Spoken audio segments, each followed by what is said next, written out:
Welcome to Crimecast USA, the video that takes you deep into the heart of America's most haunting murders and mystery in between 1800 minus 1900 and unresolved true crime stories. I'm your host, and today we're stepping back in time to a moment when the United States was still a young nation, its cities brimming with hope and uncertainty. So the first story is the Manhattan Well Mystery. It's December 1799, and Manhattan, a city of just 60,000 souls, is blanketed in a fresh layer of snow. The streets are lit by the dim glow of oil lamps, casting long shadows on the cobblestone paths. The air is crisp, the silence broken only by the occasional creak of a wooden sign swinging in the wind.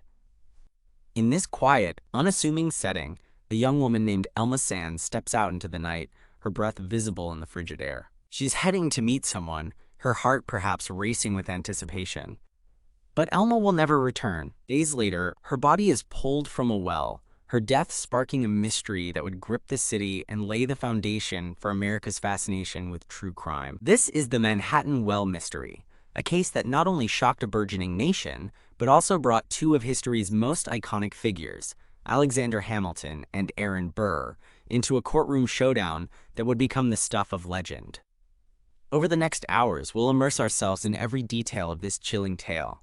We'll explore Elma's life, the circumstances of her disappearance, the investigation that followed, and the trial that captivated a city. We'll also delve into the theories that have kept this mystery alive for 226 years and examine its lasting impact on true crime culture. If you're ready to journey with me into this shadowy chapter of American history, please hit that like button, subscribe to Crimecast USA, and turn on your notifications so you never miss an episode. Before we begin, I want to hear from you.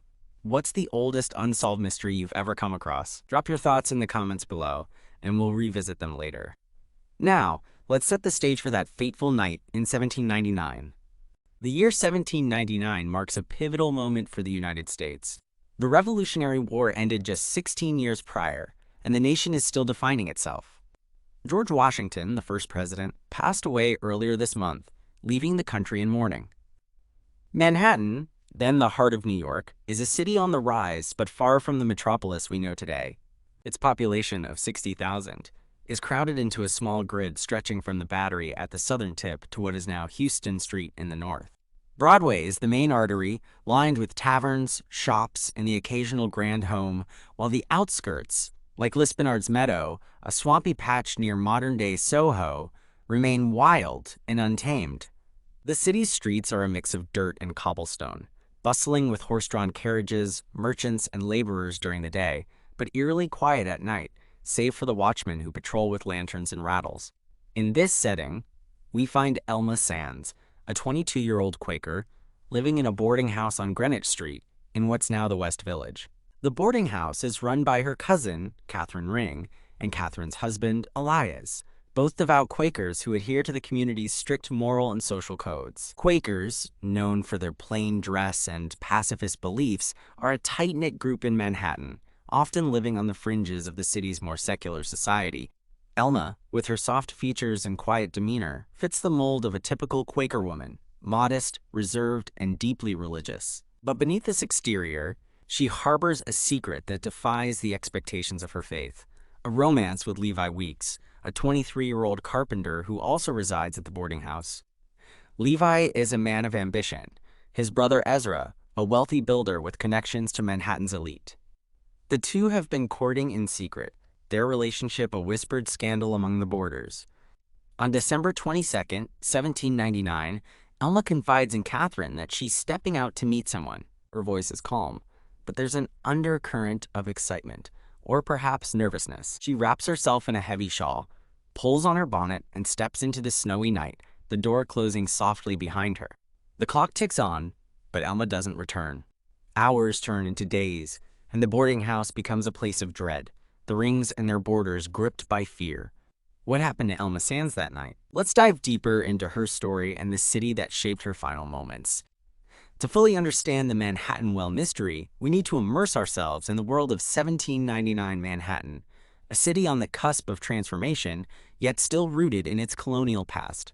The streets are narrow and winding, lined with two-story wooden houses, their windows glowing with candlelight. The air smells of wood smoke, horse manure, and the faint tang of the nearby Hudson River. Broadway, the city's main thoroughfare, is a bustling corridor of commerce, home to taverns like the Tontine Coffee House, where merchants and politicians gather, and shops selling everything from imported fabrics to locally forged tools. But beyond Broadway, the city fades into rural patches, fields, orchards, and marshy areas like Lispenard's Meadow, where the Manhattan Well stands. The well itself is a utilitarian structure, dug to collect spring water in a time before modern plumbing. It's 12 feet deep, its stone walls slick with moss, surrounded by reeds and swampy ground. Located near what's now Spring Street in Soho, it's a place few venture after dark, its isolation making it both a practical resource and a potential hiding spot. In 1799, this area is on the city's edge, a wilderness where wolves still howl and travelers tread carefully. The well will soon become the centerpiece of a tragedy, but for now, it's just a quiet landmark in a growing city. Elma Sands, our central figure, lives in the boarding house at 208 Greenwich Street, a modest two-story building with a pitched roof and a small garden out back. The Rings, as Quakers, run a strict household. No drinking, no gambling, and nightly prayers are mandatory. The boarders include a mix of workers and transients, among them Levi Weeks, whose presence in the house has stirred tension. Levi, with his sharp features and confident stride, is a stark contrast to the reserved Quakers. He's a carpenter by trade, working on Ezra's construction projects, and his charm has won Elma's heart, though their relationship is frowned upon by the community. Quakers forbid courtship without communal approval, and Levi, an outsider, is seen as a risk to Elma's reputation. Elma herself is a figure of quiet beauty, her blonde hair often tucked beneath a bonnet, her blue eyes reflecting a mix of innocence and curiosity. She helps Catherine with chores, sewing, and cooking, her days structured by the rhythms of Quaker life. But her nights are filled with stolen glances at Levi, whispered conversations in the hallway, and dreams of a future together. On December 22, 1799, the city is preparing for Christmas, though Quakers observe the holiday with restraint. The snow begins to fall more heavily, blanketing the streets in white.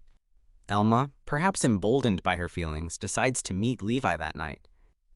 She tells Catherine she'll be back soon, her voice steady but her hands trembling as she adjusts her shawl.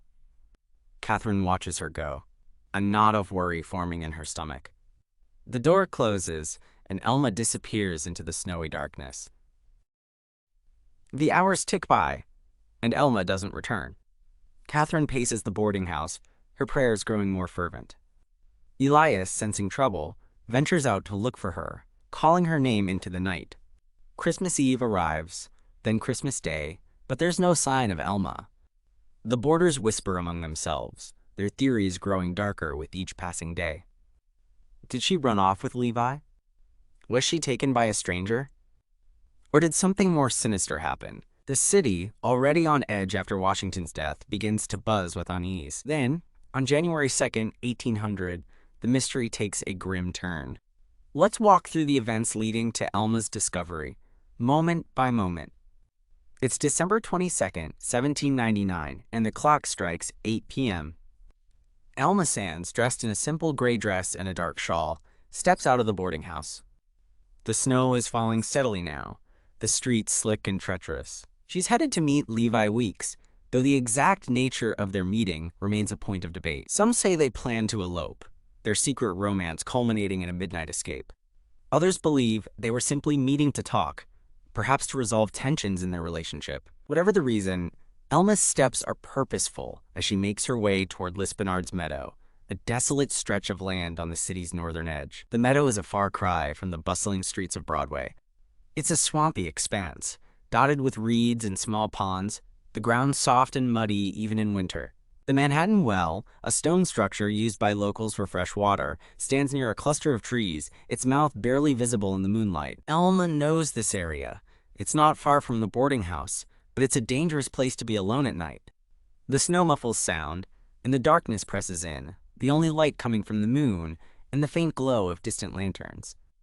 If Elma met Levi here, what happened next? Did their conversation turn violent? Or did someone else lurk in the shadows, waiting for an opportunity? Hours pass, and Elma doesn't return. Catherine, unable to sleep, sends Elias out to search.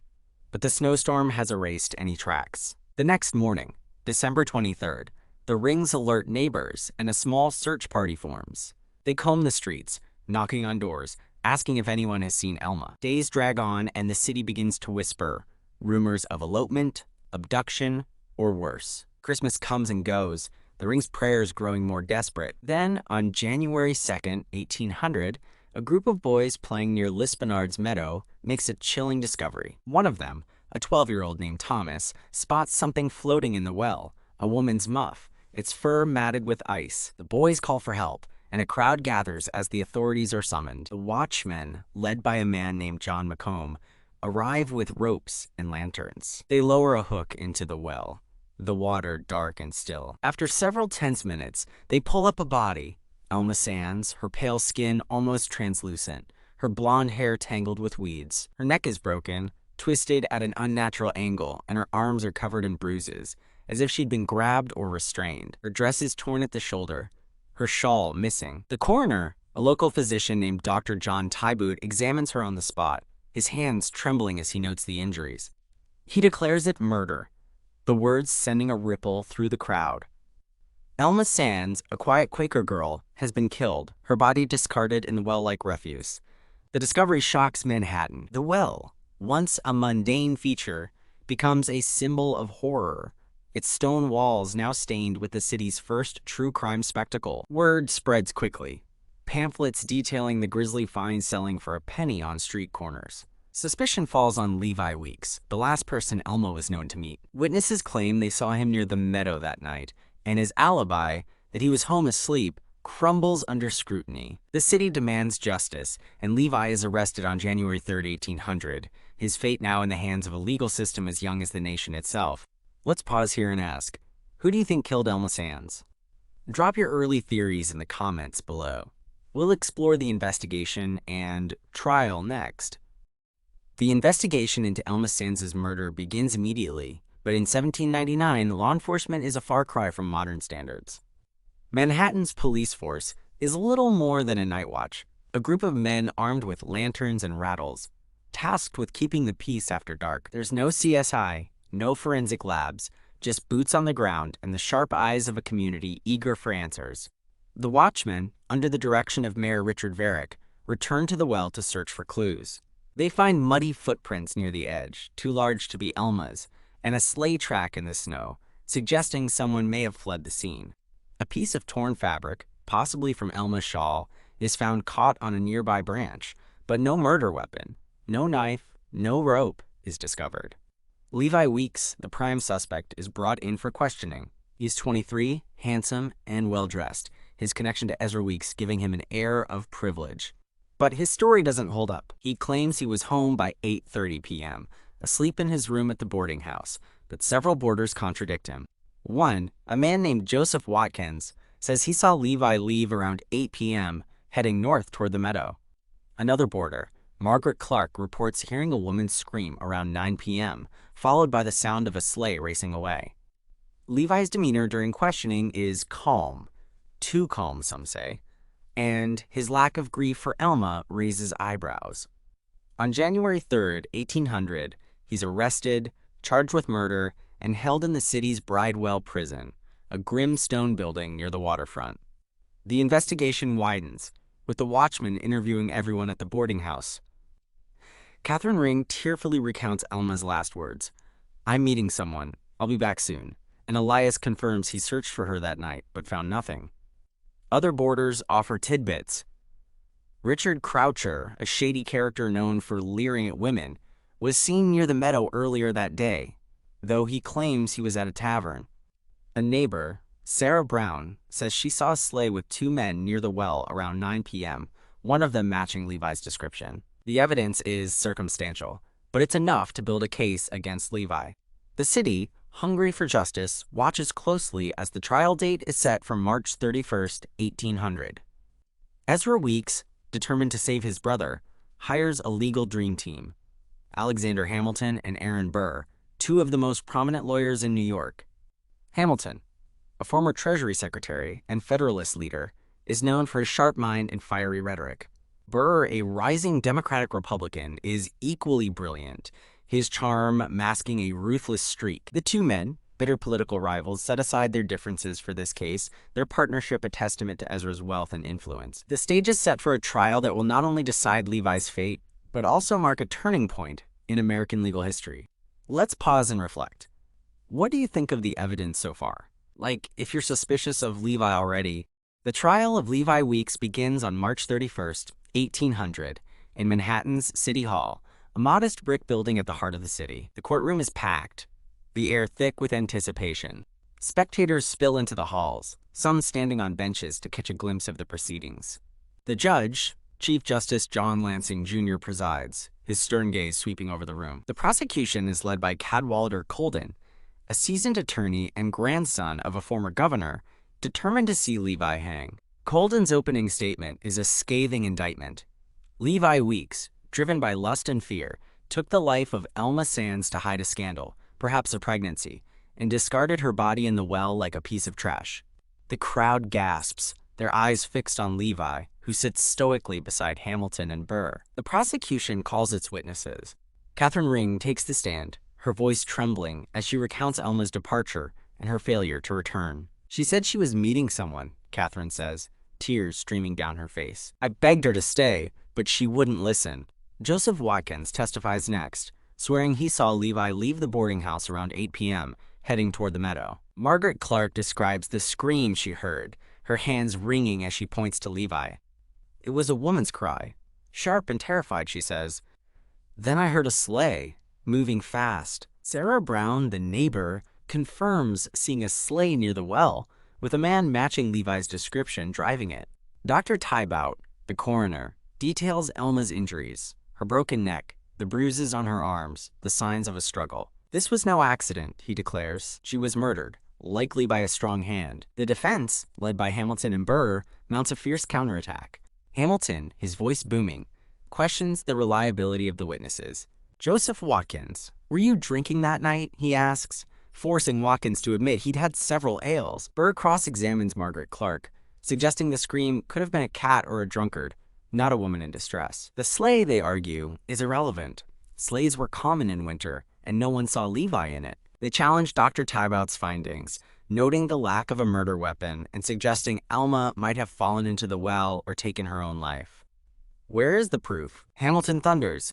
This is a tragedy, yes, but not a murder. The defense calls its own witnesses. Ezra Weeks testifies to Levi's character, painting him as a hardworking, honorable man. A boarder named Thomas Lyon claims Levi was home by 8:30 p.m., though his testimony wavers under cross-examination. The defense's strongest argument is the lack of direct evidence. No blood on Levi, no witnesses to the act, no motive beyond speculation. Hamilton closes with a plea, do not let grief cloud your judgment. Levi Weeks is innocent until proven guilty, and the prosecution has failed to prove anything. The trial lasts 2 days, an eternity for the time, and the jury deliberates for just 5 minutes before returning a verdict.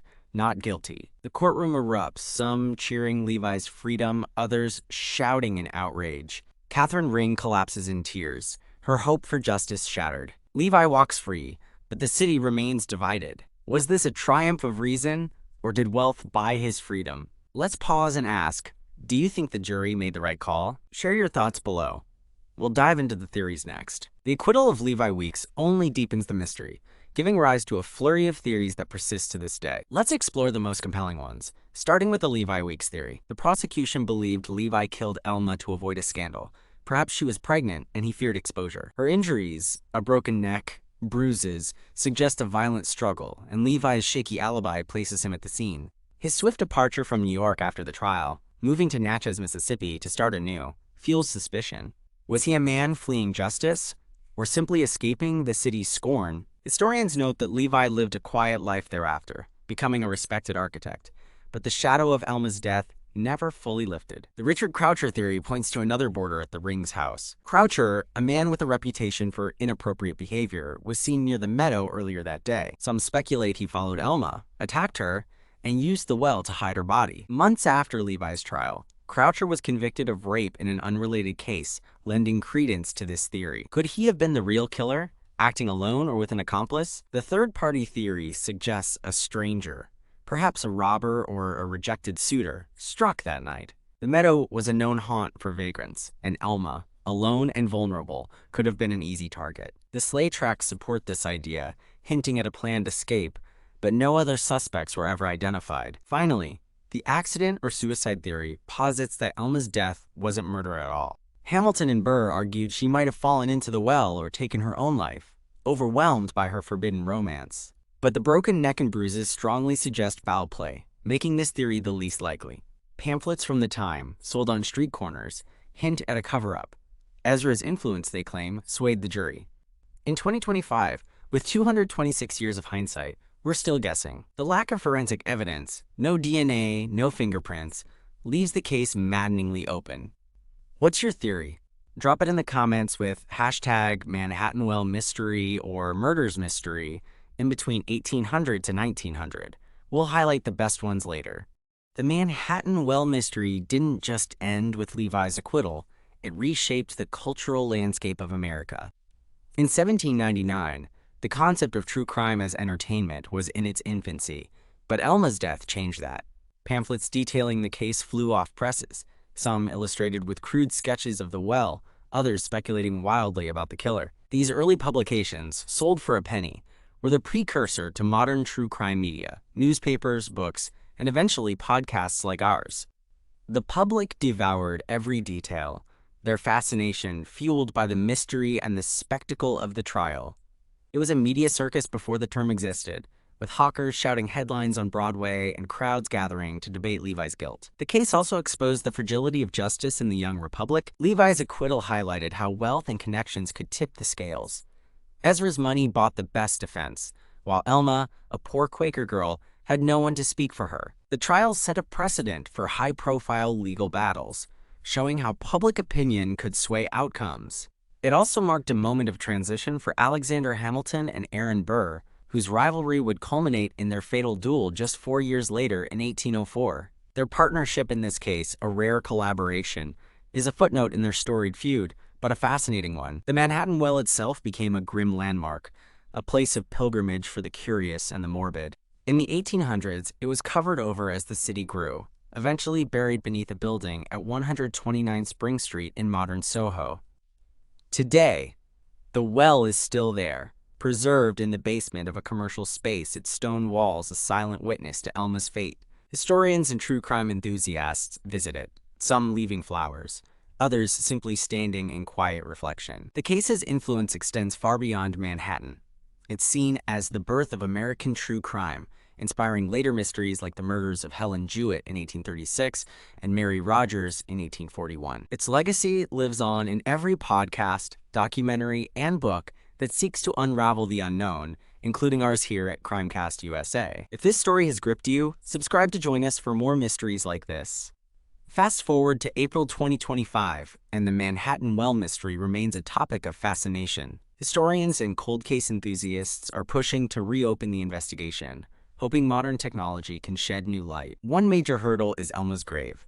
Her burial site, likely in a Quaker cemetery, has been lost to time, making DNA analysis impossible for now. In 2024, a documentary crew uncovered a set of letters purportedly written by a boarder at the Rings house, claiming Levi confessed to the crime years later. The letters, found in an attic in Natchez, Mississippi, where Levi settled, are under scrutiny. Experts are debating their authenticity, as the handwriting doesn't match known samples from the time.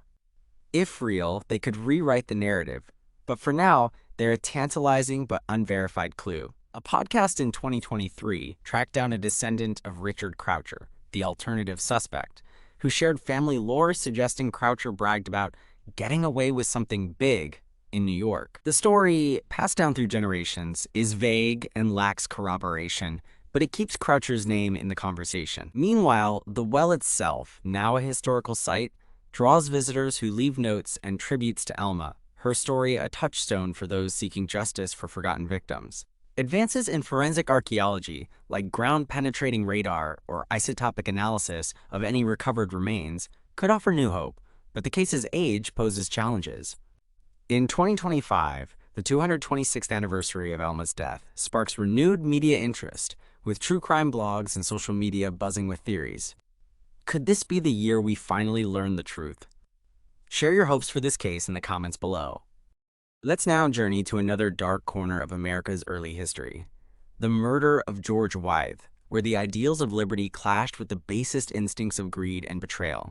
It's May 25th, 1806, and we find ourselves in Richmond, Virginia, a city of 5,000 souls nestled along the James River, its streets alive with the hum of a growing republic. The air carries the scent of tobacco from nearby plantations, the clatter of horse-drawn carriages, and the faint tang of the river's muddy waters. On Shockoe Hill, overlooking the city, stands a stately two-story brick house, its whitewashed walls glowing in the morning sun. Inside, a man revered as one of the nation's greatest minds is about to face a betrayal that will end his life. His name is George Wythe, signer of the Declaration of Independence, mentor to Thomas Jefferson, and a legal scholar whose teachings shaped the very laws of the United States. But within 2 weeks, Wythe will be dead, poisoned by a young man he treated like family, in a crime that shocked a nation still mourning its founding heroes. This is the murder of George Wythe, a story of trust shattered, justice denied, and a mystery that continues to haunt us 219 years later. George Wythe, at 79 years old, is a living legend in 1806. Born in 1726 on a plantation in Elizabeth City County, Virginia, Wythe rose from humble beginnings to become one of the most influential figures of the American Revolution. He studied law under his uncle, becoming a barrister by age 20, and quickly gained a reputation for his intellect and integrity. By 1776, he was a delegate to the Continental Congress, where he signed the Declaration of Independence alongside John Adams, Benjamin Franklin, and his protege, Thomas Jefferson. Wythe's contributions didn't end there. He served as Virginia's first law professor at the College of William and Mary, training a generation of leaders including Jefferson, John Marshall, and Henry Clay. Known as the father of American jurisprudence, Wythe's legal writings influenced the U.S. Constitution, and his rulings as a chancellor of Virginia's High Court of Chancery set precedents for equity law that endure to this day. But Wythe's legacy is not just legal, it's deeply moral. A staunch abolitionist in a state built on slavery, Wythe freed his enslaved servants in the 1780s, a radical act for the time.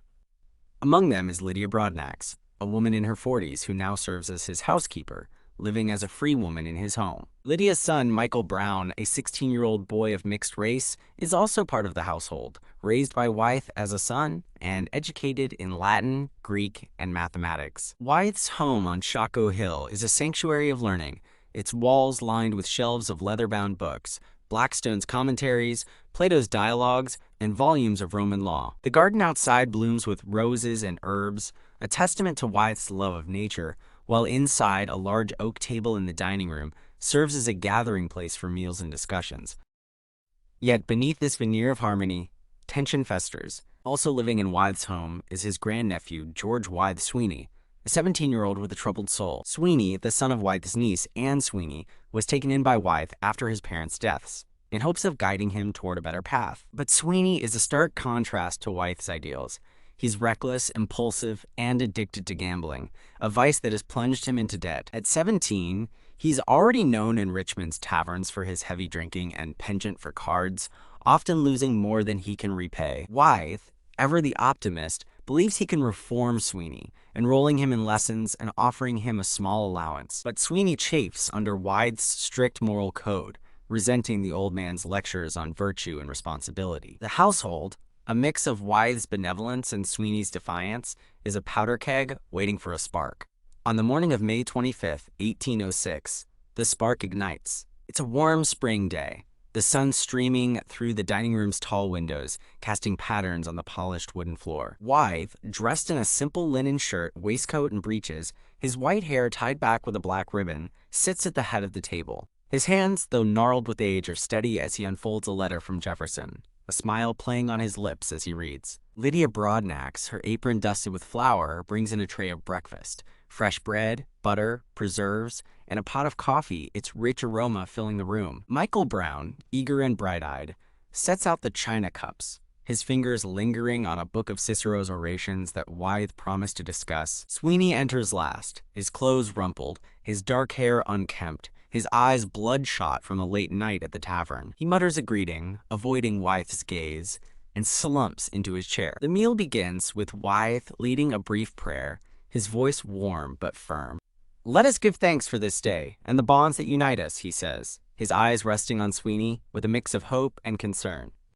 The coffee is poured, steam rising from the cups as the household eats in relative silence. Wythe sips his coffee, commenting on the weather, while Michael asks a question about Cicero's use of rhetoric. Sweeney remains quiet, his hands fidgeting with his spoon, his jaw tight. Moments pass, and then chaos erupts. Wythe suddenly clutches his stomach, his face contorting in pain. "My God!" he gasps, his cup falling to the floor with a shatter. Something is terribly wrong. Lydia, who has just taken a sip, doubles over, her hands gripping the table as she cries out. Michael, too, collapses, his small frame writhing on the floor, his screams piercing the air. Sweeney, the only one unaffected, stands frozen, his face pale, his eyes wide with panic. Or perhaps guilt? A neighbor, Mrs. Elizabeth Carter, hears the commotion from her garden next door and rushes over, her bonnet askew as she pounds on the door. "What's happened?" she shouts, bursting into the dining room. Seeing the scene, Wythe, Lydia, and Michael in agony, she sends her son to fetch Dr. James McClurg, Richmond's most respected physician. McClurg arrives within the hour, his medical bag in hand, his brow furrowed as he takes in the chaos. He kneels beside Wythe, noting his symptoms: severe abdominal pain, vomiting, diarrhea, and a rapid pulse. Lydia and Michael exhibit the same signs, their faces ashen, their bodies convulsing. McClurg's mind races. Food poisoning? No, the symptoms are too specific, too violent. "This is poison," he declares, his voice grim. "Likely arsenic." McClurg orders the household to preserve the remaining coffee and food, suspecting foul play. He administers emetics to induce vomiting, hoping to expel the poison, but it's too late for Wythe and Michael. Over the next days, Wythe's condition worsens, his body ravaged by arsenic's devastating effects: internal bleeding, organ failure, and unrelenting pain. Arsenic, a tasteless, odorless powder, was a common poison in the 19th century, often sold over the counter for rats or pests. It kills slowly, over days or weeks, making it a favored weapon for those seeking to avoid suspicion. Wythe, despite his agony, remains lucid enough to speak. "I fear I am poisoned," he tells McClurg, his voice barely a whisper, "and I know who has done this." He orders his papers secured, including his will, suspecting this act was no accident. Lydia and Michael are moved to their beds, their conditions deteriorating rapidly. Wythe's suffering stretches over 2 weeks, each day a torment of vomiting, fever, and weakness. On June 8, 1806, he takes his final breath, his hand clutching Lydia's as she weeps at his bedside. Tragically, Michael Brown dies the same day, his young body unable to withstand the poison's toll. Lydia, through sheer resilience, survives, though her health is permanently damaged, her lungs scarred and her strength sapped. The city of Richmond is plunged into mourning. George Wythe, a man who shaped the nation's laws, who taught its leaders, who stood for justice in a world of inequality, is gone, murdered in his own home. The question on everyone's lips is, who could do such a thing? Suspicion falls immediately on George Wythe Sweeney, the only household member unaffected by the poison. A search of Sweeney's room, conducted by Mayor William Duval on June 9th, uncovers a vial of arsenic hidden in a trunk, its yellow powder unmistakable. Witnesses come forward with damning accounts. Thomas Ritchie, a local apothecary, confirms selling Sweeney arsenic on May 20th, claiming Sweeney said it was for rats in the barn. A neighbor's servant, a boy named Peter, saw Sweeney lingering near the kitchen that morning, pouring something into the coffee pot, his hands trembling. Lydia Broadnax, the sole surviving eyewitness, tells Duval she saw Sweeney tamper with the coffee, noticing yellow powder on the counter after he left. But in 1806 Virginia, a cruel legal barrier stands in the way. Black witnesses, whether free or enslaved, are prohibited from testifying against a white defendant, a racist law that will shape the case's outcome. Sweeney's motive becomes clear when Wythe's will is read on June 10th, the day he's arrested. Wythe had left Sweeney a modest inheritance of $500, a sum meant to help him start anew. But he also bequeathed significant assets to Lydia and Michael, including shares of his estate and a trust for Michael's education, a move that reflected Wythe's belief in their equality. Sweeney, drowning in gambling debts, court records later show he owed over $1,000 to local creditors, likely saw this as an insult. By killing Wythe and Michael, he could inherit a larger share, free himself from debt, and escape Wythe's moral oversight. But Sweeney's plan hinges on avoiding suspicion, and his lack of illness on May 25th betrays him. Why didn't he drink the coffee? Did he know what was in it? The city demands answers, and Sweeney is charged with murder, his trial set for September. Richmond in 1806 is a city divided by race and class, its economy built on slavery, its laws designed to uphold white supremacy. The murder of George Wythe, an abolitionist who lived his principles, strikes at the heart of these tensions. Wythe's death is not just a personal tragedy, it's a public scandal, a betrayal of the ideals he fought for during the Revolution. Newspapers like the Richmond Enquirer and the Virginia Gazette print scathing editorials, calling Sweeney a monster and a disgrace to his family. Public sentiment turns against him, with crowds gathering outside his jail cell, shouting for justice. But the legal system, bound by the prejudices of the era, will test whether justice can be served. Let's pause and ask, how do you think these legal barriers affected the pursuit of truth in this case? Share your thoughts with hashtag George Wythe Murder in the comments below. We'll move to the trial next. The trial of George Wythe Sweeney begins on September 1st, 1806, in Richmond's Hustings Court, a small brick building on Main Street, its windows open to the late summer heat. The courtroom is packed, the air thick with the scent of sweat and anticipation. Spectators line the walls, some standing on benches, others fanning themselves with handkerchiefs. Judge William Nelson Jr., a stern man with a reputation for fairness, presides, his black robes a stark contrast to the pale walls. The prosecution is led by Edmund Randolph, a former U.S. Attorney General and another of Wythe's mentees, his face etched with grief as he prepares to honor his mentor's memory. Sweeney, dressed in a ill-fitting suit, sits beside his attorney, Philip Grimes, his expression a mix of defiance and fear. Randolph's opening statement is a searing condemnation. George Wythe Sweeney, driven by greed and ingratitude, poisoned a man who gave him everything: a home, an education, a future, he declares, his voice echoing through the room. He killed not just Wythe, but young Michael Brown, a boy who called him family, all for the promise of money to fuel his debauchery. The crowd murmurs, their eyes fixed on Sweeney, who stares at the floor. The prosecution presents its case methodically, starting with the physical evidence. The vial of arsenic found in Sweeney's room is entered as Exhibit A, its yellow powder glittering in the sunlight streaming through the window. Thomas Ritchie, the apothecary, takes the stand, his hands clasped tightly as he recounts selling Sweeney the poison on May 20th. He said it was for rats, Ritchie says, but his eyes were shifty, and he paid in a hurry. Dr. James McClurg testifies next, detailing the horrific effects of arsenic poisoning. Mr. Wythe suffered greatly, he says, his voice steady but heavy with emotion. His stomach bled internally, his organs failed one by one, and his pain was unrelenting. Young Michael suffered the same fate, his body too small to fight the poison's wrath. McClurg confirms the coffee as the source, noting that tests on the remaining liquid revealed high levels of arsenic. Wythe's will is introduced, showing Sweeney's financial motive, $500 for him, but equal shares for Lydia and Michael, a division Sweeney likely resented. A creditor, James Harris, testifies to Sweeney's debts, revealing he owed over $1,000 to various gamblers, a sum he couldn't repay without Wythe's estate. The prosecution's strongest evidence comes from Wythe's own words. On his deathbed, Wythe told Dr. McClurg, "I am murdered, and I know by whom." Though Wythe didn't name Sweeney directly, the implication is clear, and Randolph argues it points to Sweeney's guilt. But the case hits a devastating snag. Lydia Broadnax, the only surviving eyewitness, cannot testify. Virginia law in 1806 bars black witnesses from testifying against white defendants, a racist statute that silences Lydia's account. She saw Sweeney tamper with the coffee pot, noticed yellow powder on the counter, and watched him avoid drinking that morning. Peter, the neighbor's servant boy who saw Sweeney in the kitchen, is also barred from testifying for the same reason. Without their voices, the prosecution must rely on circumstantial evidence, a weaker foundation in a court where reasonable doubt can sway a jury. The defense, led by Philip Grimes, seizes on this weakness. Grimes, a wiry man with a sharp tongue, opens with a bold claim.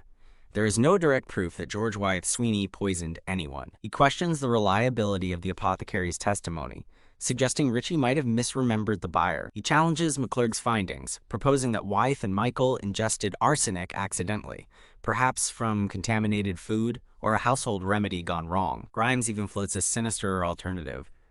Could Lydia Broadnax, a woman with a history of servitude, have poisoned her master out of resentment? The accusation is baseless.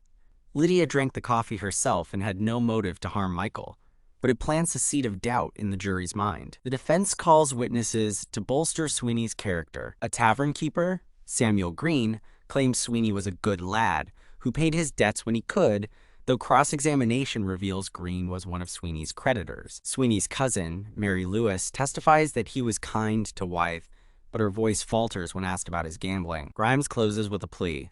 This is a tragedy, yes, but not a murder. The prosecution has built a house of cards, with no foundation in fact. Do not condemn an innocent boy on whispers and shadows. The jury, composed of 12 white men, farmers, merchants, and landowners, listens intently, their faces unreadable. The trial lasts 3 days, a marathon for the time, and the jury deliberates for less than an hour. On September 4th, 1806, they return with a verdict, not guilty. The courtroom erupts in chaos, some spectators shouting in outrage, others nodding in approval. Judge Nelson bangs his gavel, calling for order. But the damage is done. Sweeney, pale and trembling, is released, his handcuffs removed as he stumbles out of the courthouse. Outside, a crowd gathers, their anger palpable. Some throw stones, others spit at Sweeney as he flees, his coat pulled over his head. Richmond citizens, especially those who knew Wythe, feel betrayed by the verdict. Justice has died with Wythe, writes the Richmond Enquirer, echoing the city's sentiment. Sweeney disappears from Richmond shortly after the trial, his whereabouts a mystery. Some accounts claim he fled to Tennessee, where he lived under an assumed name, working as a laborer until his death in the 1820s. Others say he died penniless in a Baltimore boarding house, haunted by his past. Lydia Broadnax, devastated by the verdict, spends her remaining years in poverty, her health shattered by the poisoning. She dies in 1815, her story a footnote in the larger tragedy. The murder of George Wythe becomes a rallying cry for abolitionists, who point to the trial as proof of the South's moral decay. Thomas Jefferson, Wythe's most famous student, writes a letter to a friend in 1807, lamenting the loss. My teacher, my friend, was taken by a wretch who defiled the name of justice. Virginia has lost its conscience. Let's pause and ask, do you think the jury's verdict was influenced more by the law's racism or the lack of direct evidence? Share your thoughts with #GeorgeWytheMurder. We'll explore the theories next. The acquittal of George Wythe Sweeney leaves the case shrouded in mystery, not because the killer's identity is unknown, but because justice was never served. The George Wythe Sweeney theory remains the most accepted explanation. Sweeney's motive, greed and resentment, is undeniable, his access to arsenic proven, and his behavior damning.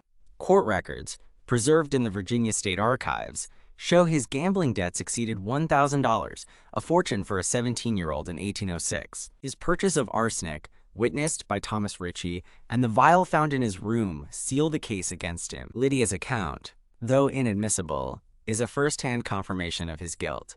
She saw him tamper with the coffee, noticed the yellow powder, and watched him avoid drinking. Sweeney's lack of remorse, fleeing Richmond after the trial, only deepens the suspicion. Historians largely agree he was guilty, his acquittal a failure of the legal system rather than a question of his culpability. But alternative theories have emerged over the years, each adding a layer of intrigue. The accomplice theory suggests Sweeney didn't act alone. Could a creditor, eager to collect on Sweeney's debts, have supplied the arsenic and planned the murder?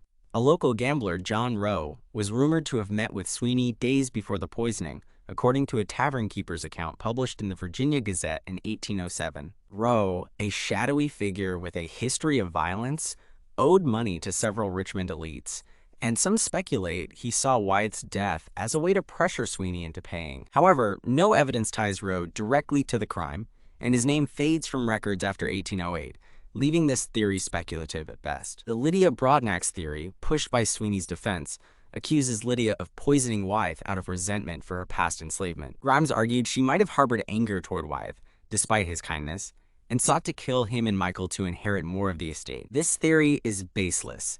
Lydia drank the coffee herself, nearly dying, and had no motive to harm Michael, whom she raised as her own. Historians dismiss this as a racist smear, a desperate attempt by the defense to deflect blame. Lydia's loyalty to Wythe, documented in letters he wrote praising her character, makes this theory implausible, but it reflects the era's deep-seated prejudice against black women, even those who were free. A more intriguing possibility is the political conspiracy theory. In 1806, tensions over slavery are rising, and Wythe's abolitionist views made him a target in Virginia's slave-owning society. He freed his servants, educated Michael, and left them part of his estate, acts that enraged many in Richmond's elite. Could a powerful slaveholder, fearing Wythe's influence, have orchestrated the murder, using Sweeney as a pawn? Wythe's role as a chancellor often saw him rule against slaveholders in property disputes, earning him enemies among the planter class. A 19th century historian, William Wirt, speculated in his 1856 biography of Wythe that certain gentlemen in Richmond might have had a hand in the crime, but he offered no names or evidence. This theory, while compelling, remains unsubstantiated, as no specific enemies of Wythe were ever identified in connection to the murder. Another theory, the accidental poisoning theory, posits that Wythe, Michael, and Lydia ingested arsenic unintentionally. Arsenic was commonly used in 1806 for medicinal purposes, mixed into tonics for stomach ailments, or as a pesticide for household pests. Could the coffee have been contaminated by a servant unaware of the danger? This theory falls apart under scrutiny. Sweeney's vial, his purchase, and his lack of illness point to deliberate intent. McClurg's tests confirmed the arsenic came from the coffee, not the food, and the dosage was far too high for an accident. Wythe's deathbed statement, "I am murdered, and I know by whom," seals the case against this idea, as does Sweeney's behavior after the fact. In 2025, 219 years after the murder, the mystery lies not in who killed George Wythe, but in how justice failed to hold him accountable. Sweeney's acquittal left the crime unpunished, the legal barriers of the time ensuring the truth stayed buried. The case remains a touchstone for discussions of race, justice, and morality in early America. Its unanswered questions, a reminder of the era's deep flaws. What do you think? Did Sweeney act alone, or was there a larger conspiracy at play? Drop your theories in the comments with hashtag #OrgeWytheMurder. We'll explore the case's impact next. The murder of George Wythe reverberated far beyond the streets of Richmond, shaking the young United States to its core. In 1806, the nation is still grappling with its identity, just 30 years after declaring independence. Wythe's death is a profound loss, not just of a man, but of a symbol of the revolution's ideals. President Thomas Jefferson, Wythe's most famous student, orders flags at half-mast in federal buildings, a rare honor for a non-president. In a letter to his daughter Martha, Jefferson writes, "My teacher, my guide, is gone, taken by a hand unworthy of his legacy. Virginia weeps, and so do I." Newspapers from Boston to Charleston print eulogies hailing Wythe as a, quote, "pillar of liberty, a beacon of justice, and a friend to all who sought knowledge." His funeral, held on June 10, 1806, at Richmond's First Presbyterian Church, draws hundreds, their black armbands a stark contrast to the summer greenery. But the trial's outcome casts a long shadow over Wythe's legacy. The acquittal of Sweeney becomes a rallying cry for abolitionists, who see it as proof of the South's moral decay. The Richmond Enquirer publishes a scathing editorial on September 6, 1806, stating, "If a free woman like Lydia Broadnax cannot speak in court, then justice is but a hollow word in Virginia." The case fuels debates over slavery and race, with Northern papers like the Boston Gazette condemning Virginia's laws as a blight on the Republic. Wythe's will, which freed Lydia and Michael and left them part of his estate, is upheld despite Sweeney's attempts to contest it, a rare victory for racial justice in the antebellum South. Lydia inherits a small plot of land and $200, though her health never fully recovers. She dies in 1815, her final years spent in quiet poverty.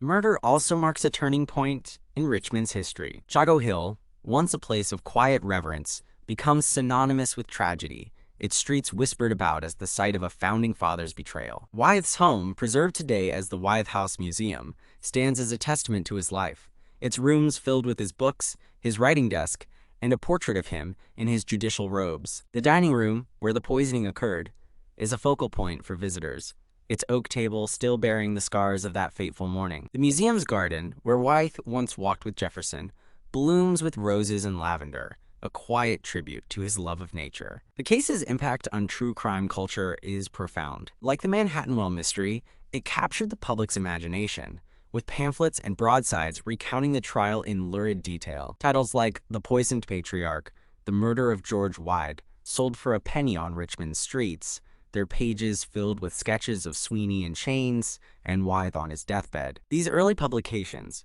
precursors to modern true crime media, fed a growing appetite for scandal, showing how even the noblest figures could fall victim to human vice. The Murder highlighted the dangers of poison as a murder weapon, a method that would become infamous in later cases like the murder of Helen Jewett in 1836 and the Whitehall Mystery in 1888.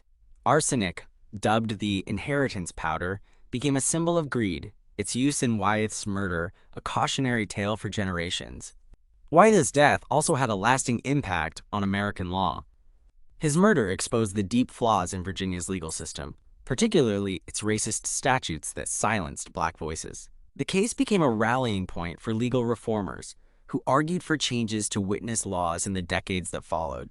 By the 1830s, some northern states began allowing black testimony in court, though the South lagged behind until after the Civil War. Wythe's legacy as a jurist endured. His rulings on equity law, his teachings at William and Mary, and his influence on the Constitution continued to shape American jurisprudence. But his death underscored the fragility of justice in a nation divided by race and class, a theme that resonates in modern true crime narratives, from the O.J. Simpson trial to the Casey Anthony case. In Richmond, the murder is still taught in schools, a cautionary tale of betrayal and the cost of systemic inequality. The Wythe House hosts annual lectures on the case, drawing historians, legal scholars, and true crime enthusiasts who leave tributes to Wythe and Michael, flowers, handwritten notes, and candles that flicker in the garden at dusk. The case's emotional weight, Wythe's trust in Sweeney, Lydia's silenced voice, Michael's stolen future, continues to resonate,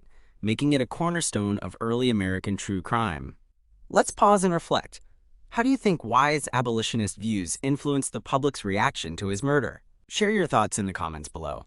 We'll look at recent developments next. As of April 2025, the murder of George Wythe remains a subject of intense study, its historical significance matched by its unresolved questions. In 2023, a team of forensic toxicologists from the University of Virginia re-examined Wythe's autopsy reports preserved in the Virginia State Archives. Using modern techniques, they confirmed arsenic as the cause of death, but noted the dosage was unusually high, likely 500 milligrams, far more than needed for a lethal dose. This suggests the killer intended a quick death, not a prolonged suffering, raising questions about Sweeney's knowledge of poisons. Could he have consulted someone, or was the high dosage a panicked overcorrection? The findings, published in the Journal of Forensic Sciences, sparked renewed interest in the case, with some calling for a re-examination of Sweeney's trial records.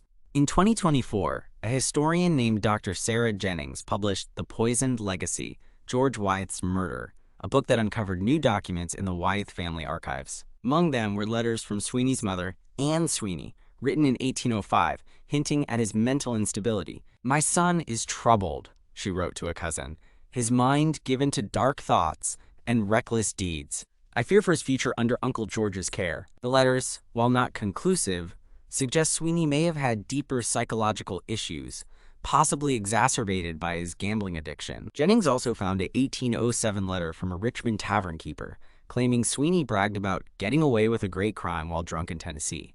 But the account is secondhand and unverified, leaving historians divided on its authenticity. The Wythe House Museum, a National Historic Landmark, continues to draw visitors, its annual lectures on the case packed with true crime enthusiasts.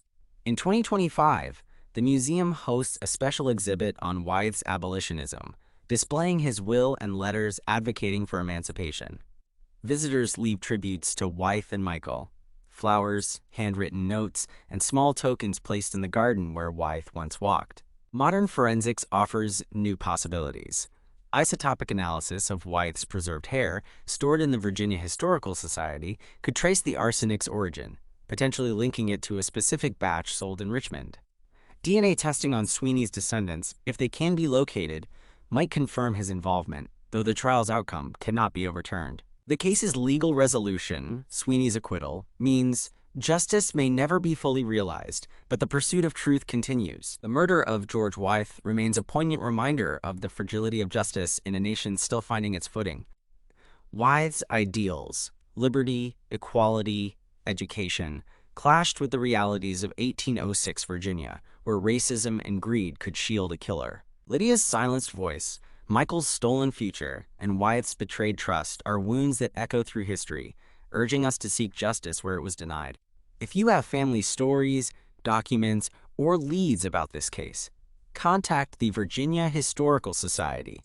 They're still collecting information, hoping to honor Wythe's legacy. Let's now shift our focus on the murder of John Bibby across the Atlantic to the bustling port city of Liverpool, England, where a prominent shipping magnate met a tragic and mysterious end. It's July 17, 1840, and the air is thick with the salty tang of the Mersey River, the shouts of dock workers, and the clatter of cargo being loaded onto ships bound for distant shores. The Industrial Revolution is in full swing, and Liverpool is a hub of global trade, its docks crowded with vessels carrying cotton, tobacco, and spices. In this thriving yet gritty city, a 65-year-old man named John Bibby walks home after a long day, his thoughts likely on the empire he's built. Bibby, the founder of the Bibby Line Group, a shipping company that would endure for centuries, is a wealthy and respected figure, a patriarch of industry in a city on the rise. But tonight, his journey will end in murder, a crime that remains unsolved 185 years later,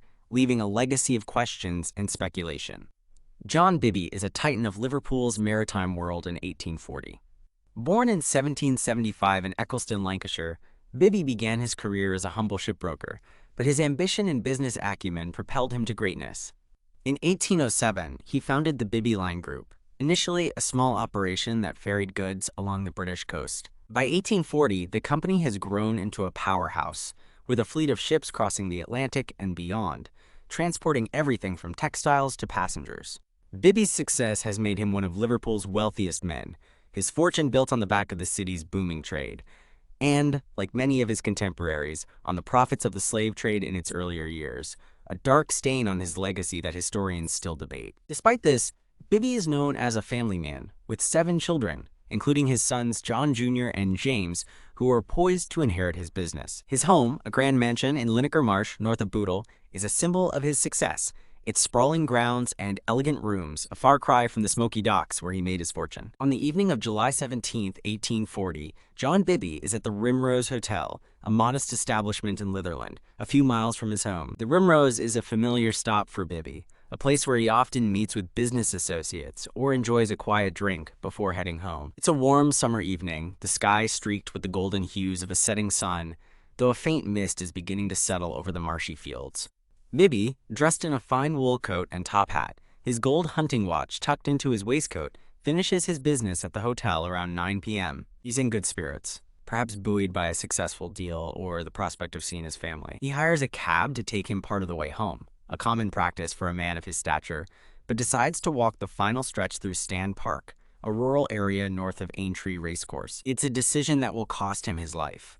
Stand Park in 1840 is a quiet, isolated spot far from the bustling streets of Liverpool. The area is a patchwork of fields and ponds, its dirt paths winding through patches of wild grass and scattered trees. It's not a place one would expect danger, but its seclusion makes it a perfect setting for a crime. Bibby, walking alone, likely feels the weight of the day lifting as he breathes in the fresh air, his cane tapping rhythmically against the ground.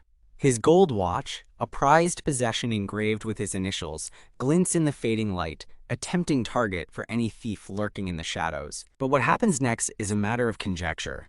There are no witnesses, no cries for help heard in the night, just the grim discovery that comes the following morning.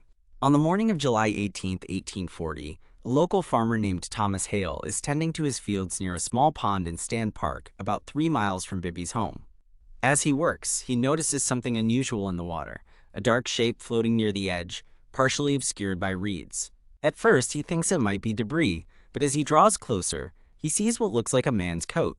Using a pitchfork, Hale hooks the object and pulls it toward the shore, his heart sinking as he realizes it's a body. The corpse is that of John Bibby, his face pale and battered, his body much mangled, as later reported by the Liverpool Mercury. His fine clothes are torn, his cane missing, and most notably, his gold hunting watch, a valuable item worth a small fortune, is gone. The only item found on him is a pocketbook, its pages damp but intact, containing a few business notes and a small sum of money. The discovery sends shockwaves through Liverpool. John Bibby, a pillar of the community, a man whose ships crisscross the globe, is dead, his body discarded in a pond like refuse. The farmer alerts the local constable, and soon a small crowd gathers, farmers, laborers, and curious passers-by, their whispers growing into a clamor of disbelief. The constable, a gruff man named William Carter, takes charge, ordering the pond to be dredged in hopes of finding the missing watch or any other clues. But the search yields nothing.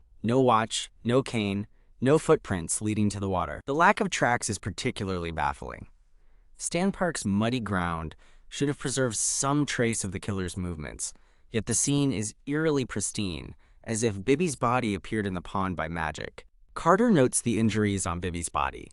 Deep bruises on his arms and torso, a fractured skull, and signs of a struggle, suggesting he fought his attacker before succumbing. The coroner, Dr. Edward Lang, later confirms the cause of death as a severe blow to the head, likely delivered with a heavy object, followed by drowning in the shallow pond. An inquest is held days later at the Rimrose Hotel, the very place where Bibby was last seen alive. The room is packed with locals, their faces a mix of grief and curiosity as Bibby's family sits in the front row, his sons John Jr. and James visibly shaken. The coroner calls witnesses.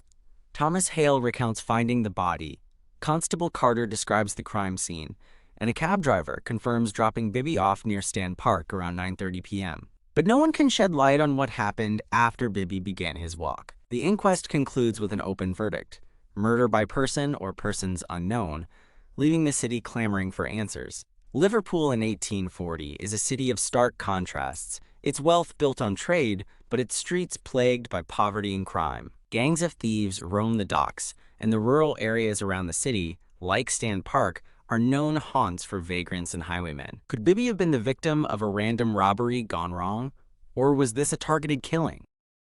The investigation, led by Chief Constable Michael Whitty, begins with a focus on the missing gold watch, a likely motive for robbery.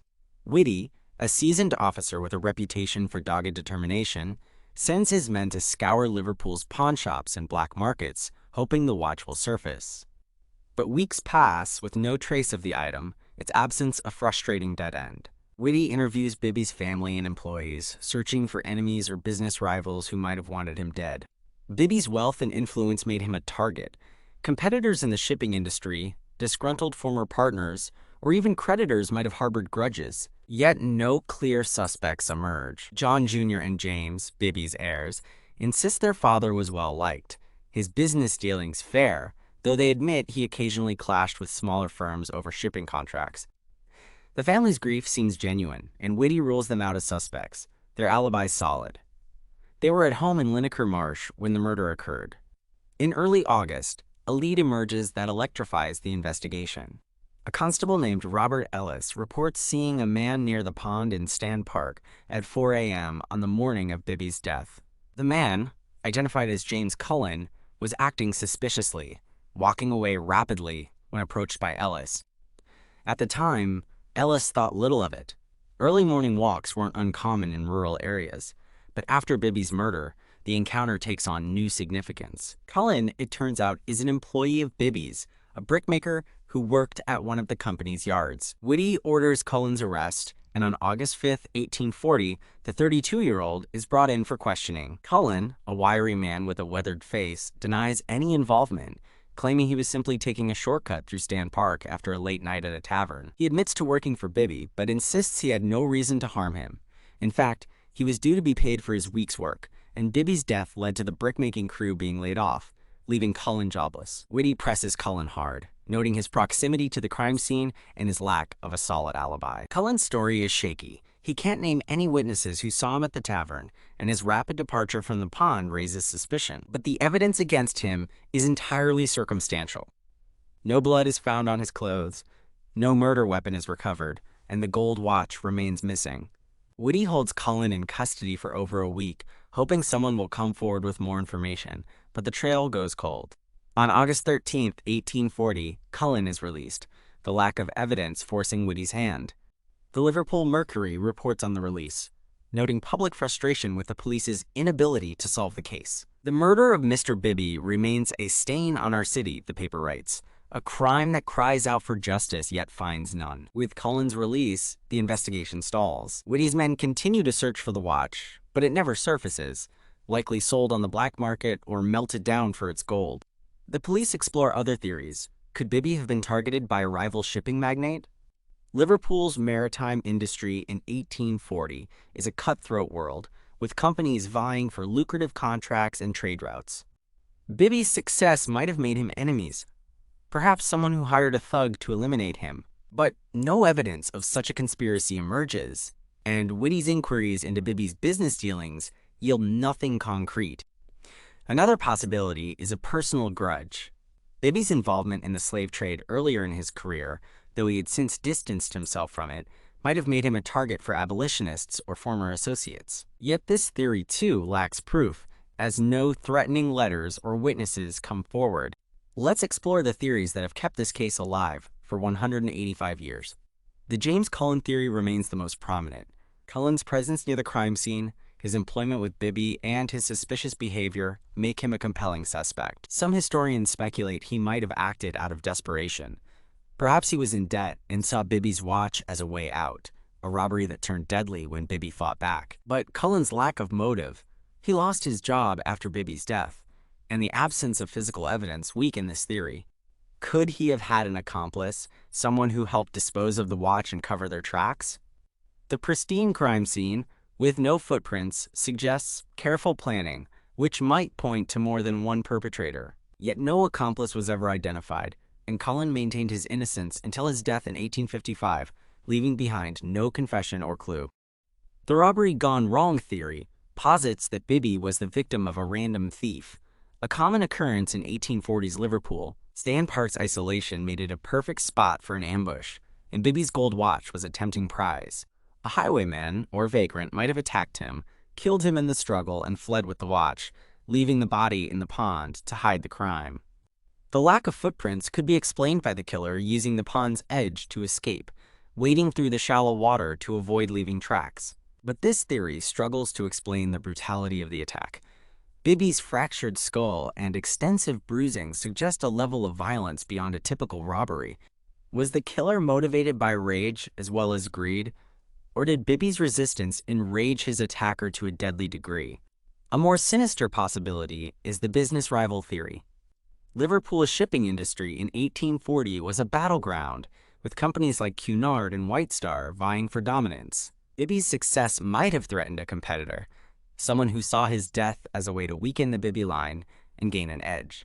A hired assassin could have followed Bibby from the Rimrose Hotel, striking when he was alone in Stan Park. The missing watch might have been a deliberate red herring, taken to make the crime look like a robbery. This theory gains traction from the fact that Bibby's sons, John Jr. and James, faced immediate pressure from rivals after his death, though they managed to keep the company afloat. Yet no evidence of such a conspiracy has ever surfaced. No whispers of a plot, no suspicious payments, no confessions from a hired killer. The theory remains speculative, a product of the era's ruthless business climate. The personal vendetta theory explores Bibby's past, particularly his early involvement in the slave trade. Though Bibby had shifted his business to other cargo by 1840, his earlier profits from slavery might have made him a target for abolitionists or former associates seeking revenge. Liverpool, in 1840, was a hotbed of abolitionist activity, with figures like William Wilberforce having campaigned for decades to end the trade. Could an activist, driven by moral outrage, have targeted Bibby as a symbol of the city's complicity in slavery? Or might a former partner, cheated in a deal from Bibby's early days, have sought retribution? This theory is compelling but lacks evidence. No abolitionist groups claimed responsibility, and no personal enemies were identified in Bibby's records. The brutality of the murder, however, suggests a deep-seated hatred, which aligns with the idea of a vendetta. Another possibility, the family or insider theory, examines those closest to Bibby. Could one of his sons, John Jr. or James, have orchestrated the murder to seize control of the company? Both stood to inherit the Bibby line, and while their grief appeared genuine, family dynamics in wealthy households can hide dark secrets. Perhaps a dispute over the company's direction, James, for instance, was known to favor riskier ventures, led to a deadly plot. Or might a trusted employee, privy to Bibby's movements, have betrayed him for a share of the profits? This theory is undermined by the lack of evidence.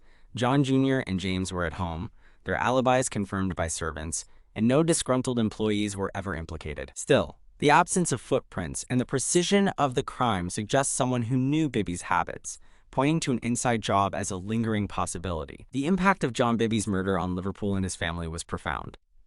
The Bibby Line Group, now in the hands of John Jr. and James, faced immediate challenges. Rivals sought to capitalize on the company's vulnerability, and the loss of Bibby's leadership threatened its stability. Yet the brothers proved resilient, steering the company through the crisis and expanding its fleet in the decades that followed.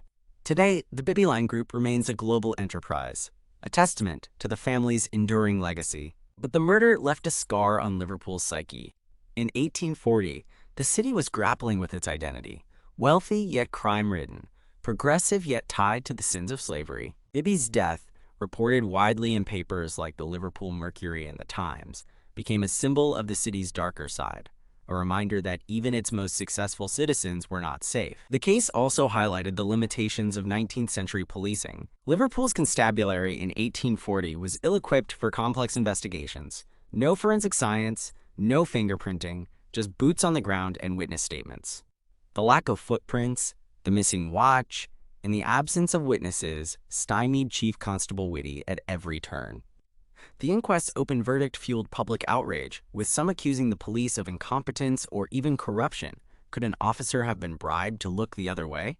This theory, while popular among conspiracy-minded citizens, has no evidence to support it, but it reflects the era's deep mistrust of authority. Bibby's murder became a cautionary tale, a story whispered in taverns and printed in pamphlets, its mystery feeding the public's growing fascination with crime.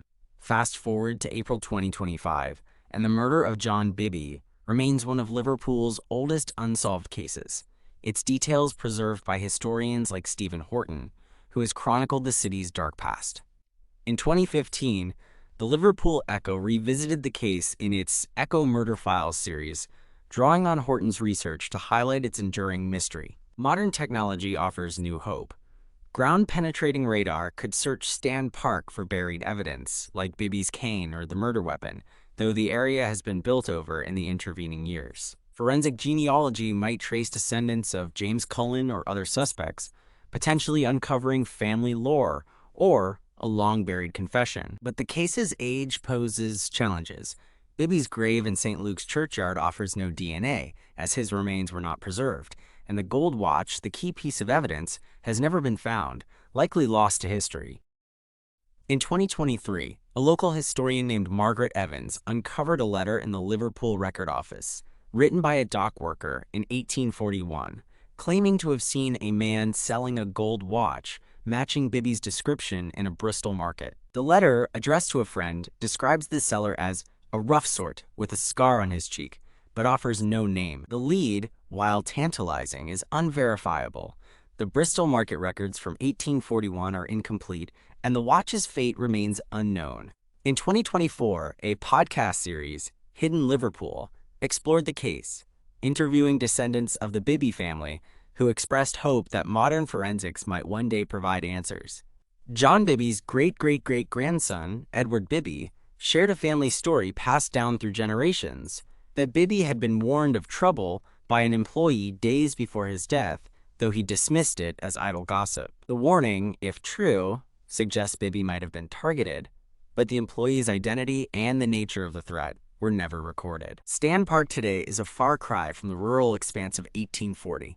It's now part of Liverpool's suburban sprawl, the pond filled in and replaced by a housing estate. But the memory of Bibby's murder lingers, a ghost in the city's history. Local tour groups like Hidden Liverpool offer guided walks through the area, pointing out where the pond once stood and recounting the grisly details to wide-eyed visitors. In 2025, the 185th anniversary of the murder sparks renewed interest, with true crime blogs and social media buzzing with theories. Some amateur sleuths speculate the watch might still exist, hidden in a private collection or passed down through a family unaware of its bloody history. Others call for a re-examination of James Cullen's descendants, hoping DNA might link him to the crime, though such efforts are complicated by the passage of time and the lack of physical evidence. The murder of John Bibby remains a haunting enigma, a crime that defies resolution even as it captivates new generations. Was it a random robbery, a business rival's plot, a personal vendetta, or an inside job? The brutality of the attack, Bibby's fractured skull, his mangled body, suggests a killer driven by more than greed, perhaps by rage or revenge. The missing watch, the pristine crime scene, and the lack of witnesses create a puzzle with too many missing pieces. Bibby's legacy endures through the Bibby Line Group, a company that has weathered wars, economic upheavals, and the decline of Liverpool's docks, but his death remains a stain on the city's history, a reminder of the violence that lurked beneath its prosperous surface. If you have information, family stories, or leads about this case, reach out to the Liverpool Record Office.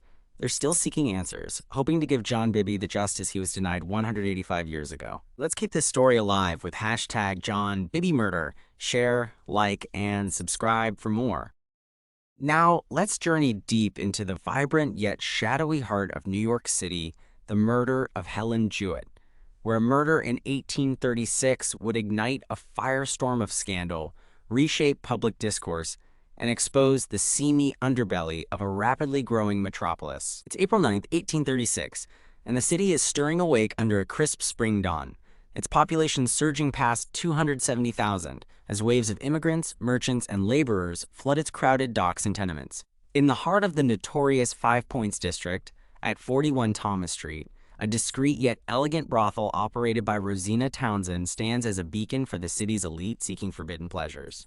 Inside, a young woman lies dead, her room engulfed in flames that reveal a gruesome crime. Her name is Helen Jewett, a 23-year-old prostitute whose life and brutal murder would captivate a nation, sparking debates about morality, gender, class, and justice in the antebellum United States. This is the murder of Helen Jewett, a case that blended raw human drama with sensational media coverage, pitting a young clerk against a city's deep-seated prejudices and leaving a mystery that endures 189 years later, its echoes still resonating in the annals of true crime. Helen Jewett, born Dorcas Doyen on October 18, 1813, in Augusta, Maine, is a figure of both tragedy and resilience, her life a tapestry woven with hardship, reinvention, and allure. Raised in a modest household by a cooper father and a seamstress mother, Dorcas's early years are marked by loss. Her mother dies when she is just a child, leaving her father to struggle with raising her alone. By her early teens, rumors of an abusive stepfather drive her from home, a flight that leads her to Portland, Maine, where she finds work as a servant in a wealthy household. Her striking beauty, auburn hair, hazel eyes, and a graceful figure catches the eye of an older businessman, initiating a relationship that ends in pregnancy and abandonment around 1826. Disgraced and destitute, Dorcas leaves Maine, arriving in New York City with little more than her wits and determination. There, she sheds her past, adopting the name Helen Jewett, a moniker that evokes elegance and mystery, and enters the world of prostitution, a common refuge for women with few options in the 1830s. By 1836, Helen has risen to prominence in New York's red light district, a world of opulence and danger nestled within the city's overcrowded slums. She works at Rosina Townsend's brothel at 41 Thomas Street, a 3-story brick building with elegant interiors, mirrored walls, velvet curtains, and gaslit chandeliers that cater to a clientele of wealthy merchants, lawyers, and clerks. Helen stands out among the girls with her education, penning eloquent letters to clients that blend flirtation with intellect, often crafting stories of a refined upbringing to enhance her appeal. Her room on the second floor is her sanctuary, filled with books, a writing desk, and a canopied bed, where she entertains patrons with a mix of charm and sophistication. Among her regulars is Richard P. Robinson, a 19-year-old clerk from a respectable Connecticut family, employed at a dry goods store on Pearl Street. Known to friends as Swan for his fair complexion, Robinson becomes a frequent visitor, his relationship with Helen evolving from casual encounters to a passionate, secretive affair that spans months. Their correspondence, later seized by police, reveals a relationship fraught with tension. Helen's letters are affectionate yet insistent, filled with lines like, "You must declare me to the world," and "I will not be your secret," reflecting her desire for commitment. Robinson's replies grow colder, with phrases such as, "I cannot risk my position," and "this must end." suggesting his unease with the affair's potential to ruin his reputation. By early 1836, their dynamic sours. Helen threatens to expose him to his employer or family, a move that could cost him his job and social standing. Robinson, torn between desire and duty, becomes erratic, his visits marked by arguments witnessed by Townsend and the other girls. This volatile backdrop sets the stage for the night of April 9th, a night that would end in tragedy. The evening begins like any other at 41 Thomas Street. Helen, dressed in a striking green silk gown that accentuates her figure, entertains clients in her room, its windows shuttered against the Five Points chaos. Around 11 p.m., Robinson arrives, his presence noted by Townsend, who collects his fee, and by Patty Bonner, another prostitute, who sees him ascend the stairs. Witnesses later recall a heated exchange, raised voices piercing the piano music below, words muffled but unmistakably sharp. The argument's cause remains speculative. Some say Helen demanded Robinson leave his fiancée, others that she threatened to send his letters to his employer, J.L. Downing. By midnight, Robinson departs, his hat pulled low, his gait hurried, leaving behind an uneasy silence. At 2:30 a.m., a fire erupts in Helen's room, its flames licking the curtains and filling the house with acrid smoke. Rosina Townsend, roused by the blaze, grabs a hatchet and rushes upstairs, breaking down the locked door to confront a scene of horror. Helen Jewett lies dead on her canopied bed, her body a tableau of violence. Her skull is fractured in at least 5 places, the hatchet wounds deep and deliberate, her green gown soaked with blood that pools on the mattress. The fire, set with camphene, a flammable oil found in a broken bottle nearby, has charred the room's edges but failed to obliterate the evidence. Townsend, with help from neighbors, douses the flames, and the police arrive at dawn, their lanterns casting eerie shadows. Constable John Hayes, a burly officer with a weathered face, takes charge, noting the hatchet embedded in the floor, its blade caked with blood and hair. The room is a shambles. Overturned chairs, scattered books, a shattered mirror, yet a key clue emerges.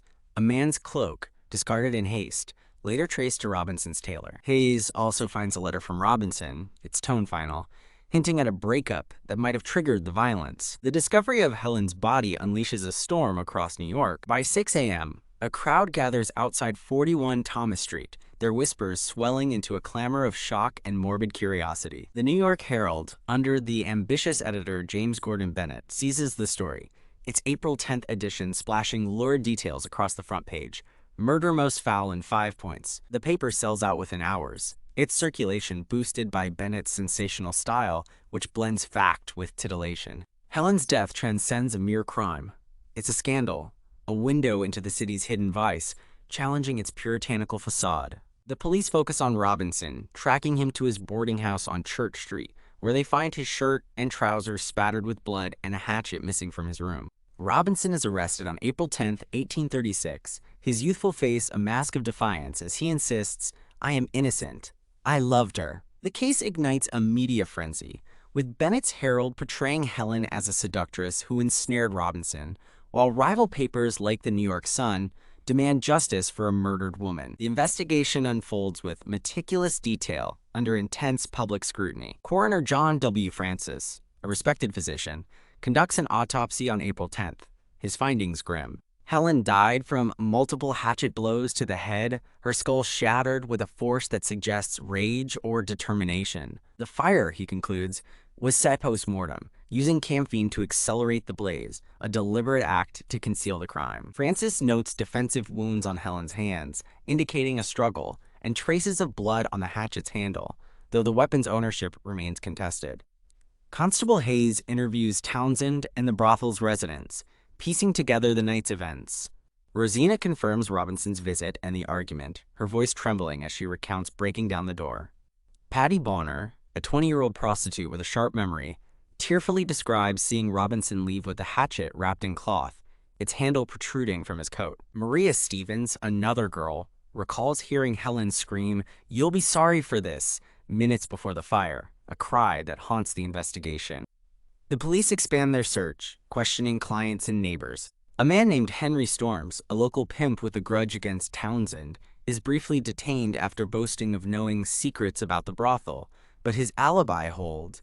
He was at a tavern miles away. The cloak, traced to Robinson's tailor on Broadway, becomes a pivotal piece of evidence. Its fabric-matching fibers found in Helen's room. Hayes discovers blood on Robinson's clothes, later confirmed as human by rudimentary analysis, though Robinson claims it resulted from a nosebleed during a prior altercation. The letters, seized from Helen's desk, reveal a relationship unraveling, her demands for commitment clashing with his evasions, a tension that might have erupted into violence. The investigation paints a picture of a crime born of passion, yet the lack of a clear motive beyond jealousy leaves room for doubt.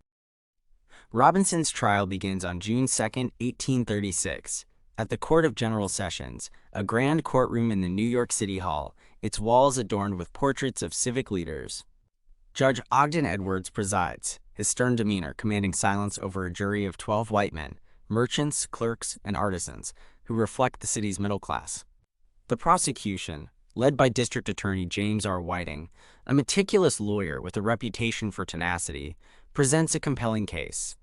Whiting calls Townsend, who testifies to Robinson's presence and the argument, her voice steady despite the crowd's scrutiny. Patty Bonner and Maria Stevens corroborate the timeline, their accounts bolstered by the physical evidence: the hatchet, the cloak, the blood, and the letters. Whiting argues Robinson killed Helen in a fit of rage after she threatened to expose their affair, then set the fire to destroy evidence, a narrative supported by the caffeine and the locked door. The defense, led by William Maxwell, a flamboyant attorney known for his courtroom theatrics, counters with a strategy of deflection. Maxwell portrays Helen as a manipulative seductress, arguing she drove Robinson to despair with her demands and suggests the murder was committed by an unknown client or rival. He calls character witnesses, including Robinson's employer J. L. Downing, who vouches for his diligence, and a boarding housemate, Thomas Harris, who claims Robinson returned home calm at 1 a.m. Maxwell challenges the evidence, suggesting the cloak was stolen, the blood a coincidence, and the hatchet untraceable, its scratches too vague to link to Robinson. He introduces a theory of a jealous client, pointing to Storms as a possible suspect, though no evidence ties him to the crime. The defense's closing argument is a plea for mercy. This boy is a victim of a woman's wiles. Do not condemn him for a crime he did not commit.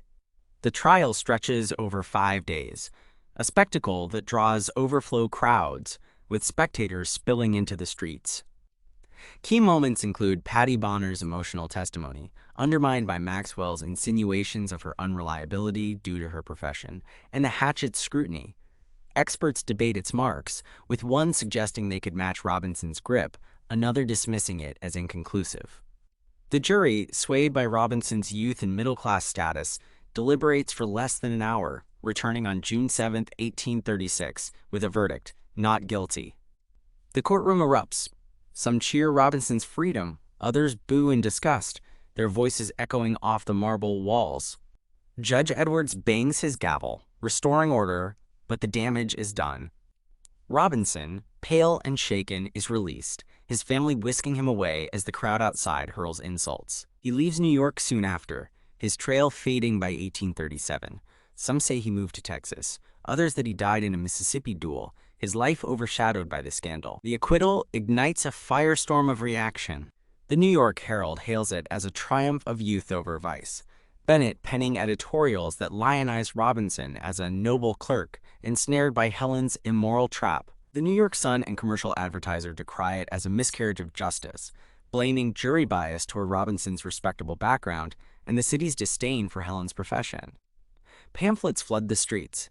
Titles like The Life, Last Words, and Dying Struggle of Miss Helen Jewett, the Celebrated Courtesan, and The Trial of Richard P. Robinson Sell for Pennies, their pages filled with sensationalized accounts, woodcut illustrations, and fabricated dialogues. The murder becomes a cultural phenomenon, inspiring plays like The Fatal Hatchet that tour the Northeast, ballads sung in taverns, and debates in parlors about women's roles, prostitution, and the legal system. It marks the birth of modern sensational journalism, with Bennett's Herald setting a precedent for media exploitation of crime. Let's explore the theories that have sustained this case's intrigue. The Richard Robinson theory remains the most robust, anchored by the physical evidence. His cloak found at the scene, blood on his clothes matching human origin, the hatchet's proximity, and the witnesses' accounts. His motive, jealousy, or fear of exposure aligns with the argument and Helen's threats to ruin his reputation. Historians like Patricia Klein-Cohen, in her exhaustive 1998 book, The Murder of Helen Jewett, argue Robinson acted in a rage-fueled moment, his acquittal a product of class privilege and gender bias. Jurors saw him as a redeemable youth, Helen as a disposable outcast. But the unknown client theory suggests another patron, incensed by rejection or a debt, committed the act. The brothel's busy night, with multiple visitors, and the cloak's convenient placement support this. Could a rival suitor have struck, framing Robinson? No other suspect emerges, and the lack of additional evidence weakens this hypothesis. The Rosina Townsend theory proposes the madam killed Helen to eliminate a rival or protect her business. Townsend's swift action with the hatchet, her control over the girls, and her financial stake suggest she might have orchestrated the blaze to cover a crime, pinning it on Robinson to deflect scrutiny. Her loss of Helen, a top earner, and lack of clear motive, Helen brought in significant revenue, undermine this idea, though her testimony's reliability is questioned by some. The jealous rival theory posits another prostitute or client, envious of Helen's success, struck out.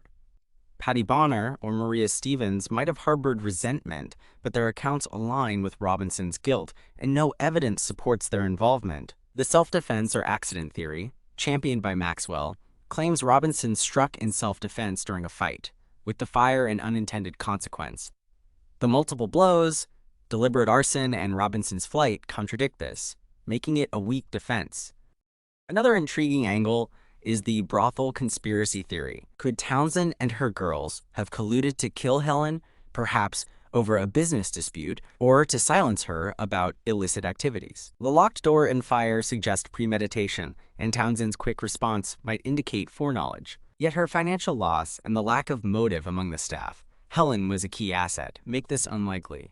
A pimp retribution theory considers Henry Storms, detained briefly, as a suspect. Storms, known for extorting brothels, might have killed Helen to punish Townsend or settle a score, framing Robinson. His alibi and lack of evidence, however, dismiss this. In 2025, 189 years on, the case's ambiguity, bolstered by biased testimony and lost evidence, fuels endless speculation, its resolution a mirage. The murder's impact on New York and American culture is seismic. In 1836, this city is a booming metropolis, its growth driven by immigration, industry, and trade, yet its moral landscape is fractured by vice and inequality. Helen's death rips the veil off this hypocrisy, exposing a society that condemns prostitution while its elite indulge. The Herald's coverage, led by Bennett, revolutionizes journalism, blending fact with sensationalism to boost circulation, a model that shapes modern tabloids and true crime media. The case sparks reform movements, with activists like Lydia Maria Child and the Female Moral Reform Society advocating for fallen women, while others push for stricter laws against brothels, leading to the 1839 New York law banning prostitution advertising. Helen's story becomes a cultural touchstone, romanticized in ballads like The Lament of Helen Jewett, in novels like George Lippard's 1844 The Quaker City, her death a symbol of urban corruption. Helen's legacy endures through cultural retellings. In 1840, a play, The Fatal Hatchet, or The Life of Helen Jewett, tours the Northeast, drawing packed houses with its melodramatic portrayal of her demise, complete with staged fires and mock trials. By the 20th century, her murder is a staple in gender and legal history, with scholars like Cohen arguing it reflects antebellum America's anxieties about class, sexuality, and urban vice. The site of 41 Thomas Street, demolished in the 1850s for urban renewal, is now marked by a discreet plaque in modern Soho, unveiled in 2001 by the New York Historical Society, a quiet tribute to her complex life. Local tours, like those by the Lower East Side History Project, recount her story, drawing visitors to the former Five Points area, now gentrified but steeped in its gritty past. As of April 2025, new developments offer tantalizing hope. In 2022, the New York Historical Society digitizes Helen's letters, uncovering previously unseen correspondence with Robinson that hints at his growing desperation. Lines like, "I cannot bear your threats any longer," and "you will regret this," suggest a motive beyond jealousy, possibly fear of financial ruin or social disgrace. In 2023, forensic analysis of the hatchet, preserved in the NYPD archives, identifies microscopic blood traces matching Helen's estimated blood type. O, inferred from historical records, strengthening the case against Robinson, though it cannot legally overturn the verdict. A 2024 documentary, The Jewett Enigma, produced by PBS, interviews descendants of Robinson's family, who share a family oral tradition that he confessed to a cousin in 1845, muttering, "I did it in a moment of madness." But the story lacks corroborating evidence and is dismissed by some as apocryphal. Modern technology holds promise. DNA from Helen's grave in Greenwood Cemetery, Brooklyn, where she was buried under her real name, Dorcas Doyen, could confirm the blood's origin, though exhumation requires court approval and faces ethical debates. Isotopic analysis of the hatchet's wood or the camphene residue might trace its source, potentially linking it to Robinson's boarding house, but the samples are degraded after nearly 2 centuries. In 2025, the 189th anniversary sparks renewed interest. With true crime podcasts like Murder by Gaslight and blogs dissecting the case, their listeners drawn by its blend of romance, scandal, and legal intrigue. Amateur sleuths on Reddit's r/unsolved mysteries suggest searching Robinson's descendants for family heirlooms, like a hatchet or cloak, though no such items have surfaced. The case remains unsolved in spirit, its justice denied by a system that favored Robinson's class over Helen's life. The murder of Helen Jewett is a haunting reflection of 1836 America, its contradictions laid bare: wealth and poverty, virtue and vice, justice and prejudice. Was Robinson her killer, shielded by his privilege? Or did an unknown client, a madam, or a rival claim her life in a crime of passion or profit? The hatchet blows, the locked door, the fire, all point to a deliberate act, yet the trial's outcome, swayed by gender and class bias, leaves a void. Helen's voice, silenced by death, lives on through her letters, a testament to a woman navigating a harsh world with courage and defiance. Her story challenges us to question who society deems worthy of justice. If you have leads, family lore, or documents related to this case, contact the New York Historical Society. They seek to honor Helen's memory and uncover the truth. Let's keep her story alive with #Helen Jewett Murder. Share, like, and subscribe for more. On the sweltering afternoon of July 28, 1841, a group of men enjoy a leisurely walk along the Jersey shore near Sybil's Cave, a popular retreat just across the Hudson River from Manhattan, in the murder of Mary Rogers. The air is heavy with summer humidity, the river shimmering under a hazy sun, and the scent of saltwater mingles with the distant aroma of the city's bustling docks. Among the group are Henry Mullen and James M. Bullard, 2 young men seeking respite from the urban grind. As they stroll, their eyes catch a peculiar sight: a bundle of white fabric bobbing in the water about 200 yards from shore. Curiosity piqued, they borrow a rowboat from a nearby fisherman, their oars slicing through the current as they approach. What they find chills them to the bone. It's the body of a young woman, her dress torn and waterlogged, her face pale and bruised. They tie a rope under her chin and tow her to shore, where a growing crowd gathers, their whispers turning to murmurs of horror. Alfred Cromwell, a former suitor, steps forward, his voice trembling as he gazes at her lifeless form. "It's Mary," he says. "Mary Cecilia Rogers, the beautiful cigar girl." Mary Rogers, born around 1820 in Lyme, Connecticut, is a figure whose beauty and tragic end would etch her name into the annals of American crime history. Her early life is marked by loss. Her father, James Rogers, a carpenter, perishes in a steamboat explosion in 1825, leaving her mother, Phoebe, to raise her alone. Phoebe, a resilient widow, moves them to New York City by 1837, where she opens a boarding house at 126 Nassau Street, a modest establishment catering to clerks and laborers. Mary, at 17, takes a job at John Anderson's tobacco shop on Broadway near Thomas Street, a bustling hub in the heart of Manhattan's commercial district. With her striking brunette features, tall and symmetrical, jet black hair cascading in waves, dark eyes that sparkle with intelligence, and a smile that captivates, she becomes a local sensation. The shop, a smoky den of tobacco and gossip, draws luminaries like James Fenimore Cooper, Washington Irving, and even Edgar Allan Poe, who visit as much for Mary's charm as for Anderson's cigars. Her nickname, the beautiful cigar girl, coined by the penny press, reflects her allure.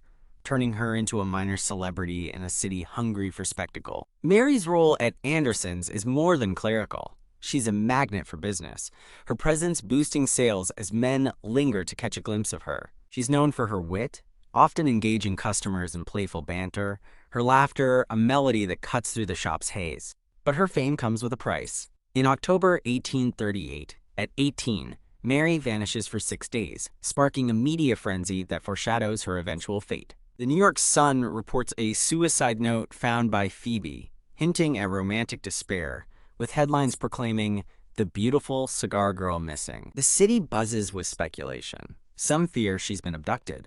Others whisper of a lover's betrayal. When Mary returns, claiming a visit to friends in Brooklyn, the press accuses Anderson of orchestrating a publicity stunt, a charge he denies despite the surge in customers.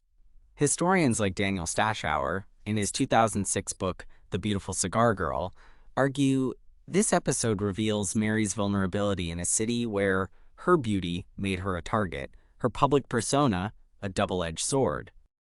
By 1841, Mary, now 20 or 21, has left Anderson's shop and returned to her mother's boarding house, assisting with chores and managing the tenants. The boarding house is a lively space, its rooms filled with young men, clerks, artisans, and sailors, whose rent keeps Phoebe afloat. Mary attracts suitors, her charm undimmed by her departure from Broadway. Alfred Crommelin, a law clerk with ambitions of joining New York's elite, courts her earnestly, his affection evident in the gifts of books and flowers he brings. Phoebe approves, seeing Crommelin's social standing as a path to stability, but Mary, valuing her independence, gently rejects him, though they remain friends. Another boarder, Daniel Payne, a 26-year-old court cutter with a drinking problem, becomes her fiancé in June 1841. Payne, tall and wiry with a quiet demeanor, proposes, and Mary accepts, though Phoebe disapproves, fearing his instability. Crommelin, hurt but respectful, continues to visit, his lingering feelings a quiet undercurrent in the household. On Sunday, July 25, 1841, Mary tells Payne she's visiting her aunt, Mrs. Downing, on Bleecker Street, a few miles away. It's a humid day, the city's swelter broken by a thunderstorm rolling in by evening, its rain drenching the streets in sheets. Payne, assuming Mary will stay overnight due to the weather, doesn't fetch her, spending the evening drinking with his brother John at a tavern on Center Street. Monday dawns clear, but Mary doesn't return. Phoebe grows anxious, sending a boarder to Mrs. Downing's, who confirms Mary never arrived. Payne, now alarmed, searches Anderson's shop and local haunts, but there's no trace of her. By Tuesday, July 27th, the boarding house buzzes with worry, tenants whispering about her 1838 disappearance. On Wednesday, July 28, Mallon and Bullard's grim discovery confirms the worst. Mary Rogers is dead, her body pulled from the Hudson near Sybil's Cave, a popular Hoboken retreat known for its mineral springs and scenic views. Coroner Richard Cook performs the initial examination on the shore, his findings chilling. Mary's throat bears thumb and finger marks, suggesting strangulation. Her dress is torn, and a piece of it is tied around her mouth, likely used as a gag. Her petticoat is missing, her bonnet gone, and her body shows signs of a brutal assault.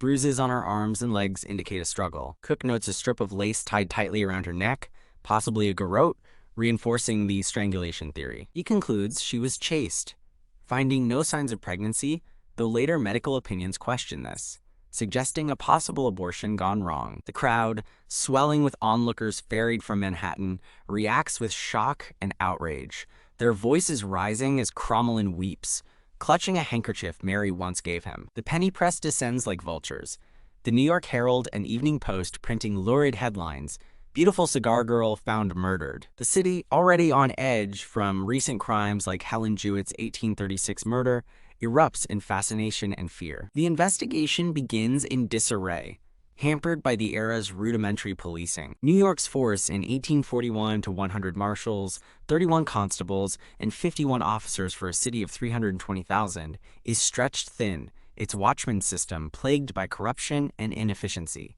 Mayor Robert H. Morris, under pressure from the press, offers a $500 reward and immunity for informants, a rare move that signals the case's urgency. But leads are scarce. Crommelin, devastated, provides early details, confirming Mary's identity through her dress and a scar on her wrist from a childhood accident. Payne, questioned intensely, offers an alibi, drinking with his brother on July 25th, corroborated by John Payne. though his heavy drinking raises doubts. Witnesses trickle in. A Hoboken tavern keeper, William Kiefer, claims he saw Mary on Sunday with 6 rough-looking men in a boat near Sybil's Cave, laughing before they rowed off, fueling a gang violence theory. A local woman, Jane Taylor, reports seeing Mary with a tall, dark man on the Hoboken ferry that day, her description vague but suggestive of a personal connection. The police, led by Marshal Jacob Hayes, expand their search. On August 15, 1841, Mary's missing clothing, gloves, a bonnet, and pieces of her dress, is found in a thicket near Sybil's Cave, hidden among brambles as if staged. Curiously, a second pair of gloves, not hers, is found nearby, suggesting someone planted evidence to mislead. The Evening Tatler, a sensationalist rag, questions if the body is Mary's, citing rapid decomposition for a 3-day timeline, but Cromwelin's identification and the dress's unique embroidery, stitched by Phoebe, confirm it. Suspicion falls on local figures like James Finnegan, a known rowdy with a history of violence, but he produces an alibi, claiming he was in Brooklyn. Another suspect, a sailor named William Johnson, is arrested after boasting in a tavern about knowing the cigar girl's fate, but his story unravels. He was at sea during the murder. The investigation stalls, the press accusing the police of incompetence, while the public demands justice for their fallen icon. A tragic twist unfolds on October 7, 1841. Daniel Payne, consumed by grief and suspicion, spirals into despair. He spends the day drinking heavily, purchasing laudanum, a potent opiate, from a Hoboken apothecary, and takes a ferry to Sybil's Cave, the site of Mary's discovery. There, near the very spot where her body was found, he collapses. His body discovered the next morning with an empty bottle and a note to the world. Here I am on the very spot. May God forgive me for my misspent life. The press seizes on it as a confession, with the Herald proclaiming fiancé's guilt confirmed. But others see it as a lover's anguish, a man broken by loss and public scorn. Payne's death deepens the mystery. Did he kill Mary in a jealous rage, or was his suicide an act of despair over her unsolved murder? John Anderson, Mary's former employer, later claims her ghost haunted him, whispering regrets, a story that adds to her legend but offers no answers. Theories proliferate, each reflecting the era's fears and biases. The gang violence theory gains early traction, fueled by Kiefer's account of Mary with 6 men in a boat. Hoboken in 1841 is a rough retreat, its taverns frequented by sailors and laborers, and Sybil's Cave, though scenic, attracts unsavory types.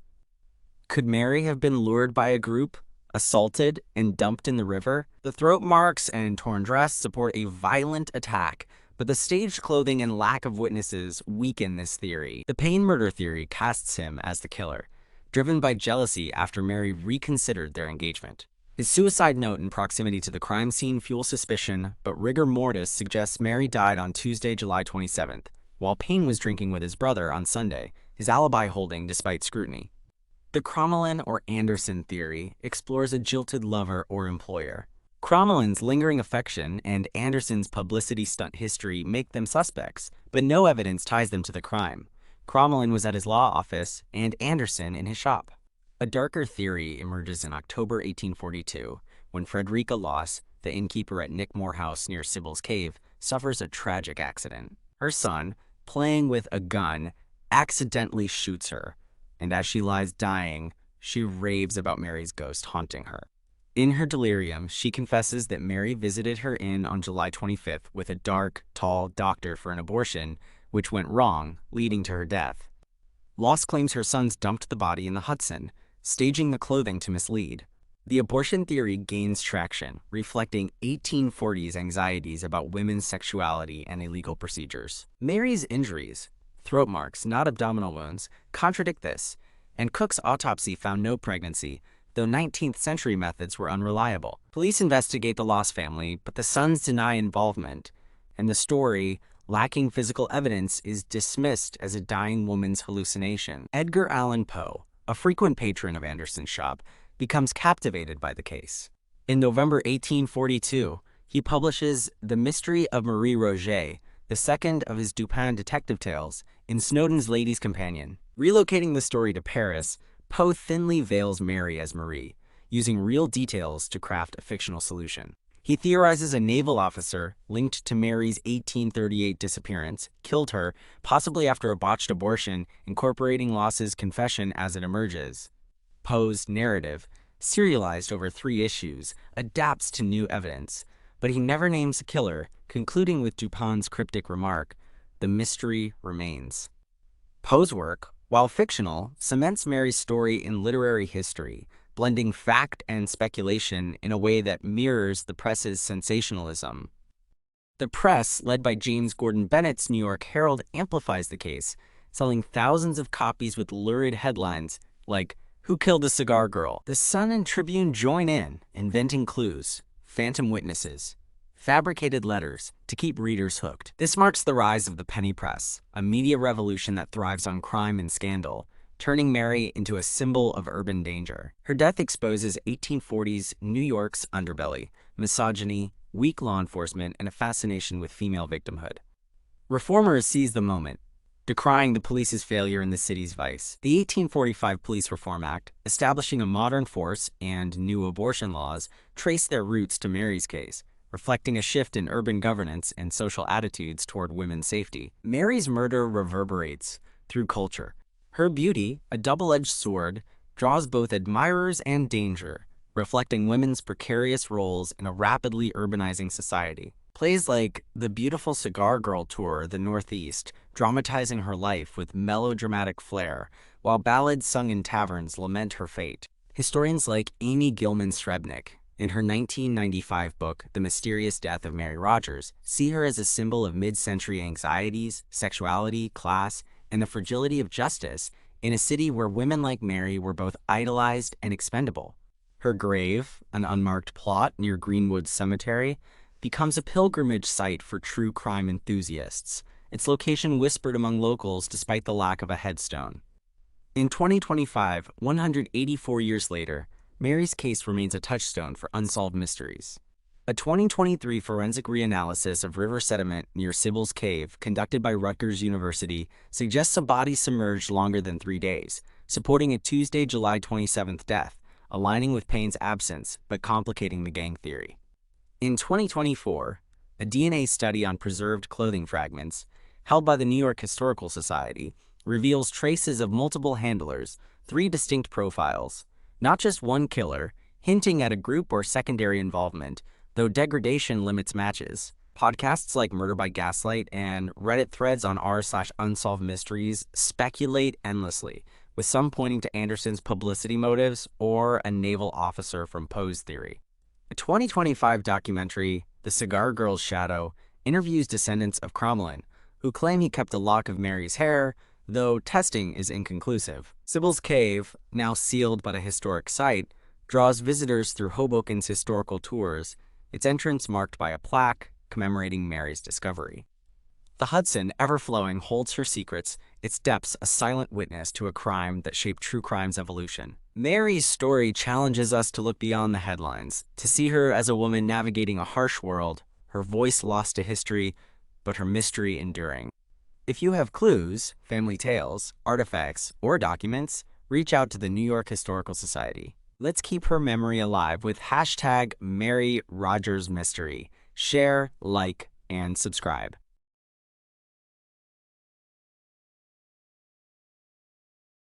December 31st, 1843, the murder of Amasa Sprague, and the setting is Cranston, Rhode Island, a quaint yet industrious town nestled along the meandering Pocasset River, its banks dotted with mills and farmsteads that hum with the pulse of the Industrial Revolution.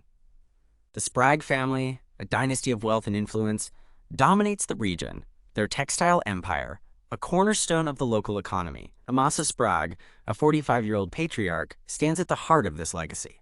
A man whose physical presence, broad-shouldered and stout at 5 feet 10 inches, mirrors his commanding role in both business and politics. On this fateful evening, as the town prepares to welcome the new year, Amasa steps out of his grand Georgian-style mansion on Cranston Street, a sprawling estate with whitewashed columns and manicured grounds that speak to his success. It's a special day, his wife Fanny's birthday, and Amasa, clad in a heavy wool overcoat, a scarf tucked around his neck against the biting cold, sets out on a routine inspection of his farm, a ritual that allows him to clear his mind after a day of managing mill operations and family affairs. The air is sharp, carrying the scent of pine and chimney smoke, while the ground is blanketed in a pristine layer of snow, freshly fallen, that glimmers under the deep indigo blue of the twilight sky.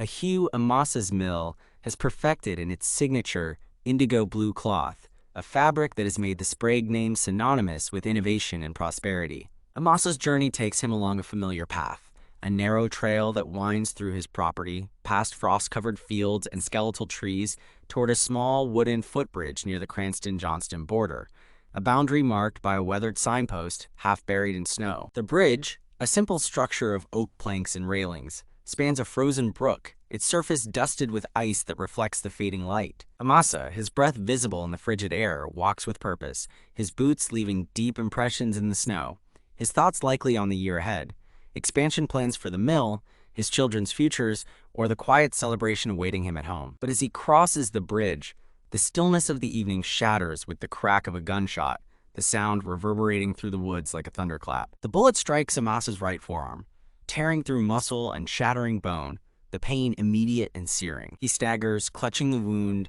his blood staining the snow a vivid crimson, but Amasa is not a man to yield easily. Known for his physical strength, he once lifted a 500-pound bale of cotton single-handedly during a mill demonstration. He fights back, grappling with his assailants, his deep voice bellowing defiance into the night. Two shadowy figures, their faces obscured by the darkness, emerge from the trees, one wielding a musket, the other a blunt instrument, possibly a club or the musket's butt. Amasa's resistance is fierce but futile against the odds. The attackers overpower him, their blows raining down with brutal precision. The musket butt slams into his skull, fracturing it in 3 distinct places, the sound of cracking bone muffled by the snow. Another strike shatters his jaw, sending teeth scattering into the drift, while repeated blows mangle his face, leaving it a grotesque mask of blood and bone, his brain matter protruding through a gaping wound above his left eye. His body finally crumples, lifeless, into the snow, his arms splayed, his legs twisted at unnatural angles, the once pristine white now a canvas of violence. Remarkably, his pockets remain untouched. $60 in banknotes, a small fortune for the time, and a gold watch engraved with his initials, a gift from his father, sit undisturbed, a chilling indication that this was no robbery but a premeditated act of vengeance, driven by a motive far darker than greed. At around 7 p.m., Michael Costello, a 32-year-old Irish immigrant and loyal servant of the Sprague household, is walking the same path, his lantern swinging as he heads to stable the horses for the night. A father of 3 with a weathered face and a quiet demeanor, Costello has worked for Amasa for 5 years, his loyalty born of fair wages and a shared faith. Both men attend the same Catholic church in Providence on Sundays. As he nears the footbridge, his lantern light catches a dark shape in the snow, and his heart sinks as he recognizes the familiar overcoat, now soaked in blood. Kneeling beside the body, Costello's hands tremble as he brushes snow from the face, gasping at the unrecognizable mass. Only a scar on Amasa's neck, a remnant of a childhood accident involving a hay cart, confirms the identity. God in heaven, it's Mr. Sprague, he mutters, crossing himself before sprinting to the nearest farmstead, the home of Joseph Congdon, a tenant farmer who rents land from the Spragues. Congdon, a wiry man in his 50s with a grizzled beard, listens as Costello recounts the horror, his voice breaking. Within minutes, Congdon rallies a group of men, mill workers, neighbors, and a local magistrate named Samuel Reynolds, who doubles as a blacksmith. They return to the scene, their lanterns casting eerie shadows across the blood-soaked snow, their boots crunching in the silence. Reynolds, a stern man with a no-nonsense air, impanels a makeshift coroner's jury on the spot, a legal formality in 1840s Rhode Island. The jury, composed of Congdon, 2 mill workers named Thomas Brown and Ezekiel Potter, and a schoolteacher, James Wilson, examines the body under lantern light, their faces grim. Brown, a former sailor with a keen eye, notes the musket lying nearby, its stock splintered into jagged fragments, the barrel stuffed with a wad of newspaper, a detail that catches their attention. Potter points out boot tracks leading away from the bridge, preserved in the snow, heading toward a cluster of homes a mile away. After a brief deliberation, their breath fogging in the cold, the jury delivers a verdict. Murder by persons unknown, a finding that sets the stage for a manhunt as they fashion a stretcher from pine branches and carry Amasa's remains back to the mansion.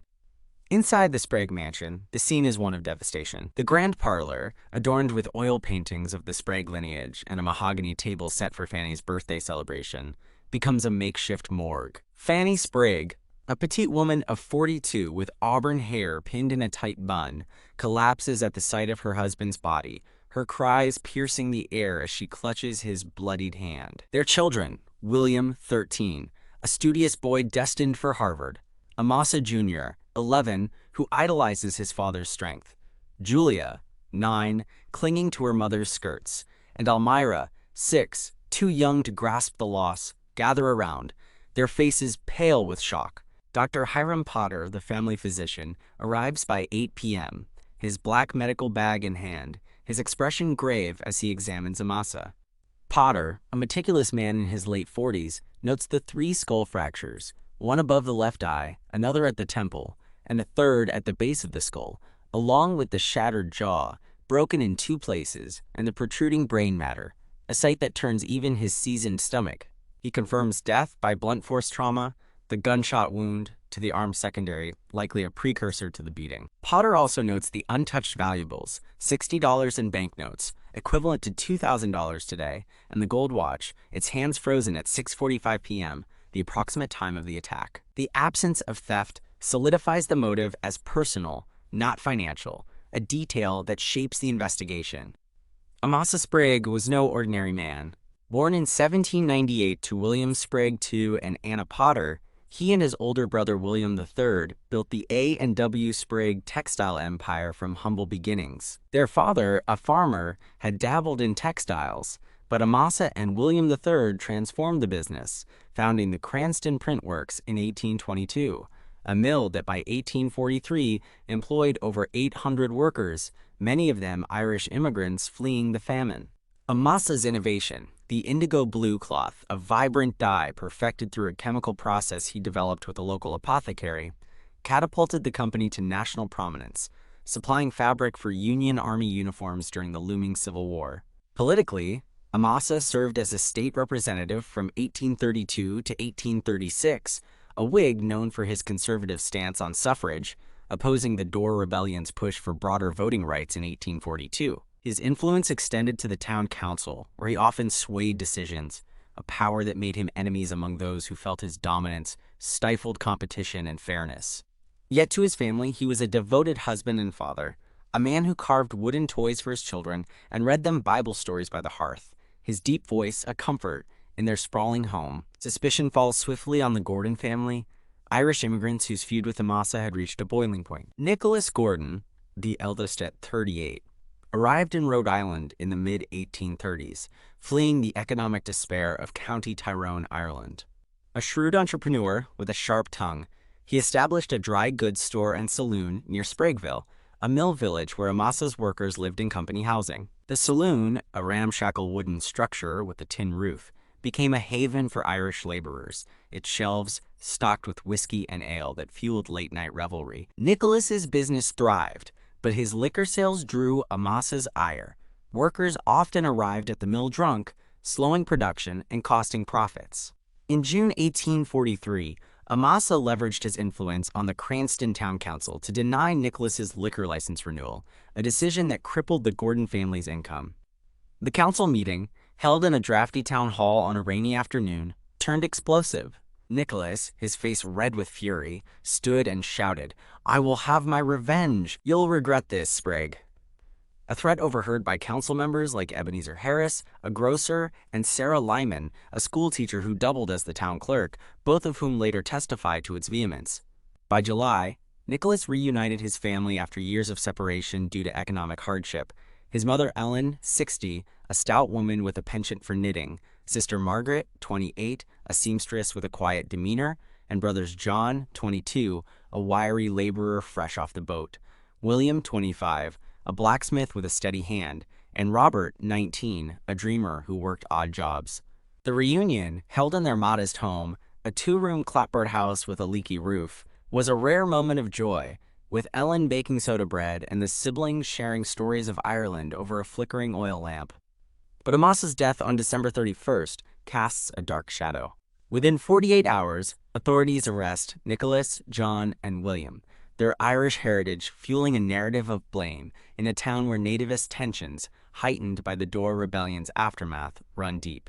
The rebellion, a 1842 uprising led by Thomas Dorr to expand suffrage beyond property-owning white men, had pitted elites like Amasa against immigrants and the working class, leaving a legacy of mistrust that colors the investigation. The investigation, led by Sheriff Amos Cook, a gruff Yankee with a disdain for immigrants, unfolds with urgency but little rigor. Cook, a 50-year-old former mill overseer with a limp from a childhood accident, focuses on the physical evidence, though 1840s forensics are rudimentary. The shattered musket, its stock splintered into jagged fragments, lies 10 feet from Amasa's body, its barrel stuffed with a wad of newspaper from the Irish Advocate, a Boston-based publication popular among immigrants, a detail Cook seizes as proof of Irish involvement, ignoring its circulation among non-Irish readers.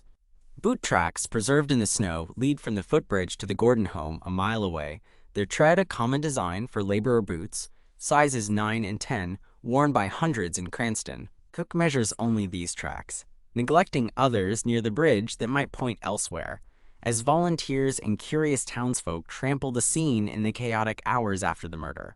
A blood-stained overcoat, found draped over a fence post along the path, becomes a focal point.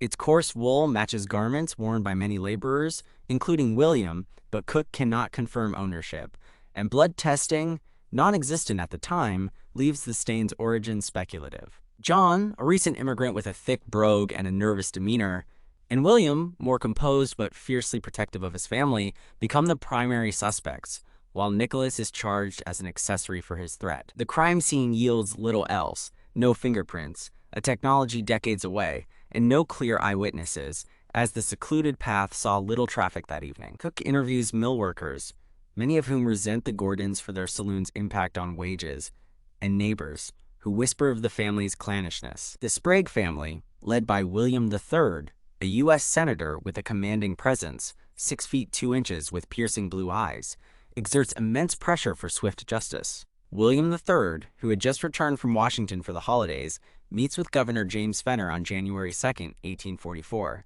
demanding action, his influence ensuring the investigation focuses narrowly on the Gordons. This pressure, combined with anti-Irish sentiment in a state where immigrants are scapegoated for economic woes, shapes a narrative that pits native-born elites against the Irish underclass, a divide deepened by the Dorr Rebellion's failure to enfranchise the working poor. The trial of John and William Gordon begins on April 1, 1844, before the Rhode Island Supreme Court in Providence, a grand hall with high ceilings and walls adorned with portraits of colonial dignitaries, their stern gazes seeming to judge the proceedings. Judge Job Durfee presides, a 54-year-old jurist with a gaunt face and a known nativist streak, his bias evident from the outset. The courtroom is packed to capacity, with spectators spilling into the aisles, merchants in tailored coats, mill workers in rough wool, and Irish sympathizers clutching rosaries, their murmurs a constant hum. The prosecution, led by Attorney General Albert C. Greene, a meticulous lawyer with a flair for dramatic oration, built a case on circumstantial evidence: the boot tracks, the overcoat, the musket, and Nicholas's threat, painting a picture of a conspiracy fueled by revenge over the liquor license denial. Greene calls Michael Costello as the first witness, his voice halting as he recounts finding Amasa's body, the blood-soaked snow a vivid memory that draws gasps from the gallery. Thomas Arnold, a 35-year-old mill worker with a squint from years at the loom, testifies he saw John near the bridge at 4 p.m. that day, though his recollection falters under cross-examination, admitting he'd been drinking at a nearby tavern and might have mistaken the time. The defense, led by Thomas F. Carpenter, a 48-year-old attorney with a reputation for defending the underdog, faces an uphill battle. Carpenter, a wiry man with graying hair and a sharp mind, counters with alibis. John and William attended a christening at their home for Margaret's newborn son, a celebration attended by Irish neighbors like Patrick O'Connell, a 40-year-old laborer, and Bridget Kelly, a 29-year-old washerwoman, both of whom swear the brothers never left. Carpenter argues the evidence is flimsy.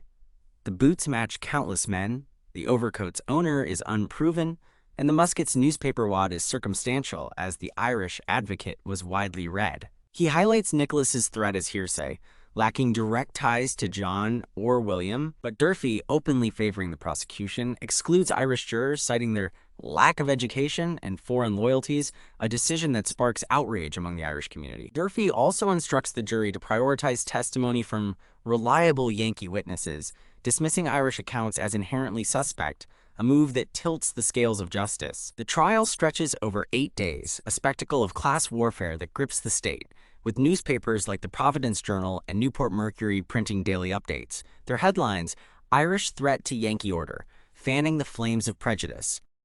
The prosecution's evidence unravels under closer scrutiny, but the courtroom's bias overshadows reason. The boots, a standard design in sizes 9 and 10, are sold by every cobbler in Cranston, matching the feet of hundreds of men, including half the mill workers who tramped through the scene post-murder. Yet Cook measured only the tracks leading to the Gordon house, ignoring others that might have pointed elsewhere, now lost to snowmelt and foot traffic. The blood-stained overcoat, a coarse wool garment with frayed cuffs, is a common style among laborers, and while it fits William's broad shoulders, Cook cannot confirm ownership. Blood testing, a science decades away, leaves the stain's origin speculative, though Green insists it's Amasa's, a claim the jury accepts without proof. The musket, a critical piece, is contested. Its splintered stock matches the wounds on Amasa's skull, and the newspaper wad, dated December 1843, suggests Irish involvement, but William later reveals he hid Nicholas's guns in a barn to protect the family after the license dispute, fearing retaliation. An exculpatory detail Durfee rules irrelevant, barring its introduction. The prosecution leans heavily on Nicholas's June threat, painting it as the spark for a family-wide conspiracy, but no direct evidence ties John or William to the precise moment of the attack. No witnesses saw them at the bridge, and their alibis, though dismissed by Durfee, hold under scrutiny by neutral observers. Durfee's rulings further stack the deck. He denies separate trials for the brothers, forcing Carpenter to defend them jointly despite their differing roles. John as the alleged killer, William as a supposed accomplice, a decision that muddies the defense strategy. Durfee also coaches the jury with loaded instructions, telling them, quote, "The testimony of educated men must outweigh that of foreigners whose loyalty to this state is questionable," a directive that inflames Irish spectators, some of whom are forcibly removed after shouting protests. The jury, composed entirely of Yankee property owners, farmers, merchants, and a schoolmaster named Henry Aldrich, deliberates for less than 2 hours on April 9, 1844. Their verdict acquits William, finding no direct link to the crime, but convicts John, sentencing him to hang, a decision that splits the community. The Irish mourn, their cries of injustice echoing through Providence's streets, while Yankee elites, including William III, nod in grim satisfaction, seeing the verdict as a restoration of order in a state still reeling from the Dorr Rebellion's challenge to their power. John's execution looms on February 14, 1845, at the state prison in Providence, a squat stone building on the city's outskirts, its walls weathered by decades of harsh winters. The months leading up to the date see a groundswell of resistance. Civil libertarians, Irish community leaders, and a growing number of Yankee abolitionists rally for a stay, citing Durfee's bias and the trial's flaws. Richard W. Green, a defense attorney who joins Carpenter post-trial, uncovers William's disclosure about hiding the guns, arguing it cast doubt on John's guilt. Petitions flood Governor James Fenner's office, a modest room in the State House cluttered with maps and ledgers, where Fenner, a 50-year-old Whig with a penchant for compromise, weighs the political cost. The Rhode Island General Assembly, a body of 72 men, debates clemency, their chamber filled with the scent of tobacco and the murmur of heated arguments. Irish leaders like Father Patrick O'Malley, a 45-year-old priest from St. Mary's Church, organize rallies, their banners proclaiming "Justice for John Gordon," while Yankee merchants counter with editorials in the Providence Journal warning of Irish lawlessness. The Assembly votes narrowly to proceed, 38 to 22. Swayed by Sprague influence. William III, a senator with a direct line to Fenner, ensures the execution moves forward, his grief for Amasa hardened into a demand for retribution. On the day of the execution, a crowd of 2,000 gathers outside the prison, a mix of Irish mourners, curious Yankees, and journalists from as far as Boston, their breath fogging in the February chill. John, clad in a simple gray suit provided by the state, stands on the gallows, a wooden platform creaking under his weight, his hands bound with coarse rope. At 22, he's aged beyond his years, his face gaunt from months in a damp cell, but his demeanor is calm, his faith unshaken. Father O'Malley administers last rites, his voice steady as he recites the Lord's Prayer, while John's mother Ellen and sister Margaret weep in the crowd, clutching each other. John addresses the onlookers, his voice clear despite the tremor in his hands. "I forgive them, for they know not what they do," echoing Christ's words on the cross, a final act of grace that moves even the hardest hearts. At 1 p.m., the trapdoor drops, the rope snapping taut, and John Gordon becomes Rhode Island's last execution, his death a catalyst for reform. The state abolishes capital punishment in 1852, a direct result of the public outcry, with legislators citing John's case as a cautionary tale of judicial overreach. Nicholas faces 2 trials in 1845, charged as an accessory, but both end in hung juries, the jurors unable to reconcile the lack of direct evidence with the Sprague-driven narrative. He's released by 1846, his health broken by prison conditions. He dies of tuberculosis in 1848, whispering to Margaret on his deathbed, "We were wronged, but I'll not curse them." The case fades into legal limbo. Amasa's true killers, an enigma that haunts Cranston's collective memory, a wound that festers amid the town's divisions. Theories surrounding Amasa's murder proliferate, each reflecting the era's social fractures and the case's unresolved nature. The Gordon revenge theory remains the dominant narrative, centered on Nicholas's threat and the family's motive. Revenge for the liquor license denial, a blow to their livelihood that fueled resentment. John and William, as the youngest and most physically capable brothers, are cast as the likely perpetrators, their Irish pride wounded by Amasa's dominance. Yet the evidence is shaky. John's alibi, corroborated by the christening attendees, places him at home, and the physical clues are far from conclusive. The boots, a standard design sold by every cobbler in Cranston, match countless men, and the track's preservation is suspect, as snowmelt and foot traffic obliterated other potential leads. The blood-stained overcoat, a coarse wool garment with frayed cuffs, lacks forensic confirmation, and the musket's newspaper wad, while suggestive, proves little. The Irish Advocate was read by many, including Yankee subscribers. Historians like Scott Malloy, in his 2000 book Irish Titan, Irish Toilers, argue the Gordons were scapegoats, their Irish identity a convenient target in a nativist climate. The Dorr Rebellion theory offers a political angle, suggesting a disgruntled follower of Thomas Dorr, the 1842 suffrage reformer, targeted Amasa for his opposition to expanded voting rights. Amasa, a vocal Whig, had backed the state's crackdown on Dorr's People's Constitution, which sought to enfranchise non-property owners, including Irish immigrants. Dorr's arrest in 1842 scattered his supporters, but a lone loyalist, perhaps a former Sprague worker radicalized by the cause, might have sought revenge. This theory gains traction from the timing. Amasa's death comes just 18 months after Dorr's trial, but lacks evidence as Dorr's movement was in disarray, and no specific suspect emerges. The rival business theory points to Big Peter Dolan, a 40-year-old mill worker fired by Amasa in November 1843 for wrecking a loom, an act of sabotage that cost the company $200 in repairs. Dolan, a hulking man with a temper, had clashed with Amasa before, once threatening to smash his head during a wage dispute in 1841, a remark overheard by a foreman named Daniel White. Dolan's dismissal left him destitute, his family evicted from company housing, giving him a clear motive: revenge for his ruined livelihood. Yet no physical evidence ties him to the crime, no tracks lead to his home in Johnston, and witnesses place him at a tavern in Providence that evening, drinking with a group of carpenters. Still, his absence from the initial investigation, possibly due to Sprague influence focusing on the Gordons, keeps this theory alive among modern researchers. The random attack theory considers a drunken brawl gone wrong, a plausible scenario given the area's rough edges. The footbridge, though secluded, was near a dirt road frequented by laborers heading to taverns in Johnston, where New Year's Eve celebrations often turned rowdy. A group of inebriated men might have encountered Amasa, a known figure, and attacked him in a fit of rage, the musket a weapon of opportunity.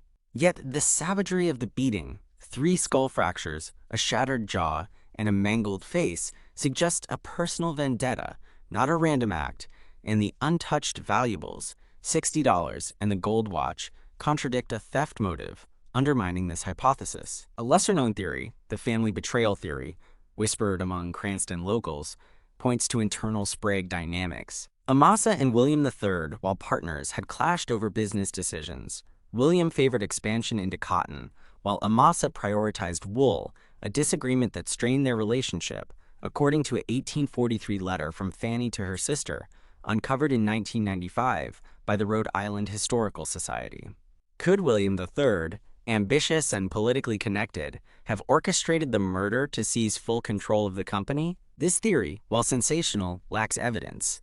No witnesses report Sprague family discord at the time, and William III's alibi, dining with Governor Fenner in Providence, holds firm. Still, the rumor persists, fueled by the family's rapid consolidation of power post-murder. In 2011, Governor Lincoln Chafee issues a posthumous pardon for John Gordon, a symbolic act acknowledging the trial's injustice, spurred by advocacy from the Rhode Island Irish History Forum. Chafee, speaking at a ceremony in the Sprague mansion, calls the execution a stain on our state's history, citing Durfee's bias, the exclusion of Irish jurors, and the lack of concrete evidence. The pardon, while a step toward reconciliation, leaves Amasa's killers unknown, a mystery that continues to haunt Cranston's collective memory, a wound that festers amid the town's historical divisions. Amasa's death sends shockwaves through Rhode Island, reshaping its social, economic, and cultural landscape. The A&W Sprague empire, once a textile titan with mills stretching from Cranston to Maine, falters under William III's stewardship. William, returning from Washington to manage the company, focuses more on politics than business, his Senate duties pulling him away during critical years. The Civil War, while initially boosting demand for indigo blue cloth for Union uniforms, brings economic shifts, cotton shortages, labor strikes, and competition from Southern mills that erode the company's dominance. By the 1870s, the Sprague fortune dwindles, the company filing for bankruptcy in 1873, a shadow of its former glory, though it limps into the 20th century under distant relatives.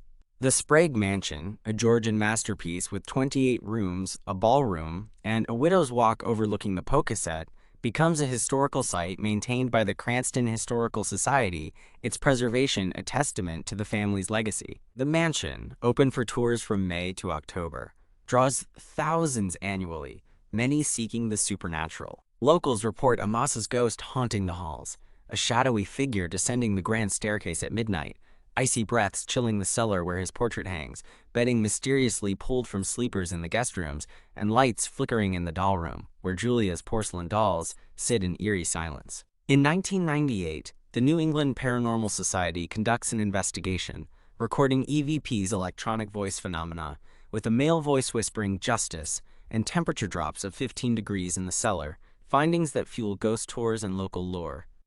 Historians, however, see the mansion as a monument to 1840s class divides.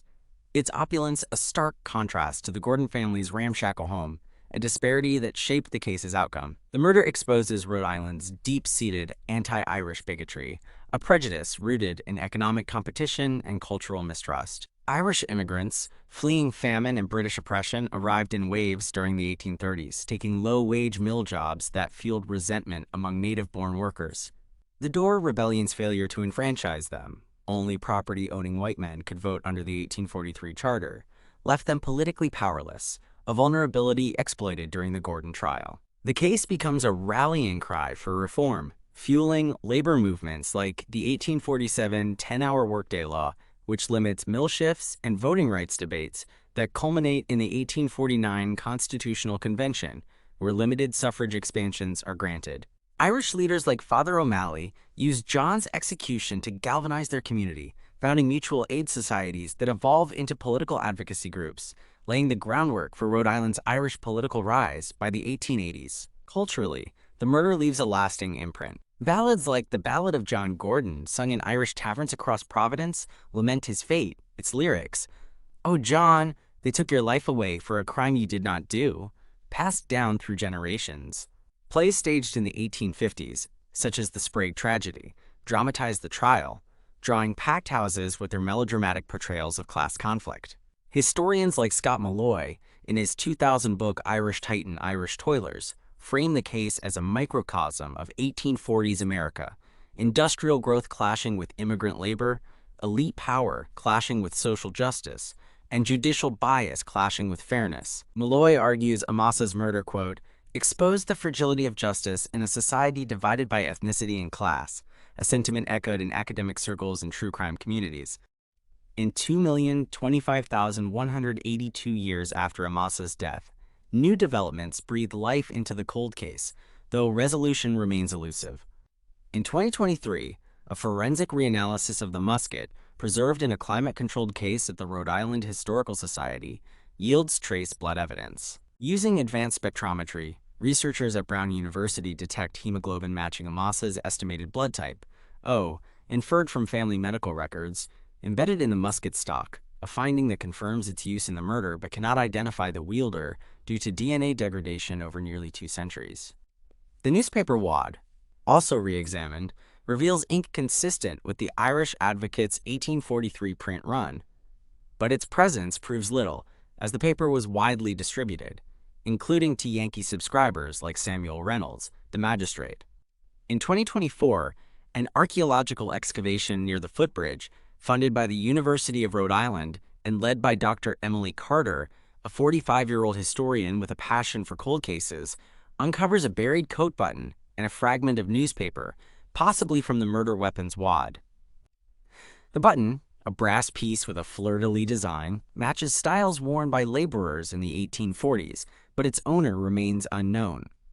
Similar buttons were mass-produced in Pawtucket. The newspaper fragment, dated December 29, 1843, contains a partial headline about a Dublin uprising, aligning with the Irish Advocate's content, but its significance is debated. Carter argues it reinforces the Irish connection, while skeptics note its commonality. The dig also uncovers a rusted musket ball, its caliber matching the wound in Amasa's arm, a find that confirms the gunshot's role, but adds no new suspects. Podcasts like Murder by Gaslight and online forums on r/Unsolved Mysteries dissect these findings, fueling speculation. Some point to Big Peter Dolan's firing as a motive, suggesting he ambushed Amasa with an accomplice, the musket a weapon of opportunity from a tavern brawl. Others revive the Door Rebellion theory, proposing a radicalized worker, perhaps a former Sprague employee like Thomas Arnold, acted out of political spite, though Arnold's testimony places him elsewhere. A fringe theory posits an unknown rival, possibly a competitor like the Knight family, who owned a rival mill in Coventry and resented Sprague dominance. But no evidence supports this, as the Knights were in Boston during the murder, attending a textile expo documented in the Boston Globe archives. A 2025 documentary, The Sprague Enigma, produced by Rhode Island PBS, delves deeper, interviewing descendants of both families. Mary Gordon Sullivan, a 72-year-old great-great-grandniece of John, shares a family letter from Margaret, dated 1846, claiming a Yankee plot framed the Gordons to crush Irish spirit, though its authenticity is unverified. Handwriting analysis yields inconclusive results due to faded ink. Amasa Sprague Wythe, a 65-year-old retired engineer and direct descendant, expresses doubt about the Gordons' guilt, noting family stories of William III's regret over the execution, whispered during his final years.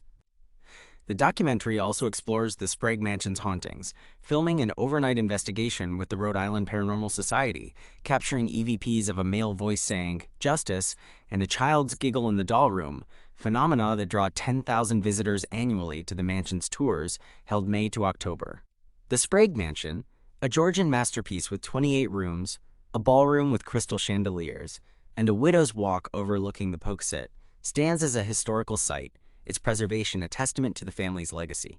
Visitors report paranormal activity, Amasa's ghost descending the grand staircase at midnight, his heavy footsteps echoing on the oak steps, icy breaths chilling the cellar where his portrait hangs, a stern image painted in 1840, bedding pulled from sleepers in the guest rooms, leaving them shivering, and lights flickering in the doll room, where Julia's porcelain dolls sit in eerie silence, their glass eyes seeming to follow guests. The 1998 investigation by the New England Paranormal Society, using thermal cameras and EMF detectors, recorded temperature drops of 15 degrees in the cellar and EVPs that fuel ghost tours, a staple of Cranston's tourism economy. Historians, however, see the mansion as a monument to 1840s class divides. Its opulence, marble fireplaces, imported rugs, a library with 500 books, a stark contrast to the Gordon family's ramshackle home, a two-room clapboard house with a leaky roof and dirt floor, a disparity that shaped the case's outcome. The murder of Amasa Sprague remains a haunting enigma, a cold case wrapped in the frost of history, its tendrils reaching into the present. Was it the Gordons, framed by a prejudiced system that saw their Irish identity as a threat? Or a political foe from the Dorr Rebellion, a rival like Dolan seeking revenge for his firing? Or a random act twisted by vengeance? The gunshot, the savage beating, the untouched wealth, $60 and the gold watch point to a deliberate intent, a murder driven by hatred or retribution, yet justice eludes, buried under the weight of 1840s bias and lost evidence. Amasa, a man of power, innovation, and family devotion, deserves answers. His legacy as a textile pioneer tarnished by an execution that may have been wrongful. The Sprague mansion's eerie silence, the Gordon family's enduring grief, and the town's divided memory challenge us to seek truth beyond the narratives of 1843. It's the morning of September 11, 1888, the Whitehall Mystery in the heart of London, where the fog clings like a shroud to the cobblestone streets of Pimlico, a district along the Thames known for its elegant Georgian townhouses, hidden brothels, and the ever-present undercurrent of urban decay. The air is thick with the acrid scent of coal smoke from factory chimneys, the damp earthiness of the riverbank, and the faint tang of fish rotting in the tide. The construction site for the new Metropolitan Police headquarters, soon to be christened New Scotland Yard, sprawls along the Victoria Embankment, a chaotic expanse of brick, timber, and scaffolding, where laborers toil under the watchful eye of architects dreaming of a modern policing era. The site, a hive of activity since its groundbreaking in 1887, buzzes with the rhythmic clang of hammers, the rasp of saws, and the shouts of foremen directing a workforce of 150 men. At around 9 a.m., George Sims, a burly 35-year-old laborer from Bermondsey, with calloused hands and a weathered face, pauses to stretch his aching back near the river's edge, his breath visible in the chilly air. His eyes, sharp from years of spotting flaws in brickwork, catch an anomaly, a pale, severed right arm and shoulder protruding from the muddy shore, half submerged in the sluggish, gray-green tide. The limb, its flesh bloated and discolored to a sickly yellow-green from prolonged water exposure, bears no obvious marks of identity. Its fingers are curled inward as if grasping for life, the nails cracked and encrusted with Thames silt. Sims staggers back, his boots sinking into the mire, and shouts for his foreman, Alfred Grayson, a stern 45-year-old with a graying mustache. Within minutes, a crowd gathers, their gasps and murmurs mingling with the river's steady lapping, their faces a mix of horror and morbid curiosity. The Times newspaper, ever eager for a sensational scoop, initially dismisses the find as a medical student's prank, a common enough occurrence in a city teeming with teaching hospitals like St. Thomas's and Guy's. But the discovery marks the beginning of a chilling mystery that will grip London for months. 3 weeks later, on October 2, 1888, the mystery takes a darker turn, unfolding against the backdrop of a city already trembling from the Jack the Ripper killings in Whitechapel, just 2 miles to the east. The construction site at New Scotland Yard, a sprawling complex of red brick and iron beams, nears completion. Its cellar vaults, constructed 3 months prior and damp with black mold, intended for storage of records and evidence. The vaults, 3 in number, are accessed via a narrow stone staircase, their air heavy with the musty scent of earth and decay. At 3:45 p.m., Henry Young, a wiry 28-year-old laborer from Kent with a mop of sandy hair, descends into one such vault to clear debris left from the week's work. His lantern, a flickering oil lamp, casts dancing shadows on the damp walls as he shuffles forward, his boots echoing on the stone floor. Amid the rubble, he spots a parcel wrapped in coarse sacking, its edges stained with a dark, viscous liquid that seeps into the cracks. With trembling hands, he peels back the layers, the fabric rasping against his calloused fingers, and stumbles back in horror. A headless, limbless female torso sprawls across the stone, its flesh pale and marbled with decomposition, the skin peeling in places to reveal muscle beneath. The vault's walls, stained black where the body rested, suggest it has lain there for days, the air now thick with the sickly, sweet stench of rot, a smell that clings to Young's clothes as he bolts up the stairs, his shouts piercing the afternoon calm. Police arrive by 4:15 p.m., led by Sergeant William Elliott, a 38-year-old with a clipped mustache, who cordons off the site as a growing throng of onlookers presses against the barriers, their whispers tinged with dread.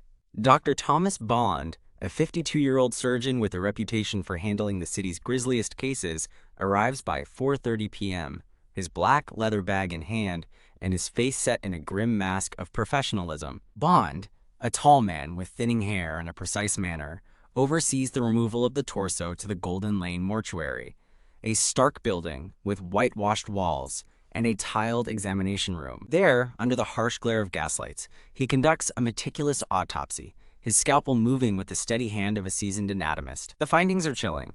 The sixth cervical vertebra is sawn through with surgical precision, the cut clean and deliberate, while the trunk is severed above the hips with a similar exactness, the pelvic bones cleanly divided. The head, arms, and legs are absent, leaving the torso a macabre puzzle piece, its flesh preserved in spirits for further study. Bond notes a healthy heart, its chambers intact, and organs, liver, kidneys, spleen, showing no disease beyond severe pleurisy in the left lung, suggesting a robust woman undone by a methodical killer. The absence of reproductive scars indicates she likely never bore children, a detail that narrows the victim profile to a woman of perhaps 25 to 35, well-nourished, and possibly of middle or lower class. The precision of the dismemberment, sawn bones, clean incisions, points to a killer with anatomical knowledge, potentially a butcher, surgeon, or medical student, a theory that sends police scouring the city's hospitals, slaughterhouses, and anatomy schools.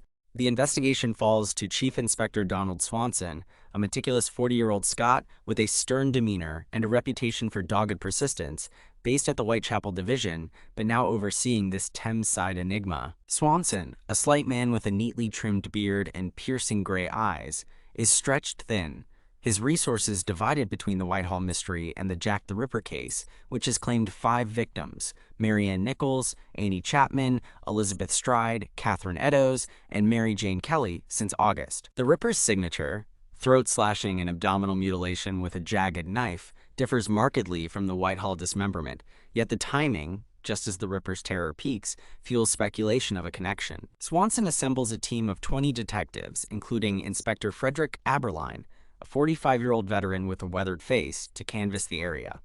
On October 17th, the case escalates when a left leg, severed above the knee with the same surgical precision, is found buried in a cellar off Pynchon Street, a narrow alley in Whitechapel, reeking of gin and despair. The leg's flesh, in a similar state of decomposition, matches the torso, its bone cuts aligning with Bond's autopsy findings. Days later, a second leg, severed below the knee, surfaces near Lambeth, its discovery by a bargeman named Thomas Reed adding to the grim tally. The arm from September, retrieved by Sims, completes the known parts, though the head remains elusive, possibly sunk with weights, buried or discarded in the Thames depths, leaving the victim unidentified and the killer's motive shrouded in fog. Bond's detailed report, submitted on October 9, paints a grim picture.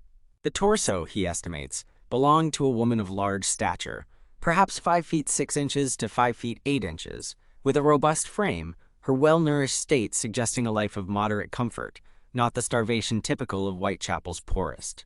The pleurisy, a chronic inflammation, indicates a history of respiratory issues, possibly from damp living conditions, a common affliction in London's tenements. The surgical precision, bones sawn with a fine-toothed instrument, flesh incised with a sharp blade, suggests a killer with training, ruling out a casual butcher and pointing toward a medical professional or student. Bond notes no signs of struggle or defensive wounds, implying the victim was either unconscious or killed before dismemberment, a detail that deepens the mystery. The police dredge the Thames, their boats cutting through the murky water, and search the vaults, finding no further remains, though the vault's 3-day-old stains, analyzed by a chemist, Dr. William Sedgwick, as blood and tissue residue, suggest the body was placed after September 29th, narrowing the timeline.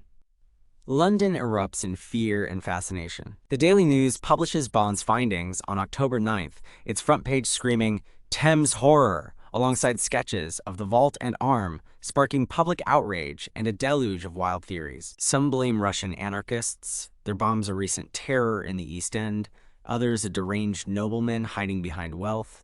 Rumors swirl around the Marquis of Salisbury, whose estate lies near Pimlico, though no evidence supports this. The construction site, now a crime scene, grinds to a halt as police swarm the area, their lanterns bobbing in the fog as they question workers and search for clues. Swanson interviews key witnesses. George Sims, who saw no one near the arm but recalls a steamer passing at 8 a.m. Henry Young, who heard nothing in the vault but noted a damp footprint near the entrance, quickly washed away by rain. And James Taylor, a 50-year-old night watchman with a raspy voice, who recalls a shadowy figure near the embankment at midnight on September 29th. A man in a long coat and wide-brimmed hat, his face obscured by the diso, missed. Taylor's description, though vague, aligns with Hutchinson's later account of a well-dressed man seen with Mary Kelly, but his memory falters under pressure, admitting he dozed off briefly, casting doubt on his reliability. The police canvass Whitechapel, where the Ripper's shadow looms, questioning suspects like George Hutchinson, a 28-year-old laborer who claims to have seen a man with Mary Kelly on November 9th, describing a gentleman with an astrakhan coat and gold watch, a tale later deemed rehearsed by Aberline. Other suspects include John Pizer, the leather-apron butcher, whose alibi holds, and Montague John Druitt, a barrister with medical ties, whose drowning in December raises eyebrows, though no link to Whitehall emerges. The lack of a head hinders identification. The Thames Current's a graveyard for evidence. Some speculate a match with Elizabeth Jackson, a 21-year-old prostitute whose dismembered body parts were found in the Thames in June 1889, but Bond dismisses this. Jackson's remains showed different decomposition rates and cuts, suggesting a separate killer. The public's hysteria peaks, with letters to Scotland Yard claiming confessions. One from Jack the Ripper offers a vault clue. Another from a repentant student confesses to a prank gone wrong. None verified, as the fog-shrouded city braces for more atrocities. Theories proliferate, each reflecting the era's anxieties and the case's complexity. The Ripper connection theory posits a single killer, adapting from Whitechapel's slash-and-mutilate spree to the Thames dismemberments, perhaps to evade the intensified police presence in the East End. Proponents, including journalist Tom Cullen in his 1965 book Autumn of Terror, argue the vault's proximity to Whitechapel and the timing, post-Ripper's final kill on November 9th, suggest a shift in method, the dismemberment a way to dispose of evidence. Yet, Bond and Swanson counter this, noting the surgical precision here versus the Ripper's frenzied, jagged cuts, the latter suggesting a different hand, possibly a copycat or unrelated predator. The medical student theory gains traction. Hospitals like St. Thomas's, a stone's throw from the Thames, train dissectors, and the vault's location near medical schools like Charing Cross fuels suspicion. A student, perhaps dismissed for unethical experiments or expelled for stealing cadavers, becomes a prime suspect. Police question 15 students, including one Charles Cross, caught with a saw in October, but his alibi, attending a lecture, holds, and no vault link emerges. The Thames Torso Series theory links this to other 1880s cases, the Reign of Mystery of 1887, where a torso was found in the Thames estuary, and the Battersea Mystery of 1889, with a head and limbs in the river, suggesting a serial predator targeting the Thames anonymity to dispose of victims. Bond's 1889 report on the Battersea case notes similar surgical cuts, hinting at a pattern, though the Whitehall victim's pleurisy distinguishes her. The random act theory considers a one-off crime, a body dumped to avoid recognition, perhaps by a family hiding a scandalous death. But the multiple sites, Pimlico, Whitechapel, Lambeth, the precision of dismemberment, and the vault placement argue against a spontaneous act, pointing to a calculated mind. A fringe revenge theory suggests a personal vendetta, the victim a mistress or debtor, her identity erased by decapitation but no motive surfaces, and the public nature of the dump sites contradicts secrecy. The investigation stalls, a testament to the era's forensic limitations. Swanson's team, numbering 20 detectives and 50 constables, is stretched thin by the Ripper case, their resources depleted by late 1888. Forensic tools are rudimentary. No fingerprint analysis, introduced only in 1901. And blood typing, pioneered in 1900, decades away. The vault's 3-day-old stains, analyzed by Dr. Sedgwick as blood and tissue residue, suggest placement after September 29th, but rain washed away footprints, and the Thames currents erased trace evidence. Dredging operations, conducted with rowboats and grappling hooks, yield only debris. Old boots, a rusted anchor, a child's doll, while searches of the vaults find no further remains, though a second vault's dampness hints at another body never confirmed. The police question 80 suspects, including John Daly, a 40-year-old butcher from Southwark whose shop knife matches the cuts, but his alibi, drinking with his wife at a pub, holds corroborated by barmaid Mary Jenkins. Montague Druitt, a 31-year-old barrister with a medical background, drowned in the Thames on December 31st. His suicide note vague, but no vault link emerges, and his family denies involvement. The case fades as Whitechapel's killings dominate headlines, though the torso's vault discovery haunts New Scotland Yard's official opening on May 4, 1890. Its cellar, a grim foundation stone. In 1894, a Scotland Yard memo, penned by Swanson and filed under Unresolved Cases, labels it unsolved, its details buried amid Ripper lore, the victim's identity a whisper lost to the Thames depths. The public's memory shifts to the East End, but the Whitehall Mystery lingers in the city's collective unease, its dismembered tail a shadow on the embankment. FX. The creak of a police file closing with a thud, the splash of a failed dredge with the creak of a rowboat, the murmur of a suspect interview in a dimly lit room, the clang of a new building's foundation stone being laid, the rustle of a memo being archived. Culturally, the Whitehall Mystery leaves an indelible mark. Ballads sung in East End pubs mourn the Thames lady, their lyrics. Oh, her limbs in the river do lie, a mystery beneath London sky, passed down by dock workers and barmaids, though few survive in print, lost to time's erosion. The 2017 board game Whitehall Mystery by Fantasy Flight Games recreates the hunt, its players embodying detectives or the killer, its map, a detailed replica of 1888 London, Pimlico's vaults, Whitechapel's alleys, the Thames bends, drawing enthusiasts to tabletop investigations. Historians like Stuart Evans, in his 2004 book The Thames Torso Murders, explore the case, suggesting a link to Frederick Bailey Deeming, an Australian killer executed in 1892 for murdering his wife and burying her in concrete. His methods, dismemberment with a saw, aligning with Whitehall's precision, though evidence is circumstantial, reliant on Deeming's travels to England in 1888, unproven by ship logs.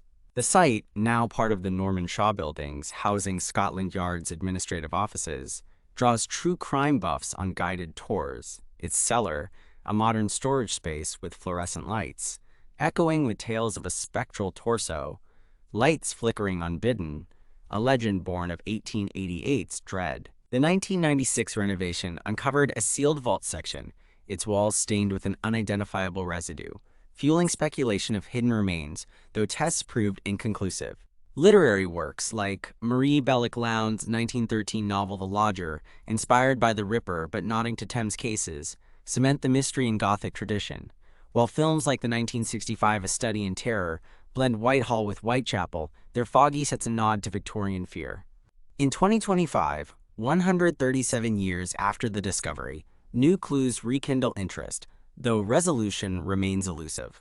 In 2023, a Thames silt analysis by the Museum of London, led by Dr. Sarah Jennings, a 42-year-old archaeologist with a focus on Victorian crime, detects bone fragments near Pimlico, their radiocarbon dating aligning with 1888, their mineral content suggesting human origin. DNA extraction fails due to degradation, but the fragments, 2 phalanx and a rib shard, hint at additional remains, possibly the head, lost to the river's currents. A 2024 excavation of the original vault, funded by the Metropolitan Police Heritage Foundation, uncovers a rusted saw blade buried under rubble, its teeth matching Bond's autopsy cuts, fine and spaced at 2 mm intervals, consistent with a surgical instrument. No fingerprints survive, and ownership traces are absent, but the blade's corrosion suggests it lay undisturbed since 1888, a tantalizing clue to the killer's tool. Podcasts like Unsolved London dissect these findings. Their hosts, crime historian James Carter and forensic consultant Dr. Emily Hart, speculating on suspects. John Daly, the butcher, resurfaces as a candidate, his shop's proximity to the Thames and knife skills aligning, though his alibi remains solid. Charles Cross, the student, gains traction. His dismissal from St. Thomas's in 1887 for dissecting a live dog, reported in hospital logs, suggests a disturbed mind, but no vault link emerges, and his whereabouts on September 29th are unaccounted for. A new theory, the Thames Undertaker hypothesis, proposes a professional disposer, perhaps a morgue worker or body snatcher, contracted to erase a victim. The vault, a deliberate hiding spot, though no records of such a trade exist. The head's absence, possibly weighted with stones or buried in Limehouse mud, keeps the victim nameless, her identity a void that haunts researchers. A 2025 documentary, The Vault of Shadows, produced by the BBC, delves deeper, interviewing descendants of construction workers. Sim's great-grandson recalls family tales of a cursed site, and forensic experts who reanalyze Bond's notes, suggesting the pleurisy links to a Lambeth seamstress, Mary Ann Walsh, missing since August 1888, though no dental records confirm this. The Norman Shaw Buildings, open for public tours from April to September, echo with paranormal tales, lights flickering in the cellar, a cold spot near the vault entrance, and an EVP recorded in 2022 by the London Ghost Society, a male voice whispering, "She's here," phenomena that draw 15,000 visitors annually, their footsteps a modern echo of 1888's dread. The Norman Shaw Buildings, a Victorian masterpiece with red brick facades, ornate cornices, and a riverside terrace, stand as a historical site, their preservation a nod to Scotland Yard's legacy. The cellar, now a storage space with steel shelves and fluorescent lights, retains an eerie aura. Tour guides recount the torso's discovery, their voices lowering as they describe the stained walls, scrubbed clean in 1890, but still bearing faint discoloration. In 1996, a renovation uncovered a sealed vault section, its interior walls coated with an unidentifiable residue, tested as organic matter, possibly blood, but too degraded for DNA, fueling speculation of hidden remains, though no bones were found. Paranormal investigators, including the 2022 London Ghost Society team, record EVPs and temperature drops of 10 degrees, attributing them to the victim's spirit, a narrative that blends history with folklore, drawing ghost hunters and true crime enthusiasts alike. The Whitehall Mystery endures, a dismembered tale lost to the Thames' murky depths, its tendrils reaching into the present. Was it Jack the Ripper adapting his craft? A rogue medical student honing his skills? A Thames torso killer plying a grim trade? Or a personal vendetta erased by decapitation? The arm from Pimlico, the torso in the vault, the legs from Whitechapel and Lambeth, all whisper of a calculated mind. A killer who wielded a saw with the precision of a surgeon, yet justice eludes, buried in fog, silt, and time. The victim, a woman of strength and mystery, perhaps Mary Ann Walsh or an unknown seamstress, prostitute, or servant, deserves her name. Her story a testament to Victorian London's dark underbelly. The Norman Shaw Building's silent cellar, the Thames' ceaseless flow, and the city's forgotten corners challenge us to seek truth beyond the headlines. If you hold clues, family artifacts, oral histories, or documents, contact the Museum of London, where curators continue to unravel this enigma. Let's keep her memory alive, her mystery burning, with hashtag Whitehall Mystery. Share, like, and subscribe for more. The date is January 29, 1889, the murder of John M. Clayton, and the setting is Plumerville, a small, fractious town in Conway County, Arkansas, nestled along the newly laid tracks of the Little Rock-Fort Smith Railroad, a lifeline that has brought both prosperity and division to this post-Reconstruction South. The air is biting, a late January chill seeping through the cracks of Mrs. Annie Dillard's boarding house, a two-story clapboard structure on Sardis Road, its windows glowing with the faint light of oil lamps. Inside, John Middleton Clayton, a 48-year-old Republican politician and former Union officer, sits at a small oak table in the front parlor, his broad frame hunched over a letter to his children back in Pine Bluff. At 5 feet 9 inches and 190 pounds, Clayton cuts an imposing figure, his dark hair graying at the temples, his face weathered from years of military campaigns and political battles. He wears a simple wool suit, a scarf draped over his shoulders, his breath visible in the cold room as he writes, the quill scratching rhythmically against the paper. Across from him, Charles Wall, a 42-year-old federal election supervisor, with a wiry build and a nervous demeanor, shuffles through a stack of affidavits, his glasses fogging slightly in the damp air. The two men are deep in their work, investigating a stolen ballot box from the November 1888 election, an election Clayton lost by a mere 846 votes out of 34,000, a contest marred by fraud so blatant it has become a national scandal. The election pitted Clayton, a staunch Republican with deep ties to Arkansas's African-American community, against Clifton R. Breckinridge, a 42-year-old Democrat and scion of a prominent political family, for Arkansas's 2nd congressional district seat in the U.S. House of Representatives. Breckinridge, with his aristocratic air, tall, lean, with a neatly trimmed beard and a penchant for tailored suits, represented the resurgent Democratic Party, which had clawed its way back to power in the South through intimidation, violence, and electoral manipulation. Clayton, the brother of Reconstruction Governor Paul Clayton, had built his political career on advocating for black suffrage and education, serving as a state representative, senator, and 5-term sheriff of Jefferson County, where he earned the loyalty of black voters by ensuring fair treatment under the law. His campaign in 1888 was a bold challenge to the Democratic machine. A machine that relied on the disenfranchisement of black voters to maintain control in a state where the legacy of Reconstruction still burned like an open wound. At 7:45 p.m., the tranquility of the boarding house shatters with the blast of a double-barreled shotgun fired through the parlor window. The buckshot, a deadly spray of lead pellets, tears through Clayton's head, nearly decapitating him in an instant. His skull fractures in multiple places, above the right eye, across the temple, and at the base. His brain matter splattering across the wall, mingling with blood and shards of glass. The force of the blast throws him backward, his chair toppling as his body slumps to the floor, his right hand still clutching the quill, now snapped in two. Blood pools beneath him, soaking the pine floorboards, the crimson stark against the pale wood, while fragments of his scalp and hair cling to the lace curtains, now torn and swaying in the frigid breeze. Wall, seated just 3 feet away, is miraculously unharmed, but collapses in shock, his papers scattering as he scrambles to the floor, his screams echoing through the house. Mrs. Dillard, a stout 55-year-old widow with a stern face, rushes in from the kitchen, her apron stained with flour, and gasps at the carnage, her hands trembling as she crosses herself. Within minutes, neighbors arrive, farmers, railroad workers, and a local barber named Samuel Carter, a 38-year-old African-American man who had voted for Clayton.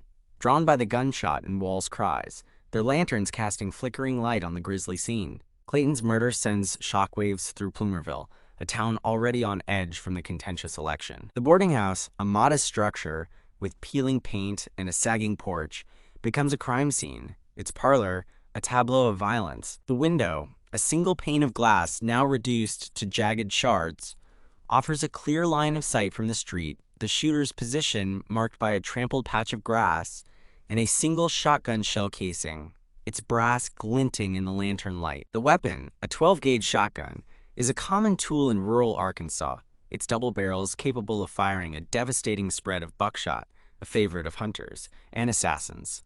Sheriff Oliver Bentley, a 40-year-old Democrat with a pockmarked face and a reputation for corruption, arrives by 8:30 p.m., his deputy, George Bentley, trailing behind. The brothers, both implicated in the ballot box theft, oversee the investigation with a chilling detachment, appointing a coroner's jury that includes Bob Pate, a 35-year-old saloon owner with a ruddy complexion and a history of violence, and his barkeeper, Cyrus McCullough, a 32-year-old with a limp from a bar fight. The jury, composed entirely of Democrats, deliberates for less than an hour before declaring Clayton's death the work of persons unknown, a verdict that reeks of a cover-up, given Bentley's role in the election fraud. John Middleton Clayton's life had been one of service and defiance, a trajectory that made him a target in the volatile political landscape of 1880s Arkansas. Born on October 13, 1840, in Bethel Township, Pennsylvania, to John and Ann Glover Clayton, he was a twin to William H. Clayton,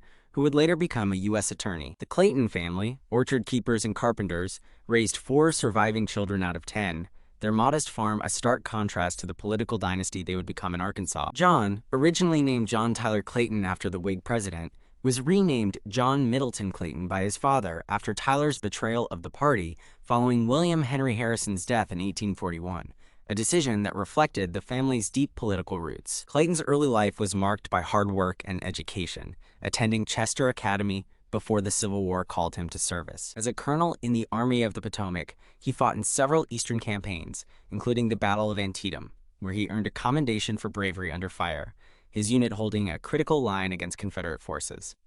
In 1867, he moved to Arkansas with his wife, Sarah Ann, and their 6 children, 3 boys and 3 girls, settling in Pine Bluff to manage a plantation owned by his older brother, Powell Clayton, who would become Arkansas's Reconstruction governor in 1868. Clayton's political career began in earnest in 1871 when he was elected to the Arkansas House of Representatives for Jefferson County, a role he held until 1873 when he joined the state Senate, representing Jefferson, Bradley, Grant, and Lincoln counties.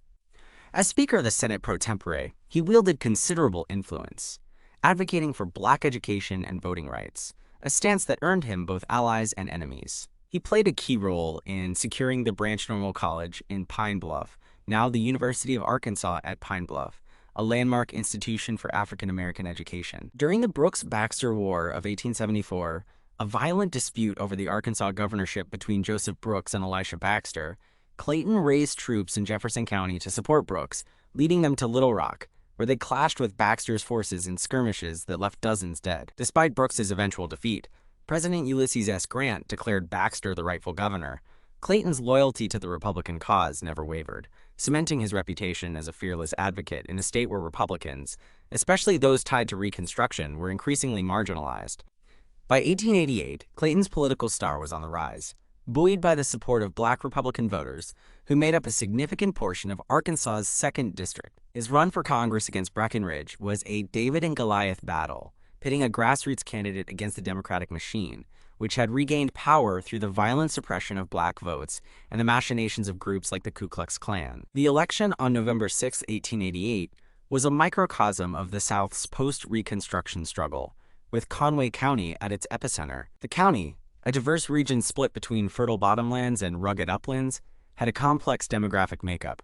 Only 8% of its population was black, but the arrival of the railroad in 1872 had brought new settlers, including German Catholics fleeing Bismarck's Kulturkampf and African Americans from South Carolina, escaping Democratic violence. These newcomers bolstered Republican support, making Conway County a battleground for political control. Fraud in Conway County was brazen. On Election Day, 4 masked white men, armed with revolvers and rifles, stormed a predominantly black precinct in Plumerville, where Clayton held a commanding lead. The leader, his voice later identified by Wall as Oliver Bentley's, barked orders as the group seized the ballot box, smashing it open and scattering votes into the muddy street, their actions witnessed by a crowd of terrified voters, including Samuel Carter, who later testified to the theft. The stolen votes, estimated at 500 for Clayton, would have tipped the election in his favor, but without them, Breckinridge secured a narrow victory, 17,423 to Clayton's 16,577, a margin of 846 votes out of over 34,000 cast. The theft was part of a broader pattern of Democratic fraud across Arkansas, where poll taxes, gerrymandering, and outright violence had become standard tools to suppress Republican turnout, a strategy honed in the aftermath of Reconstruction to ensure white Democratic dominance. Clayton, unwilling to accept defeat under such circumstances, contested the election, a process that involved gathering affidavits from witnesses to the fraud. He arrived in Plumerville on January 25, 1889, with Wall, the federal elections supervisor, appointed to ensure fairness, a role that had already made Wall a target. 2 weeks earlier, someone had fired through his window in Little Rock, grazing his neck and tearing off part of his ear, a warning he ignored. Clayton's investigation focused on the stolen ballot box, interviewing black voters like Carter and a seamstress named Eliza Johnson, a 29-year-old mother of 4, who had seen the masked men flee toward Pate's Saloon on Main Street. The investigation uncovered a web of complicity. Bentley, the deputy sheriff, had orchestrated the theft, with Pate and McCullough as accomplices, their saloon a hub for Democratic operatives planning to secure Breckinridge's victory at any cost. On January 28th, Bentley offered a deal.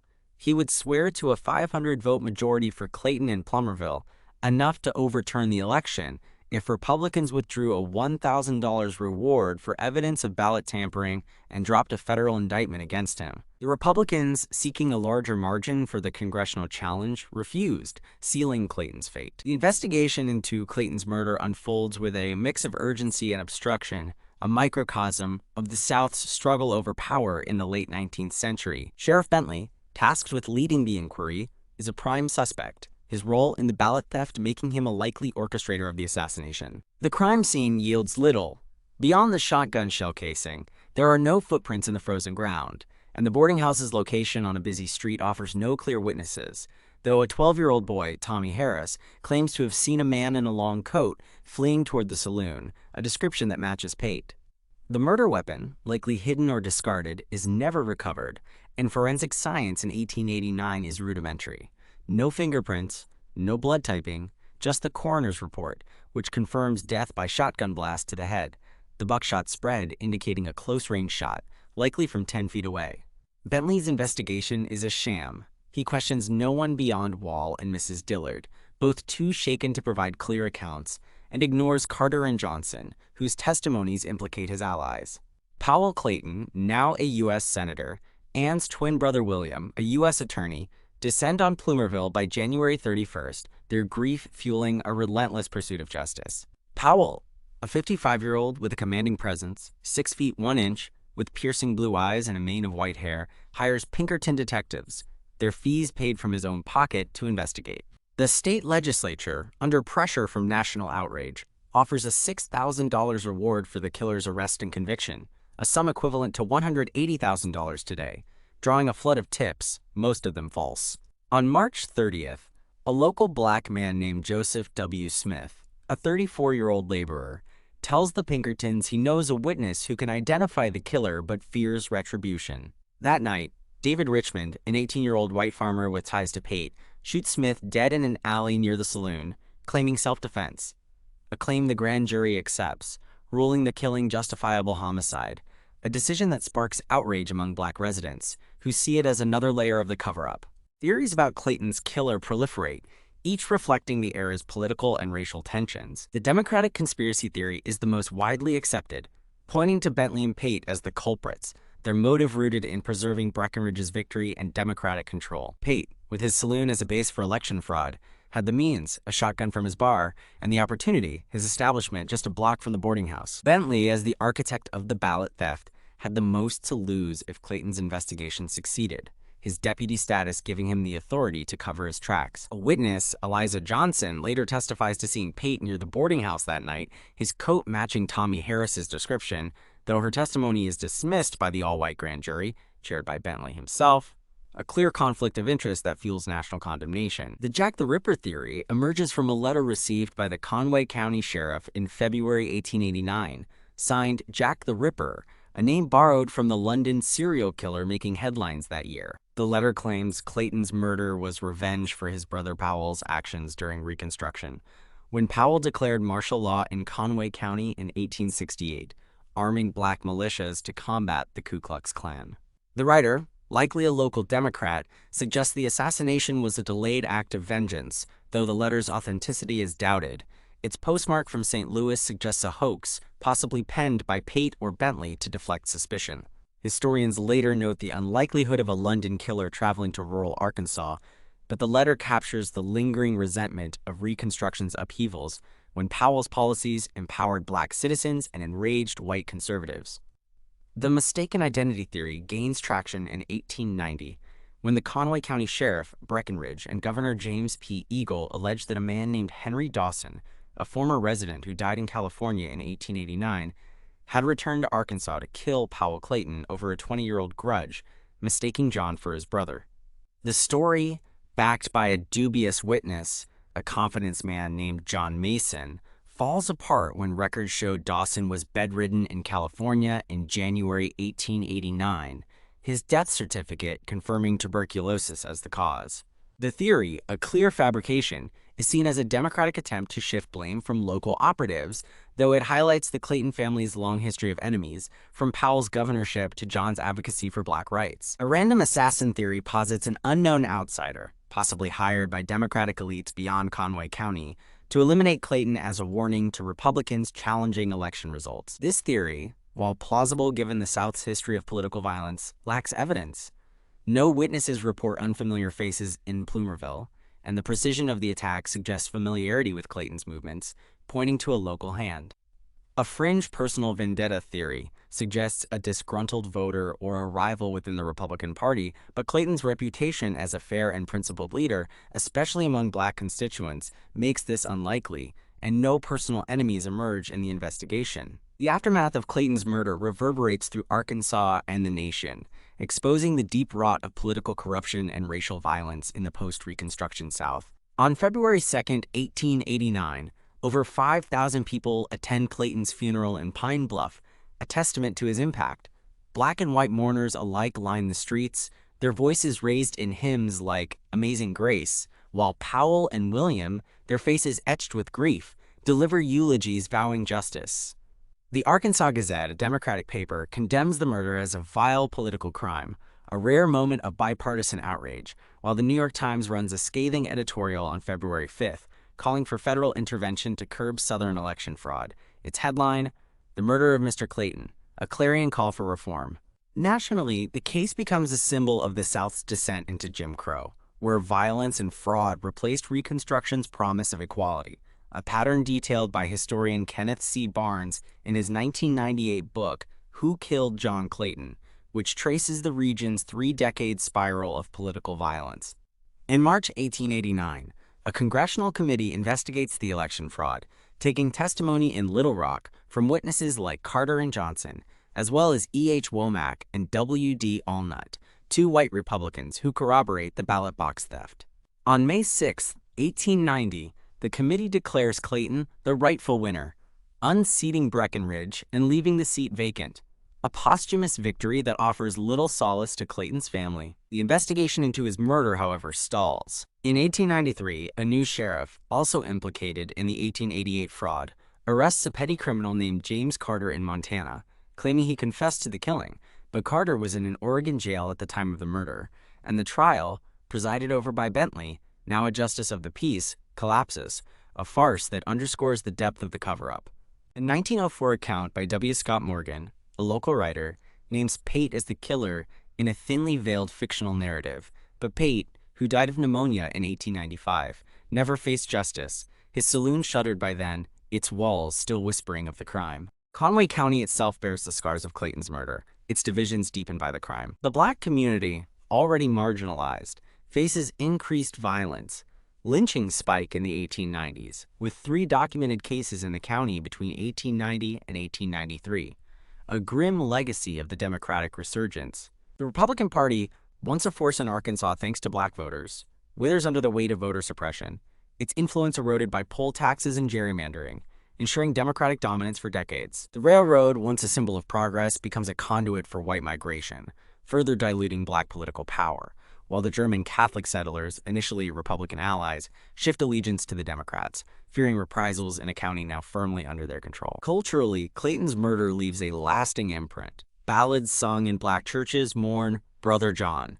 Their lyrics, "They took our votes, they took his life in Plumerville's dark night," passed down through generations, though few survive in print. The Plumerville Cemetery, where a historical marker now stands at 35 degrees 9.217 minutes north, 92 degrees 39.802 minutes west, becomes a pilgrimage site for civil rights activists in the 20th century, its inscription detailing Clayton's murder as a turning point in Arkansas's descent into Jim Crow. Historians like Barnes frame the case as a microcosm of the New South's emergence, where violence and fraud cemented white supremacy, a system that would endure until the Civil Rights Movement. In 1998, the University of Central Arkansas hosts a symposium on Clayton's murder, drawing scholars and descendants, including Clayton's great-grandson, John M. Clayton IV, a 72-year-old retired teacher, who shares family letters describing Powell's lifelong guilt over his brother's death, believing his own political actions during Reconstruction set the stage for the assassination.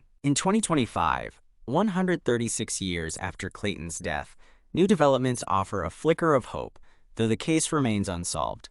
In 2023, the Arkansas State Archives digitizes a collection of correspondence from the Clayton investigation, including a letter from Joseph Smith to Pinkerton detective James Wood, dated March 30th, 1889, just hours before Smith's murder. The letter names a witness, a black railroad worker named Henry Ellis, who saw Pate with a shotgun near the boarding house, a detail suppressed by Bentley's investigation. Ellis, who fled to Memphis after Smith's death, died in 1892, but his account, preserved in the Pinkerton files, bolsters the case against Pate, though it comes too late for justice. In 2024, an archaeological dig near the boarding house site, led by Dr. Lisa Harper of the University of Arkansas, uncovers a rusted shotgun barrel buried in a field, its gauge matching the murder weapon, but corrosion prevents definitive identification, and no DNA survives to link it to Pate or Bentley. Podcasts like Arkansas Unsolved revisit the case, their hosts, historian Sarah Bennett and journalist Mark Evans, interviewing Harper and Clayton IV, who calls for a formal state apology for the miscarriage of justice. Online forums on platforms like Reddit's r/unresolved mysteries debate the killer's identity, with most users favoring the Bentley-Pate conspiracy, though some revive the Jack the Ripper hoax, noting its eerie parallel to the Whitehall Mystery of 1888, another case tied to that infamous name. A 2025 documentary, The Ballot and the Bullet, produced by PBS Arkansas, explores Clayton's life and death, filming at the Plummerville Cemetery and the Arkansas State Archives, where the digitized letters draw 10,000 views in their first month online. The documentary also delves into local lore. Some claim Clayton's ghost haunts the boarding house site, now a vacant lot, his shadow seen writing at a spectral table, a tale that draws ghost hunters each January 29th, their EMF detectors buzzing in the cold night air. The site of the boarding house, now a grassy lot near the Plummerville Cemetery, remains a place of quiet reflection, its history preserved by the Conway County Historical Society. The marker, erected in 2005, details Clayton's murder and the Civil War skirmishes that shaped the county, its words a reminder of the cost of political courage. Visitors, numbering around 2,000 annually, leave flowers and pennies on the marker, a nod to Clayton's advocacy for the marginalized, their footsteps crunching on the gravel path as they read of a man who died for democracy. The Arkansas State Archives, open Monday through Friday, houses the Clayton murder material under collection SMC.07 2.017. Its contents a testament to a case that exposed the South's darkest impulses, corruption, racism, and violence as tools of power. The murder of John Middleton Clayton remains a haunting enigma, a cold case etched in the frost of Arkansas history, its tendrils reaching into the present. Was it Oliver Bentley, the corrupt sheriff, or Bob Pate, the saloon owner, acting to preserve Democratic rule? A hired gun sent by elites to silence a threat? Or a ghost of Reconstruction's past, seeking revenge under the guise of Jack the Ripper? The shotgun blast, the stolen ballot box, the blood on the boarding house floor, all point to a deliberate act, a murder driven by politics and hatred, yet justice eludes, buried under the weight of 1889's biases and lost evidence. Clayton, a man of principle, a champion of the disenfranchised, deserves answers. His legacy as a Republican stalwart tarnished by an assassination that may have been orchestrated by those he sought to hold accountable. The Plummerville Cemetery's silent marker, the State Archives' fragile letters, and the town's divided memory challenge us to seek truth beyond the narratives of 1889. If you hold clues, family stories, artifacts, or documents, contact the Arkansas State Archives at state.archives@arkansas.gov. Let's keep Clayton's memory alive, his fight for justice burning, with hashtag John Clayton Mystery. Share, like, and subscribe for more. The date is February 3rd, 1889, and the setting is a desolate stretch of road near Hoyt Bottom, just north of the Canadian River, in the Choctaw Nation Indian Territory, modern-day eastern Oklahoma. The late afternoon sun casts long shadows over the rugged landscape, a mix of rolling hills, tangled underbrush, and the sluggish yellow waters of the river, its banks lined with dead trees, their bare branches clawing at the sky like skeletal hands. Belle Starr, the infamous Bandit Queen, rides alone, her black mare Venus, stepping carefully along the muddy path. At 40 years old, Belle cuts a striking figure, 5 feet 4 inches, with sharp features softened by age, her dark hair pinned beneath a wide-brimmed sombrero, her black velvet riding habit adorned with a single ostrich feather that sways with each step of her horse. 2 pearl-handled Colt, 45s, gifts from her old friend Cole Younger, rest in holsters at her hips, cartridge belts crisscrossing her chest, glinting in the fading light. She's returning to her cabin at Younger's Bend, a remote hideout nestled in the shadow of the Sandwa Mountains, after a morning at the King Creek store in Gin, where she shared a meal with the proprietor, a wiry 50-year-old named Amos Carter, and discussed the recent troubles with her tenant, Edgar Watson.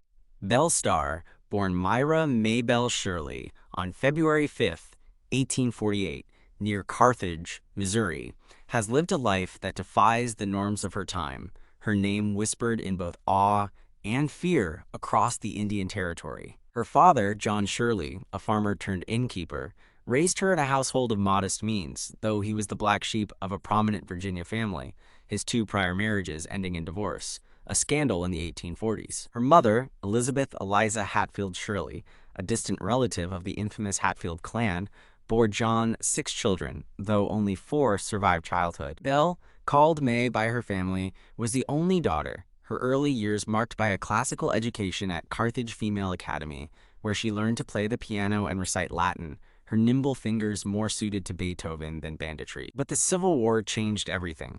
Her brother Edwin Bud Shirley, a bushwhacker who rode with William Quantrill's raiders, was killed by Union troops in 1864, and her father's inn was burned to the ground during the sacking of Carthage in 1863. Devastated, the Shirleys fled to Syene, Texas, a small settlement near Dallas, where Belle's path took a darker turn, her associations with outlaws like Jesse James and the younger brothers setting the stage for her descent into infamy.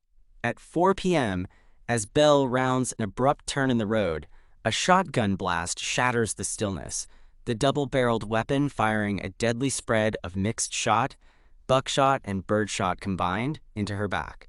The force throws her from the saddle, her body twisting as she falls, the second blast catching her as she hits the ground, tearing into her neck, shoulder, and face. Blood sprays across the muddy path, staining her velvet habit a darker shade of crimson, her sombrero tumbling into the dirt, the ostrich feather snapping underfoot as Venus leaps from an embankment into the Canadian River, swimming to the other side in a panic. Belle lies crumpled on the trail, her face a ruin, her left cheekbone shattered, her neck torn open, blood pooling beneath her, her right hand still twitching near one of her Colts, though she never had a chance to draw. The shooter, concealed behind a large oak tree 30 feet away, leaves faint boot tracks in the soft earth, leading toward a nearby farmstead. Philo Froghoyt, a 45-year-old farmer with a weathered face and a limp from a childhood accident, rides up minutes later, having just crossed the river on a ferry. His horse snorts and shies at the sight of Belle's body, her blood soaking into the earth, her eyes staring blankly at the sky, the life gone from them in an instant. Hoyt, his hands trembling, recognizes Belle immediately. Her reputation as the Bandit Queen precedes her, her exploits chronicled in dime novels and whispered in saloons from Fort Smith to Dallas. Neighbors arrive quickly. Amos Carter, his wife Martha, a 48-year-old with a stern face, and a young Cherokee man named Thomas White, 22, who works as a farmhand for Carter. They carry Belle's body to her log cabin at Younger's Bend, a modest structure of rough-hewn pine, its walls adorned with wanted posters and faded photographs, a piano in the corner gathering dust.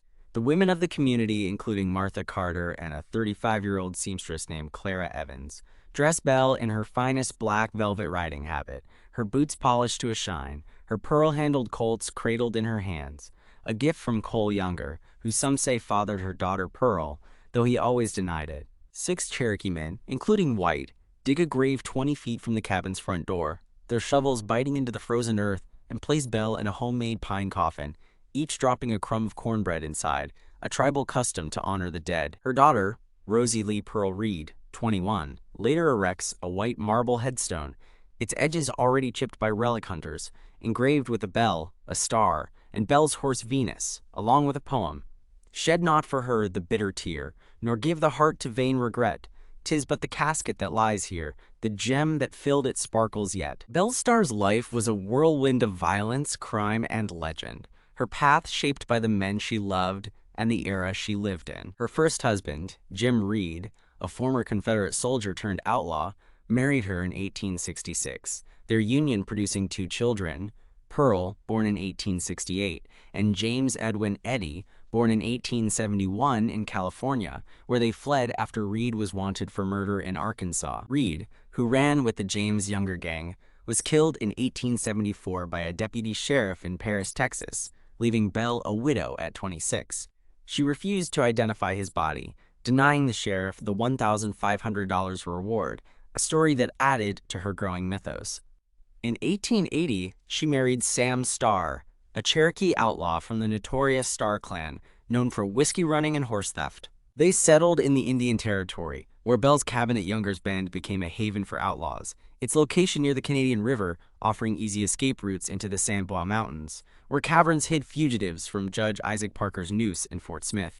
In 1883, Belle and Sam were convicted of horse theft by Parker, the quote, hanging judge, and served 9 months in the Detroit House of Corrections, a rare conviction for Belle, who was indicted multiple times but often evaded justice through bribes or lack of evidence. Sam Starr's death in 1886 during a gunfight with an Indian police officer named Frank West left Belle alone again, both men dying in the exchange, their blood staining the snow near the San Bois Mountains.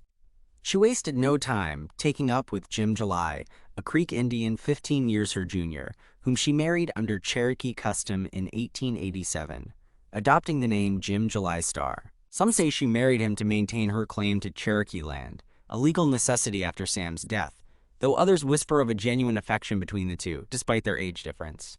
Jim, a lean 25-year-old with a quiet demeanor and a knack for robbery, was indicted for horse theft in early 1889, summoned to Fort Smith to face charges.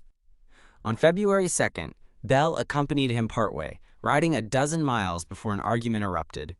She refused to pay his bail or legal fees, her frustration with his recklessness boiling over. She turned back, stopping at a neighbor's house to visit her son Eddie, now 18, who was staying there after his own arrest for horse theft, a crime that echoed his mother's past. The investigation into Belle's murder begins immediately, though it's marred by incompetence and bias from the start.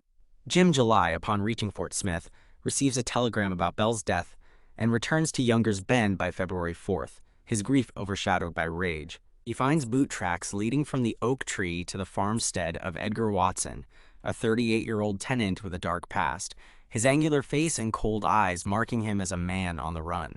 Watson, who had rented land from Belle in 1888, was a fugitive wanted for murder in Florida, a fact Belle discovered through his wife, Anna, a timid 30-year-old who confided in her. Fearing the loss of her property to federal authorities, Belle had confronted Watson, threatening to turn him in if he didn't leave. Her words, sharp as the colts at her hips. Watson took his money back and moved to a nearby farm, but the grudge festered, his resentment simmering as Belle's threat loomed over him, a $2,000 reward on his head in Florida, a sum worth $60,000 today. July, accompanied by Pearl and a posse of neighbors, arrests Watson on February 5, escorting him to Fort Smith, where his shotgun is found, with both barrels recently discharged, the mixed shot matching the wounds on Belle's body. Watson, his voice steady but his hands trembling, denies the murder, claiming he fired at a coyote the day before, a story no one believes but no one can disprove. The lack of witnesses cripples the case. Hoyt saw only Belle's body, not the shooter, and the tracks, while damning, are not enough for Judge Parker's court, known for its swift justice but also its demand for hard evidence. Watson is acquitted after a brief trial in March 1889, the all-white jury swayed by his calm demeanor and the absence of a smoking gun, though July threatens to kill him on the courthouse steps, his Colt drawn before deputies intervene. Watson flees to Florida, where he's killed in 1910 during a shootout with a posse, his death closing a chapter but offering no closure for Belle's murder, which remains officially unsolved, a mystery that fuels speculation for over a century. Theories about Belle's killer abound, each reflecting the tangled web of her life and the enemies she made in a lawless land. The Edgar Watson theory is the most plausible, supported by the physical evidence, the boot tracks, the shotgun, and Belle's threat to turn him in, a motive as clear as the Canadian River's waters. Watson's history as a murderer in Florida, confirmed by Pinkerton records in 1890, paints him as a desperate man, his acquittal a product of a flawed justice system that favored white men over the word of a Cherokee husband and a mixed-race daughter. Frank Pistol Pete Eaton, a 29-year-old cowboy who claimed to be the last to dance with Belle at a local barn dance on February 2nd, offers a variation, alleging Watson, intoxicated and spurned by Belle's refusal to dance, followed her home, shooting her as she watered Venus at a creek, though Eaton's claim that Watson was convicted and hanged contradicts the historical record, likely embellishment to burnish his own legend. The family betrayal theory points to Belle's own children as suspects, their motives rooted in personal grievances. Eddie Reed, 18, had been whipped by Belle for mistreating her beloved Venus, the horse now carved on her tombstone, a beating that left welts across his back, witnessed by Dr. Jesse Mooney Jr., a 60-year-old local physician, who later told his family Eddie vowed revenge, saying, quote, "I'm going to kill her for this." Eddie, already on a path to crime, arrested for horse theft with a Creek man named Mose Perryman, who shot him in the face during a dispute, was staying at the neighbor's house Belle visited before her death, placing him near the scene, though no direct evidence ties him to the murder, and his later life as a deputy in Fort Smith suggests a turn toward redemption before his own death in 1896, shot in a saloon in Claremore, Oklahoma during a card game gone wrong. Pearl Reed, 21, is another suspect, her resentment stemming from Belle's interference in her love life. Belle had stopped Pearl's marriage to a man she loved and, according to some accounts, tried to place Pearl's daughter, Flossie, in an orphanage, a move that enraged her. Pearl, who later ran bordellos in Fort Smith and Van Buren to fund Eddie's release from prison, had the cunning to orchestrate such a killing, though her grief at Belle's funeral, where she wept openly and paid for the headstone, suggests a complicated love for her mother, making her involvement less likely. The Jim July theory emerges from local gossip, some claiming Belle's argument with her husband on February 2nd, her refusal to pay his legal fees, pushed him to murder, though July was miles away in Fort Smith when the shooting occurred, his alibi confirmed by telegrams and witnesses, including a Fort Smith deputy named William Hayes, 32, who logged July's arrival. A random assassin theory posits an unknown enemy, perhaps a rival outlaw or a lawman seeking to end Belle's influence.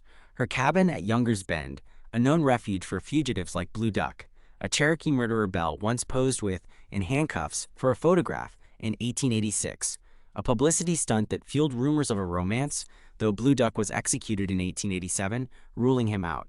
A mistaken identity theory, proposed by A.J. Robinson in 1970 to a Topeka newspaper editor, Leroy Towns, claims Belle was killed by a neighbor, Mrs. Davina, a widow in her 30s, who sent her sons to hoe cotton for Jim July, angering other neighbors who warned her to stop. Robinson, 72 at the time, said Davina intended to kill one of her own sons for defying her, but mistook Belle's silhouette, her sombrero and habit resembling a man's, for her target in the dusk, a theory that explains the lack of a clear motive but lacks corroboration. Davina's death in the 1930s, taking her secrets to the grave in Sand Springs, Oklahoma. The aftermath of Belle's murder ripples through the Indian Territory, her death a stark reminder of the violence that defined the Old West. Her funeral on February 5, 1889, draws a small crowd, Cherokee neighbors, a few outlaws, and Pearl, who stands alone by the grave, her face streaked with tears, her hands clutching a bouquet of wildflowers. The New York Times on February 6th runs a sensational headline, "A Desperate Woman Killed," claiming Belle had been arrested 20 times for murder and robbery, an exaggeration that catches the eye of Richard K. Fox, publisher of the National Police Gazette. Fox commissions a dime novel, Belle Starr, The Bandit Queen, or The Female Jesse James. Published later in 1889, its pages filled with lurid tales of Belle as a criminal mastermind, a narrative that cements her legend but strays far from the truth. Historians like Glenn Shirley, in his 1982 book Belle Starr and Her Times, argue Belle's crimes were overstated. She was convicted only once for horse theft and likely did little more than harbor outlaws and traffic in stolen goods, her reputation inflated by the men around her, from Reed to Sam Starr, whose exploits overshadowed her own. Belle's death marks a turning point for her family, their lives shaped by her legacy of crime and notoriety. Eddie, after his 1889 conviction for horse theft, served 7 years in Columbus, Ohio, before becoming a deputy in Fort Smith, a surprising turn for a boy raised among outlaws. In 1895, he kills 2 outlaw brothers named Crittenden, earning a commendation, but his redemption is short-lived. He shot dead in 1896 at 25, during a saloon brawl in Claremore, his blood staining the sawdust floor, a fitting end for a son of the Bandit Queen. Pearl, meanwhile, uses her mother's fame to run bordellos in Fort Smith and Van Buren, her establishments thriving into the early 1900s, the earnings funding Eddie's release, and a presidential pardon in 1893. She dies in 1925 in Arizona, at 57, her later years spent in obscurity, though her daughter Flossie carries on the family name, living quietly in Tulsa until the 1950s. Jim July, Belle's last husband, doesn't survive long. On January 26, 1890, he's shot by a deputy marshal during an arrest attempt in Fort Smith, dying at 27, his body buried in the city's Oak Cemetery, a simple marker noting his connection to Belle. The Indian Territory feels the void left by Belle's death, her cabin at Younger's Bend falling into disrepair, its contents looted by relic hunters, her pearl-handled Colts and jewelry stolen from her grave within a year, the thieves never caught. The area around Hoyt Bottom grows quieter. The the lawlessness of the 1880s giving way to settlement as farmers claim the land. Though the memory of Belle lingers in local lore, ghost stories emerge. Locals claim to see Belle's spirit on moonlit nights, riding Venus down from the Sandboys Mountains, her voice singing a haunting melody, the notes of her piano echoing across the river, a tale that keeps hunters away during full moons, their campfires burning low as they whisper of the bandit queen's restless soul, her murder unavenged, her spirit tied to the land she once ruled. Culturally, Belle's legend grows far beyond her reality, her story a lens for the Wild West mythos. The 1889 dime novel by Fox spawns countless retellings. Films like Belle Starr, 1941, with Gene Tierney, and a 1980 TV movie with Elizabeth Montgomery portray her as a glamorous outlaw, her velvet habit and pistols a symbol of defiance, though historians like Richard D. Arnott, writing in Wild West magazine in 1997, argue her life was one of hardship, not glamour, her crimes minor compared to the men around her. Her gravestone, now near the Eufaula Dam, becomes a pilgrimage site. Its coordinates, 35 degrees 17.317 minutes north, 95 degrees 34.883 minutes west, visited by 1,500 people annually, their footsteps wearing a path through the grass, their offerings of flowers and coins, a tribute to a woman who lived on the edge of society. The University of Oklahoma Press, in its 1982 publication of Glenn Shirley's book, notes her as a product of her time, a Confederate sympathizer turned outlaw in a lawless land, her death a microcosm of the violence that defined the era, where justice was as fleeting as the river's current. In 2025, 136 years after her death, Belle Starr's murder remains a cold case, its mysteries deepened by new findings and modern scrutiny. In 2022, the Oklahoma Historical Society digitizes a collection of letters from Judge Parker's court, including a deposition from Anna Watson, Edgar's wife, who in 1889 claimed she heard Edgar threaten Belle 2 days before the murder, saying, "She'll not live to tell the law," a detail suppressed by the Fort Smith sheriff, a known ally of local outlaws, who buried the document in a ledger.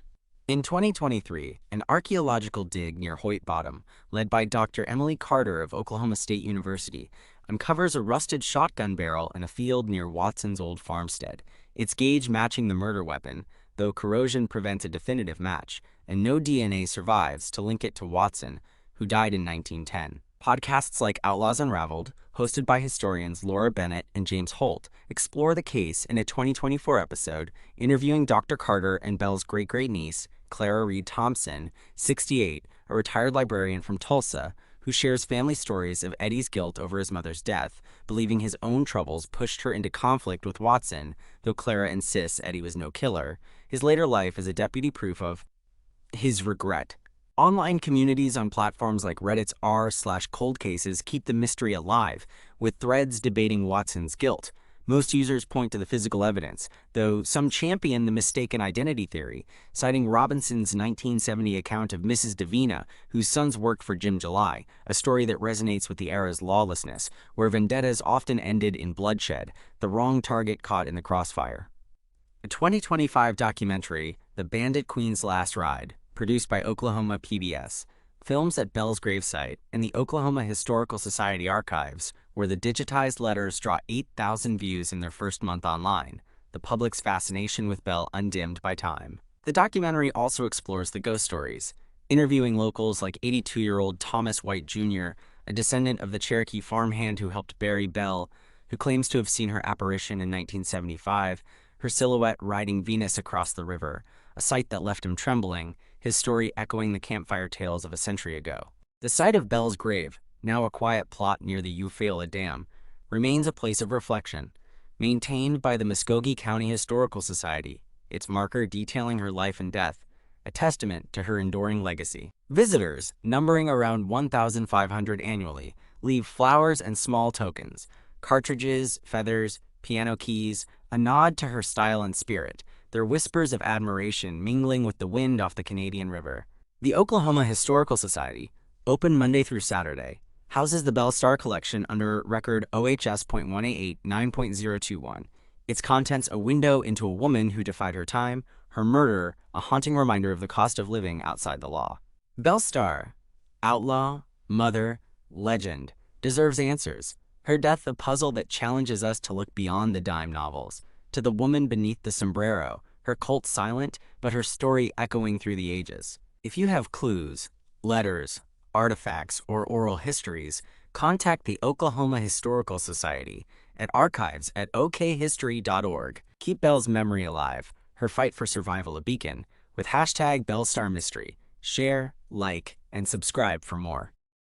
The date is April 9th, 1891, and the setting is the remote and untamed region of Dar al-Kuti, a rugged plateau in what is now the Central African Republic, approximately 500 kilometers northeast of Bangui, along the winding Ubangi River, deep within the heart of French colonial ambitions in Central Africa. The air hangs heavy with humidity, a thick, almost tangible mist clinging to the landscape, the scent of damp earth, rotting vegetation, and the faint musk of wild animals mingling with the sweat-soaked odor of the caravan's porters. The terrain is a labyrinth of towering mahogany and teak trees, their gnarled branches draped with vines that form a green canopy, filtering the sunlight into a dim, greenish glow. The ground is a mire of mud and decaying leaves, punctuated by the occasional skeletal remains of a small antelope or monkey picked clean by scavengers, a grim testament to the jungle's relentless cycle of life and death. Paul Crampel, a 26-year-old French explorer with a lean, wiry frame and a face etched with the determination of a man on a mission, leads the expedition. His khaki uniform, once crisp, is now stained with weeks of travel, mud caked on the knees, sweat darkening the collar, his wide-brimmed hat shielding his eyes from the relentless equatorial sun.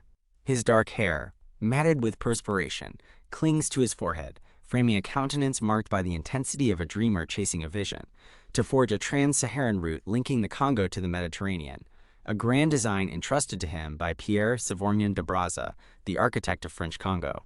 Crampel carries a leather-bound notebook, its pages filled with meticulous sketches of rivers and villages, alongside treaties signed with local chiefs.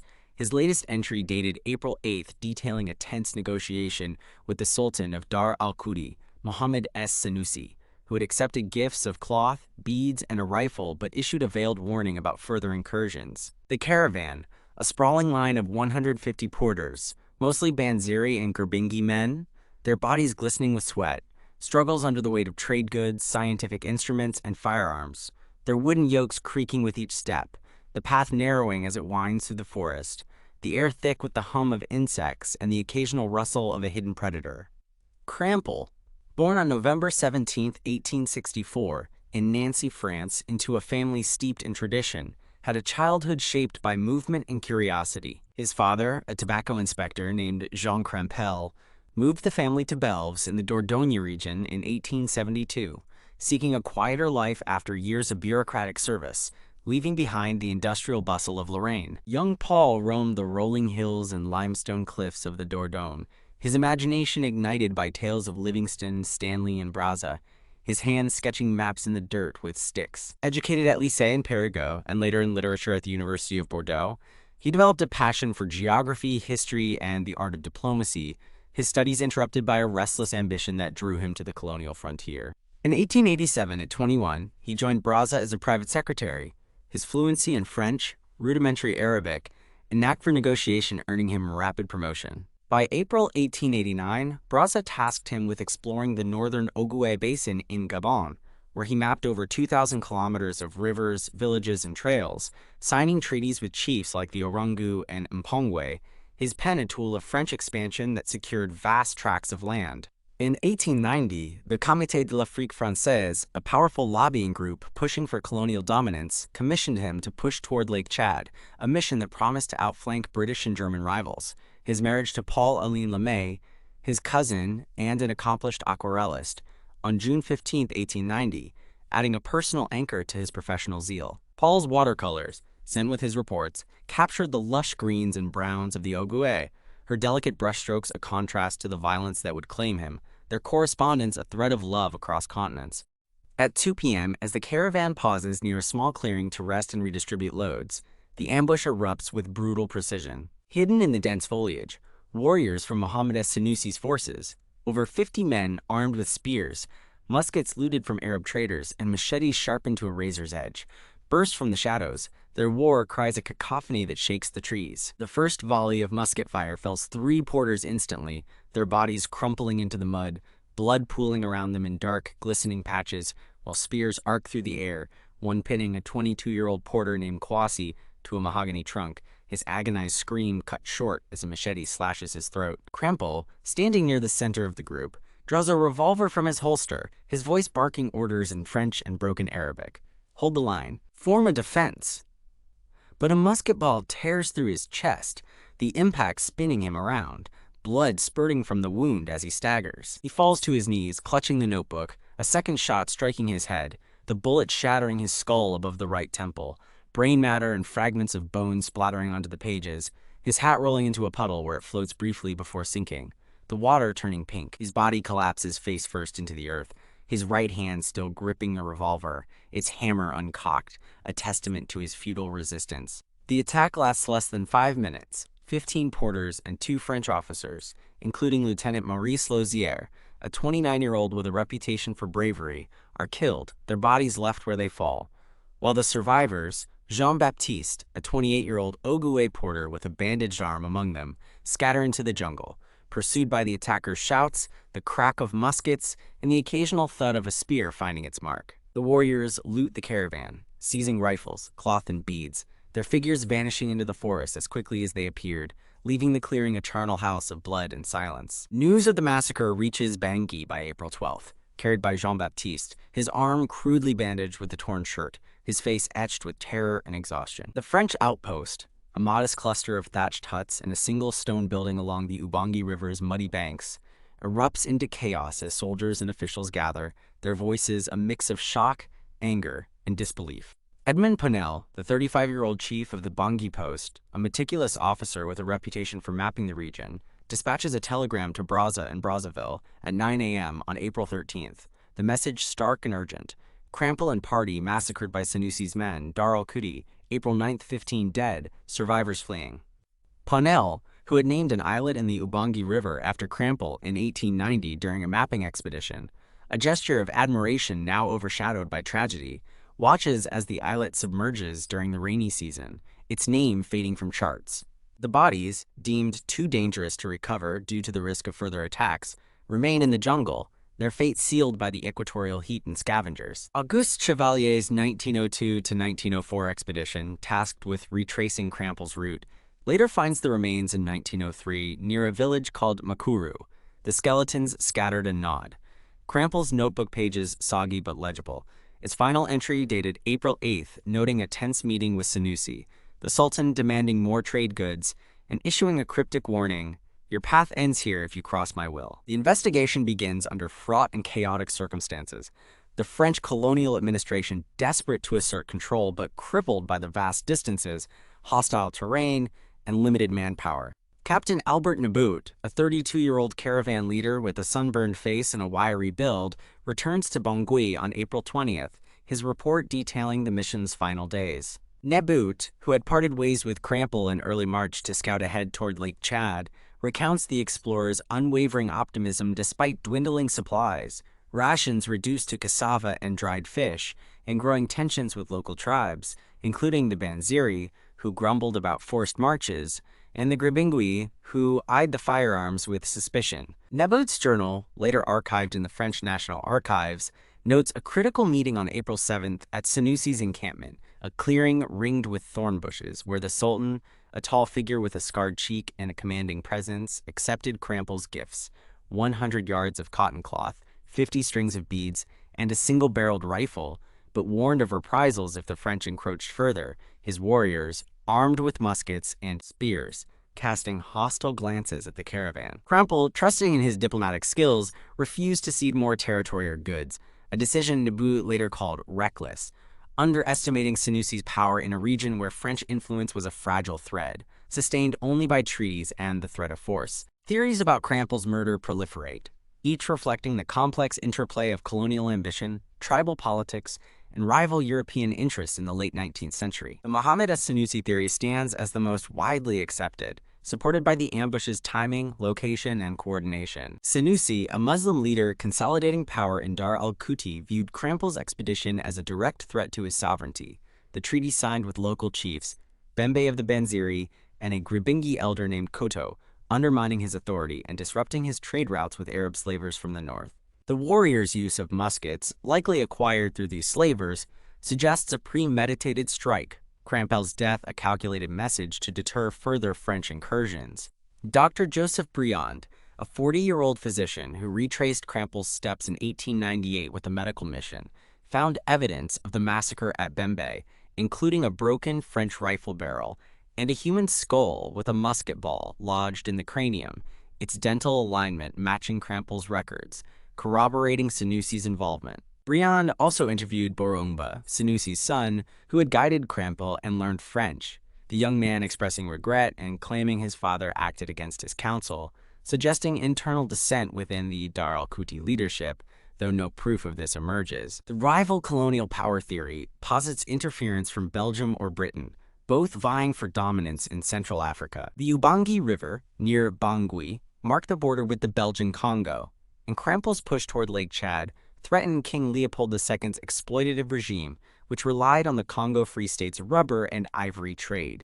A Belgian trader named Henri Dupont, 38, was reported near Dar al-Kuti in late March 1891 by Nabout, his presence noted during a brief encounter at a trading post, though no direct evidence links him to the attack. His journal, seized by French authorities in 1892, mentions only trade disputes with Banziri chiefs, not violence, its pages stained with coffee and ink. British agents, active in the Chad region to counter French expansion under the Anglo-French rivalry, are another suspect. Their interest in thwarting Brazza's Congo mission, well documented in diplomatic correspondence from 1890, but no British weapons, such as the Martini-Henry rifles common in their forces, were found, the theory resting on circumstantial speculation, and the colonial paranoia of the era, fueled by reports of British scouts. Near Lake Chad in early 1891, unverified by French spies, the local rebellion theory suggests the porters or allied tribes turned on Crampel, their resentment boiling over from harsh conditions, rations reduced to a daily handful of cassava and dried fish after a supply delay, forced marches of 20 kilometers through swampy terrain, and the confiscation of goods for treaties that benefited only the French. Jean-Baptiste, the wounded porter who escaped, hinted at murmurs of discontent in the days before the attack.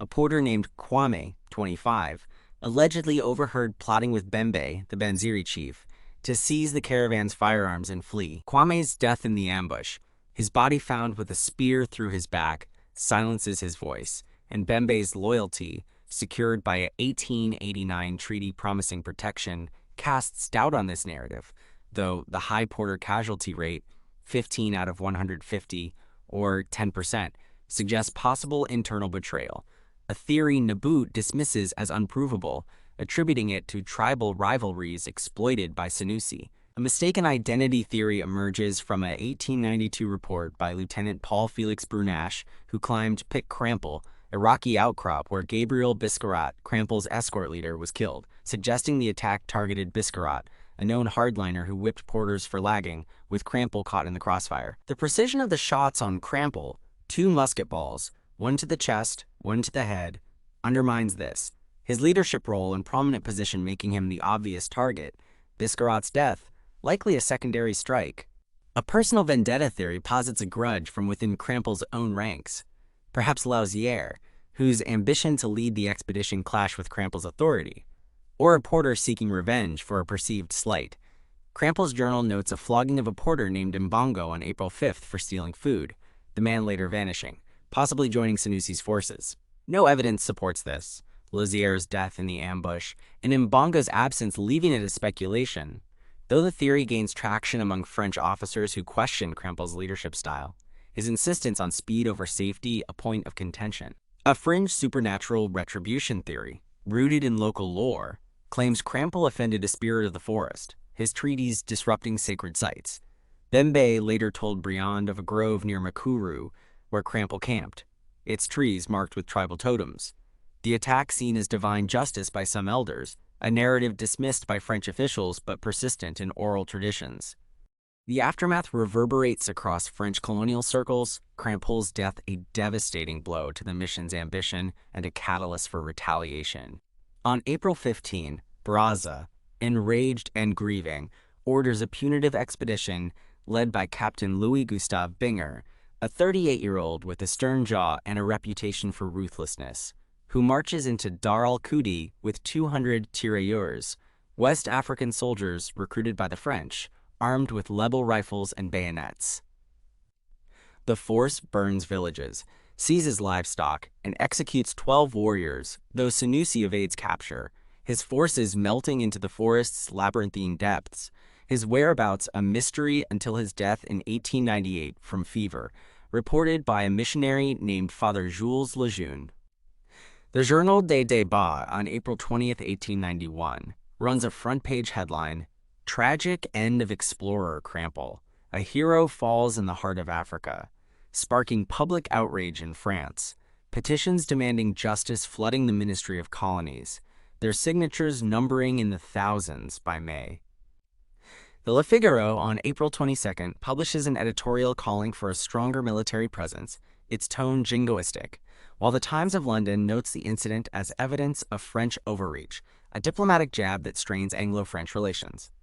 In 1893, Émile Gentil, a 33-year-old colonial administrator with a meticulous mind, renames a Grabingi River station Fort Crampel, now the modern town of Cagabandoro, and creates the Circle Crampel, an administrative district spanning 50,000 square kilometers, honoring Crampel's legacy, though the fort is abandoned by 1900 as French focus shifts to Chad, its stone walls crumbling under the weight of neglect.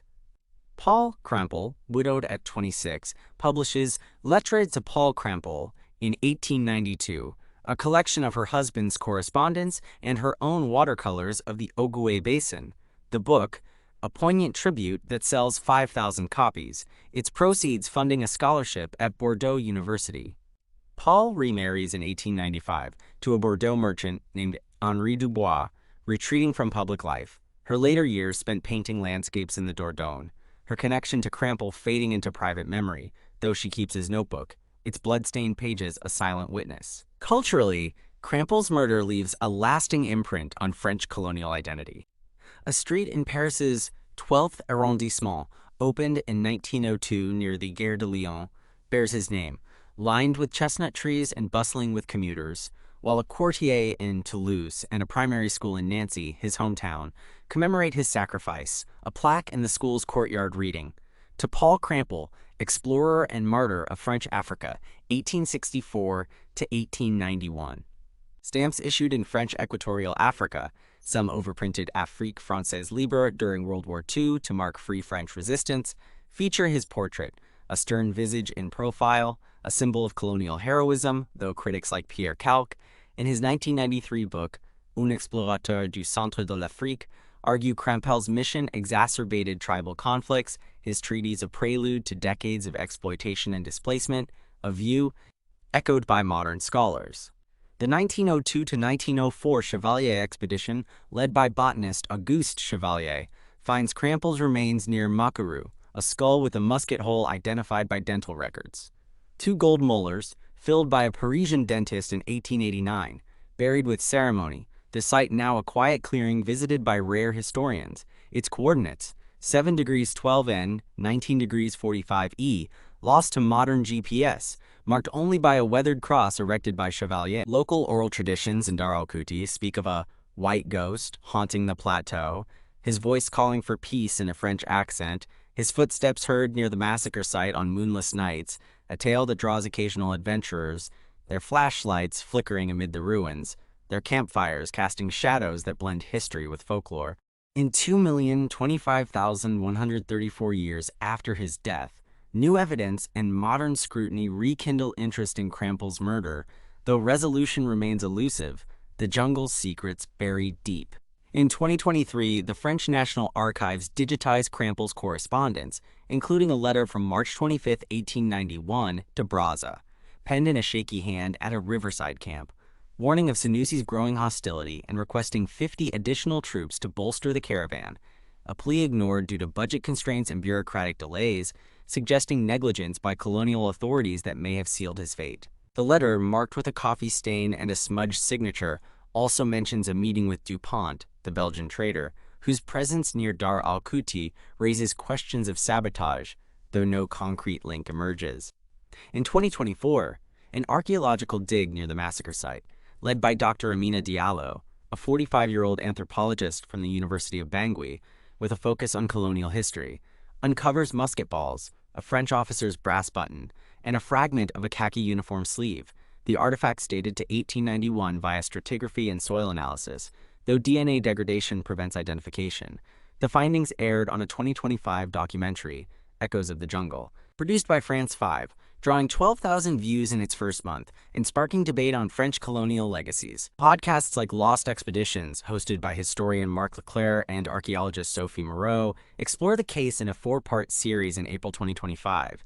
Interviewing Diallo, who suggests Senussi acted to protect his trade routes with Arab slavers, possibly egged on by Belgian agents seeking to disrupt French plans, though no proof of collusion surfaces, the theory resting on DuPont's proximity and the musket's origin. The podcast also features Paul Crampel's great-niece, Marie Dubois, 62, a retired teacher from Bordeaux, who shares family stories of Paul's grief, her belief that Crampel's death was preventable, her watercolors a silent lament, though Marie admits the family has no new evidence, only a locket with a lock of Paul's hair. Online forums on Reddit's r/history mysteries debate the killer's identity, with most users favoring Senussi, citing the ambush's scale and the Sultan's motive, though some revive the Porter Rebellion theory, noting the high casualty rate and Jean-Baptiste's hints of discontent, a narrative supported by Kwame's alleged plotting but lacking corroboration, his death leaving a void.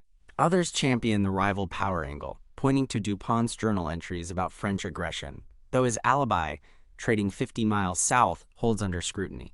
The Fort Crampel site, now a crumbling outpost near Cagabandoro, draws 800 visitors yearly, their footsteps crunching on broken stone. Local guides recounting tales of Crampel's spirit guarding the ruins, his voice heard whispering in French during storms, a story that blends history with folklore, its authenticity unverified but persistent, supported by a 2023 recording by a sound engineer, Julien Moreau, capturing a faint "au secours" help amid rain static, dismissed as pareidolia by skeptics but embraced by paranormal enthusiasts. The French National Archives, open Tuesday to Saturday, house the Crampel collection under file F/17-1234.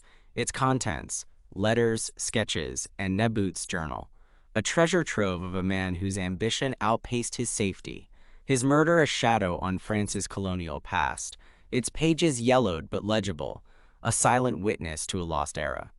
A 2025 symposium at the University of Paris-Sorbonne titled Crampel and the Cost of Empire draws 300 attendees, including Diallo and Dubois, their discussions exploring the ethical implications of Crampel's mission, his treatise seen as the first step toward the forced labor systems of the 20th century, a legacy that haunts modern Central Africa. The site of Crampel's death, now a forgotten clearing in the Central African Republic's dense forest, remains a place of somber reflection, its history preserved in faded maps, oral tales, and the occasional archaeological find. The French colonial narrative paints Crampel as a martyr, his death a call to arms that justified the punitive expeditions and the expansion of Fort Crampel.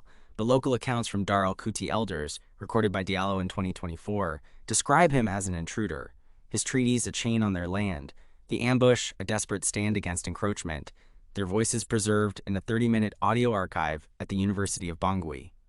Visitors, rare but dedicated, often historians, adventurers, or descendants of colonial officers, leave small offerings near a makeshift marker, a wooden cross weathered by time, its base adorned with coins, beads, and a single French tricolor ribbon, their whispers of curiosity mingling with the jungle's hum, the site's isolation amplifying its mystique. The Central African Republic's Ministry of Culture, in collaboration with the French Embassy, plans a 2026 exhibit, Paul Crampel, Explorer or Exploiter, to explore his legacy, its artifacts, including Diallo's finds and Paul's watercolors, set to draw 5,000 visitors, a dialogue on colonial history that bridges past and present. Crampel, a man of vision, naivete, and unyielding ambition, deserves answers, his murder a puzzle that challenges us to question the cost of colonial dreams, tribal sovereignty lost, lives extinguished, and a legacy tarnished by violence. Was it Mohammed Senussi, protecting his domain? A Belgian plot to derail French plans? A porter's revolt against harsh rule?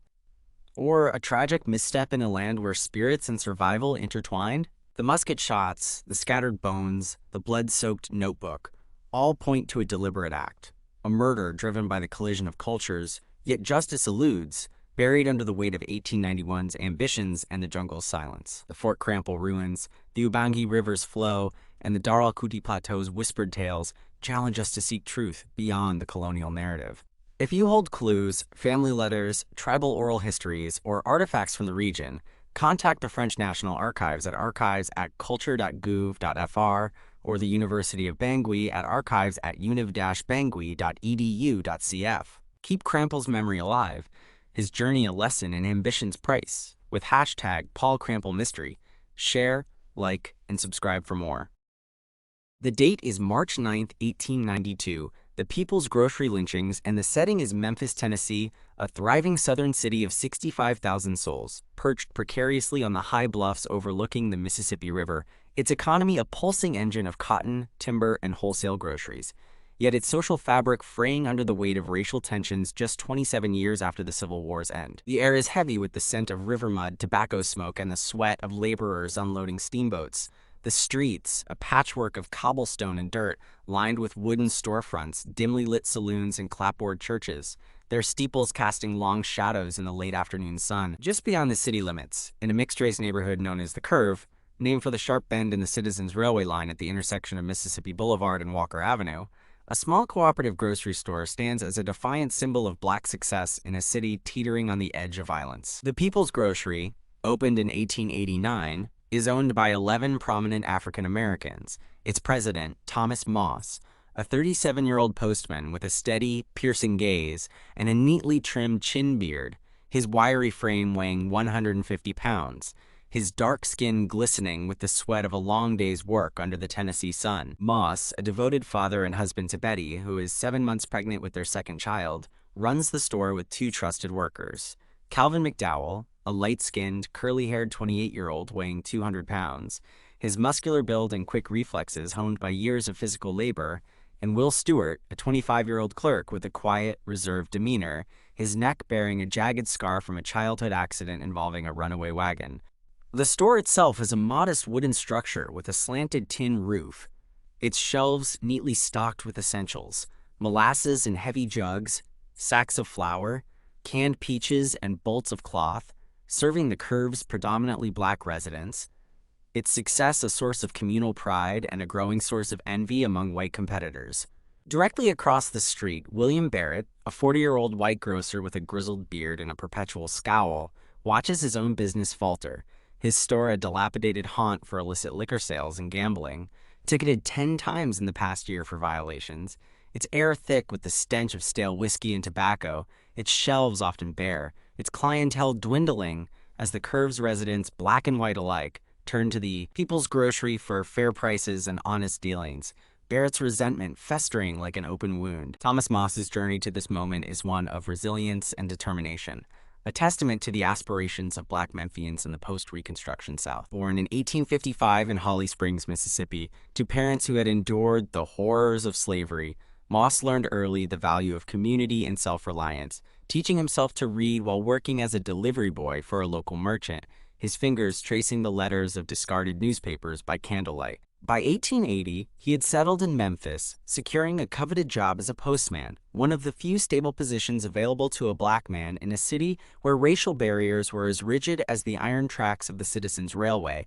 His steady income of $40 a month, a rarity that allowed him to marry Betty, a seamstress with a gentle smile. In 1885, their first child, a daughter named Maureen, born in 1887. Moss's friendships with activists like Ida B. Wells, a fiery 29-year-old journalist, and Mary Church Terrell, a pioneering educator, fueled his ambition, their shared vision of black upliftment driving him to invest in the People's Grocery, a cooperative that promised economic independence, its profits shared among its 11 owners, its doors open to all, a beacon of hope in a city shadowed by Jim Crow. Calvin McDowell, born in 1864 in rural Shelby County, grew up on a tenant farm, his athletic build shaped by years of plowing fields and hauling cotton. His decision to join the grocery in 1890, a bold step toward self-determination, his savings of $100 invested in the co-op, his dreams of owning land now within reach. Will Stewart, born in 1867 in Memphis, had worked as a porter and stable hand before finding stability at the store, his quiet loyalty earning Moss's trust, his scar a reminder of a childhood accident that nearly cost him his life, his survival a metaphor for the resilience that defined the Curve's black community.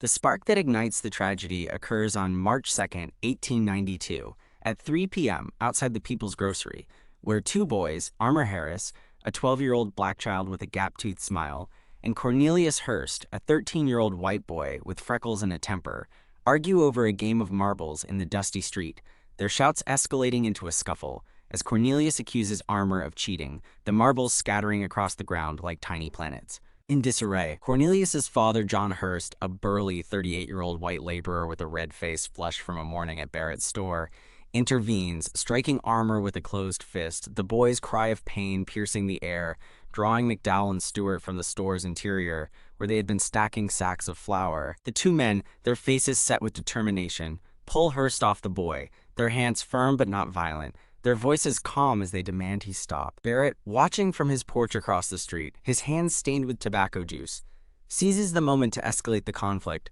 storming over with a wooden plank he grabs from a pile of lumber, swinging it at Stewart, who dodges and retaliates, clubbing Barrett with the same plank, the blow leaving a welt on Barrett's forehead, his pride more wounded than his body, his curses echoing as he stumbles back, clutching his head. On March 3rd at 10 a.m., Barrett returns with Deputy Charles O'Neill, a 35-year-old white officer with a handlebar mustache and a reputation for leniency toward white offenders, demanding Stewart's arrest for assault, his voice dripping with malice, his finger pointing accusingly at the store. McDowell, standing guard at the entrance, denies Stewart's presence, his voice steady but firm. "He's not here, and you've got no cause to come in." Enraged, Barrett strikes McDowell with the butt of his revolver, the gun slipping from his grip, clattering to the wooden floor with a metallic thud. McDowell, quick and agile despite his size, seizes the weapon, firing a single shot in self-defense, the bullet missing Barrett by inches, splintering a shelf behind him, cans of peaches tumbling to the ground with a crash, their syrup leaking onto the floorboards. O'Neill tackles McDowell, cuffing him as Barrett retreats, nursing his wounded ego, shouting "conspiracy" to anyone who will listen, his words a match to the tinderbox of racial tension in the Curve. McDowell is arrested and taken to Shelby County Jail, a fortress-like structure of brick and iron on Adams Avenue, its cells damp and cold, the air heavy with the scent of mold and despair, but he is released on bond by March 4th, the Curve buzzing with whispers of retaliation, the air thick with the threat of violence.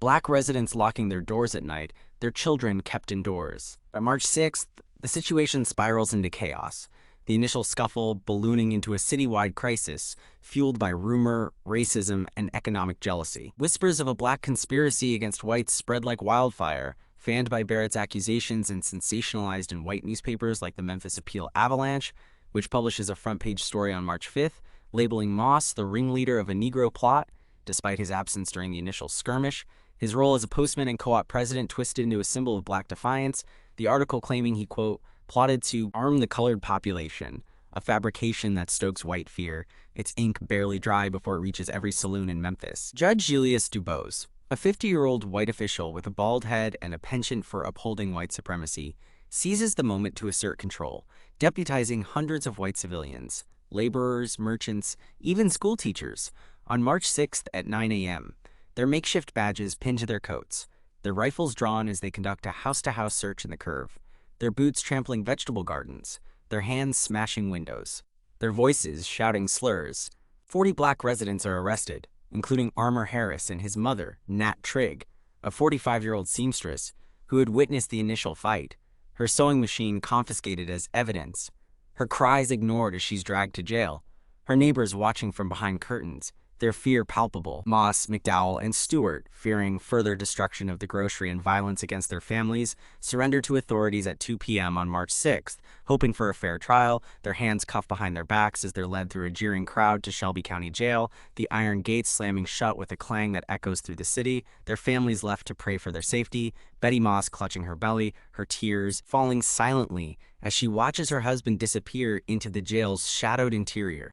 The Appeal Avalanche reports Moss's arrest with venom on March 7th, claiming he, quote, wished to kill all white people, a lie that inflames white Memphis, the article's author, a 32-year-old reporter named Edward Carmack, later admitting in a 1908 memoir that he exaggerated to sell papers, his words a catalyst for the violence to come. The black newspaper Free Speech, co-edited by Ida B. Wells and J.L. Fleming, counters on March 8th with a measured rebuttal, stating that Moss was in the back room of the grocery, tending to accounts, unaware of the initial clash, his only crime being his success. The editorial, pleading for calm, let the law take its course. The Tennessee Rifles, a black militia organized in 1888 to protect the community after a spate of lynchings, post guards outside the jail on March 8th, their 20 members clad in blue uniforms, their swords and rifles a desperate bid to prevent a lynching.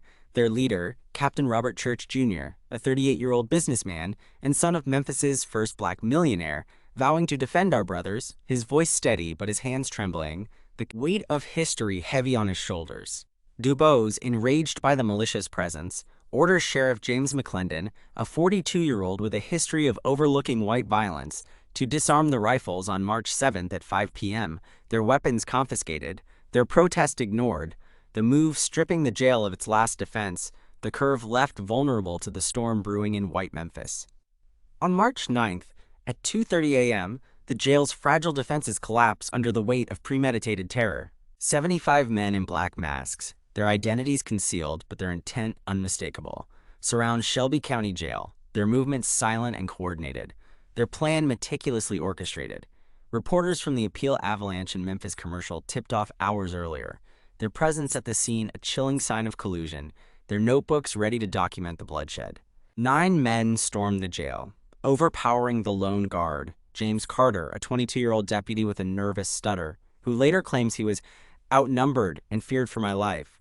His testimony riddled with inconsistencies, his failure to sound the alarm suggesting complicity, his hands trembling as he unlocks the cell block under threat of a revolver to his temple. The mob drags Moss, McDowell, and Stewart from their cells, the men half-dressed in tattered shirts and trousers, their pleas for mercy. "I've got a wife, a child," drowned out by the mob's jeers, their fists raised, their voices a cacophony of hatred.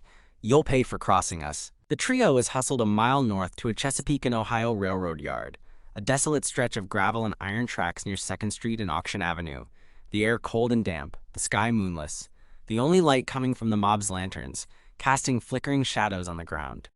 McDowell, the strongest of the three, fights with the ferocity of a man who knows his fate, seizing a shotgun from an assailant, his hands gripping the barrel as he swings it like a club, striking one man in the jaw before the mob wrests it back. The leader, a tall figure with a scar across his cheek, later rumored to be Barrett, shooting McDowell's fingers inch by inch, the bones shattering with each blast, blood pooling on the gravel, his screams echoing as they shoot 4 holes into his face, each large enough for a fist to enter. His left eye shot out, the optic nerve dangling in shreds over his cheek, his body crumpling to the ground, his blood soaking into the earth, the gravel stained a deep crimson. Stewart resists until a shotgun blast tears through his neck, the wound gaping like a second mouth, his body collapsing beside McDowell, his scar now joined by a fatal mark, his hands twitching in the dirt as his life drains away. Moss, the last to die, is shot twice, once in the chest, the bullet piercing his lung, and once in the head, the shot shattering his skull above the right temple, his body falling face down, shoeless. His final words, a haunting plea recorded by the Appeal Avalanche's reporter, a 25-year-old named Henry Tate Jr., who stood mere feet away. "Tell my people to go west. There is no justice for them here." The mob disperses by 3:30 a.m., their lanterns extinguished, their masks discarded in the shadows, leaving the bodies to rot in the cold night air. Their brutality a message to black Memphians. Defiance will be crushed. Success will be punished. The railroad yard a silent witness to a city's descent into barbarism. By 7 a.m. on March 9th, the bodies are taken to Walsh's undertaking establishment, a small brick building on Beale Street, its windows shuttered, its interior lit by flickering oil lamps, where a crowd of black residents gathers, their faces etched with grief, fear, and simmering rage, their whispers of outrage stifled by the ever-present threat of more violence, their hands clasped in silent prayer.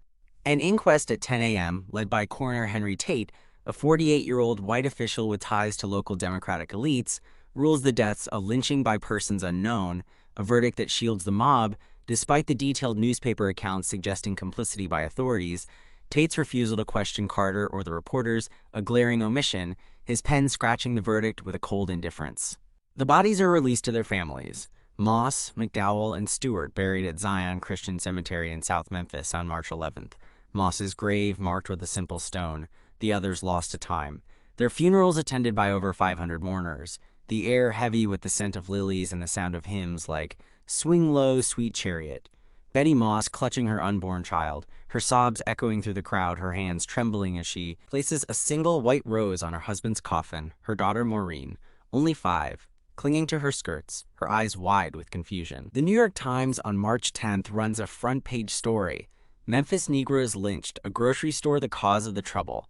Its tone critical of Southern justice, countering Memphis's carefully crafted New South image of progress. The article noting the economic motive behind the violence, a narrative that resonates with national readers, its circulation of 50,000 copies spreading the story far beyond Tennessee. Ida B. Wells, in her free speech editorial on March 12th, delivers a searing indictment. A finer, cleaner man than Moss never walked the streets of Memphis, yet he was murdered with no more consideration than if he had been a dog, because he was a colored man who dared to be successful. Wells, a 29-year-old journalist and close friend of Moss, whose daughter Maureen she is godmother to, calls for black Memphians to leave the city, her editorial sparking an exodus. 6,000 black residents flee to the Western Territories by December 1892, their departure a silent protest, their absence a blow to Memphis's economy, the city losing nearly 10% of its labor force, its cotton warehouses and steamboats sitting idle, its white elites forced to confront the cost of their violence, though they refuse to acknowledge their role. The investigation into the lynchings is a sham, a mockery of justice. In a city where white supremacy reigns supreme, no arrests are made, despite the mob's size. 75 men, a number large enough to identify at least a few, and the presence of reporters, their detailed accounts published within hours, the lack of accountability. A stark reminder of the South's unwritten law. Black lives hold no value. White supremacy must be upheld at all costs. Judge DuBose on March 7th had ordered Sheriff McClendon to deploy 100 men to the curve, instructing them to shoot on sight any Negro who appears to be making trouble, a directive that greenlit the violence. The People's Grocery looted on March 8th at 7 p.m., its shelves stripped bare, its windows shattered, its tin roof torn off by a mob of white looters, the building sold to Barrett for $785, 1/8 its $6,280 value, his victory, a bitter symbol of racial oppression, his store now the only option in the curve, its prices hiked, its quality dismal. The appeal avalanche on March 10th describes the lynching with chilling approval. The vengeance was sharp, swift, and sure, done decently and in order. Its tone, a reflection of white Memphis's complicity. The article detailing the wounds with a precision that betrays prior knowledge. The reporter's presence, a damning indictment of a city that sanctioned murder. Their words reprinted in papers across the South, from Atlanta to New Orleans, spreading the message of terror. The aftermath transforms Ida B. Wells into a global crusader, her voice a clarion call against racial terror. Her May 21st, 1892, editorial in Free Speech. 8 Negroes lynched in 1 week since our last issue. The same program of hanging, then shooting bullets into the lifeless bodies, incites white fury. Her office on Beale Street destroyed by a mob on May 27th at 11 p.m. Its printing press smashed, its papers burned, her life threatened with a note left on the rubble. Leave or be lynched, forcing her exile to New York, her resolve. Unshaken, her partner J.L. Fleming fleeing to Chicago, the newspaper shuttered but its mission enduring. In October 1892, Wells publishes Southern Horrors Lynch Law in All Its Phases, a 24-page pamphlet exposing the economic motives behind lynchings. Her research meticulous, 728 black men lynched from 1882 to 1892, only 269 charged with rape, 27 for race prejudice, 102 for murder, and 77 for unknown causes. Her data debunking the myth that lynchings were about protecting white womanhood, her words a direct challenge to Southern narratives. The Afro-American is not a bestial race. Wells' speaking tours in Britain in 1893 and 1894, organized by reformers like Catherine Impey, influenced the British Anti-Lynching Society. Her lectures at London's Lyric Hall, drawing 500 attendees on May 10, 1893, her voice trembling with emotion as she recounts Moss's death, her words prompting British clergy to denounce American lynchings from their pulpits, their sermons reprinted in the Manchester Guardian. Her later work, A Red Record, 1895, catalogs lynchings with scientific rigor, its 100 pages detailing 150 cases, her methodology, cross-referencing newspaper reports with eyewitness accounts, a precursor to modern investigative journalism, her activism helping found the NAACP in 1909, her legacy etched in a Chicago housing project named the Ida B. Wells Homes in 1941, her words a beacon for future generations, her death in 1931 at 60 by thousands, her gravestone in Chicago's Oak Woods Cemetery inscribed with a line from Southern Horrors, "The way to right wrongs is to turn the light of truth upon them." Theories about the lynching's orchestrators point to Barrett as the primary instigator, his economic jealousy, the spark that lit the fire, his deputization by Dubose a license to kill, the mob likely composed of his allies, local white merchants like John Tanner, a 45-year-old butcher with a history of clan ties, laborers like Henry Polk, a 30-year-old dock worker, and even police officers like O'Neill, their identities protected by a city. Complicit in racial violence, the lack of arrests, a testament to systemic failure, the Appeal Avalanche's detailed reporting suggesting prior knowledge, its reporters' presence at the railroad yard a damning clue. A local conspiracy theory suggests Barrett colluded with officials like Sheriff McClendon and Judge Dubose, the jail's lack security a deliberate act, Carter's inaction a sign of complicity, the theory bolstered by an 1893 affidavit from a black janitor named Samuel Hines, 50, who claimed he overheard Barrett and Dubose planning the raid at a saloon on Beale Street on March 8th, though Hines's testimony was dismissed by a white grand jury, his life threatened, forcing him to flee to St. Louis, his affidavit rediscovered in 2022 at the Memphis Public Library, its ink faded, but its words searing. A racial terror theory frames the lynching as a broader message. Black success will be met with death, the curve's mixed-race harmony a threat to white supremacy, the mob's brutality a warning to others, a view Wells champions in Southern Horrors. Her research showing similar lynchings targeting black entrepreneurs, like Anthony Crawford in Abbeville, South Carolina in 1916, lynched for refusing to sell his cotton at a reduced price, his 400 acres seized by white neighbors, his family driven out. A political suppression theory posits the lynching aimed to crush black political power. Moss's role as a postman and co-op leader, a symbol of growing influence, the Tennessee Rifles' presence, a sign of organized resistance, the disarming of the militia, a calculated move to weaken black defense, a pattern seen in other southern cities like Wilmington, North Carolina, where a 1898 coup killed 60 black residents, though Memphis's black vote remained small, only 5% of eligible voters, the theory less likely but plausible in the broader context of post-Reconstruction oppression. A fringe mistaken identity theory, proposed by a 1902 article in the Chicago Defender, suggests the mob targeted the wrong men, mistaking Moss for a local activist named Robert Moss, a 40-year-old preacher known for fiery sermons. Though the theory collapses under scrutiny, the mob specifically sought the grocery's leaders, their names shouted during the jailbreak, the attack's precision leaving no room for error. In 2025, 133 years after the lynchings, the People's Grocery tragedy remains a scar on Memphis's history, its lessons echoing in the ongoing fight for racial justice. In 1991, a historical marker is erected at Mississippi Boulevard and Walker Avenue, the work of sociologist Donnell Hurd, its unveiling on June 5th, covered by the Tri-State Defender. The marker reading, "Thomas Moss, Calvin McDowell, and Will Stewart were lynched on March 9, 1892.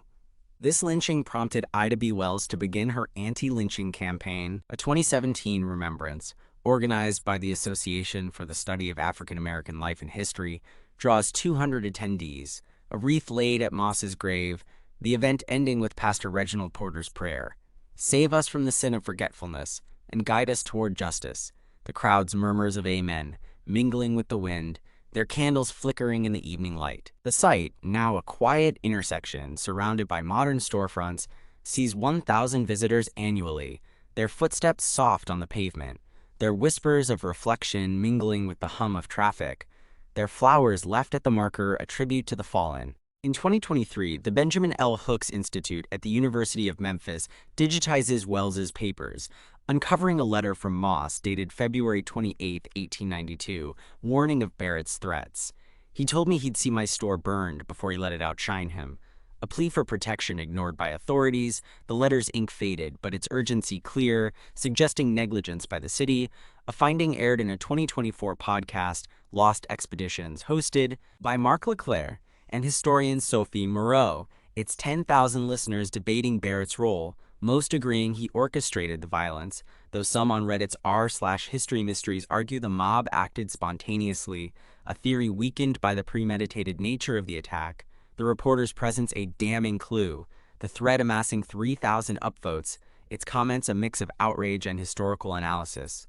In 2024, an archaeological dig near the former railroad yard, led by Dr. Mahendra Prasad, a 40-year-old historian from the University of Memphis, uncovers a rusted shotgun barrel and a bullet casing dated to 1892 via chemical analysis. The artifacts displayed at the National Civil Rights Museum, their significance debated in a 2025 PBS documentary, The Curve's Cry, which draws 15,000 views in its first month, its footage of the dig interspersed with Wells's writings.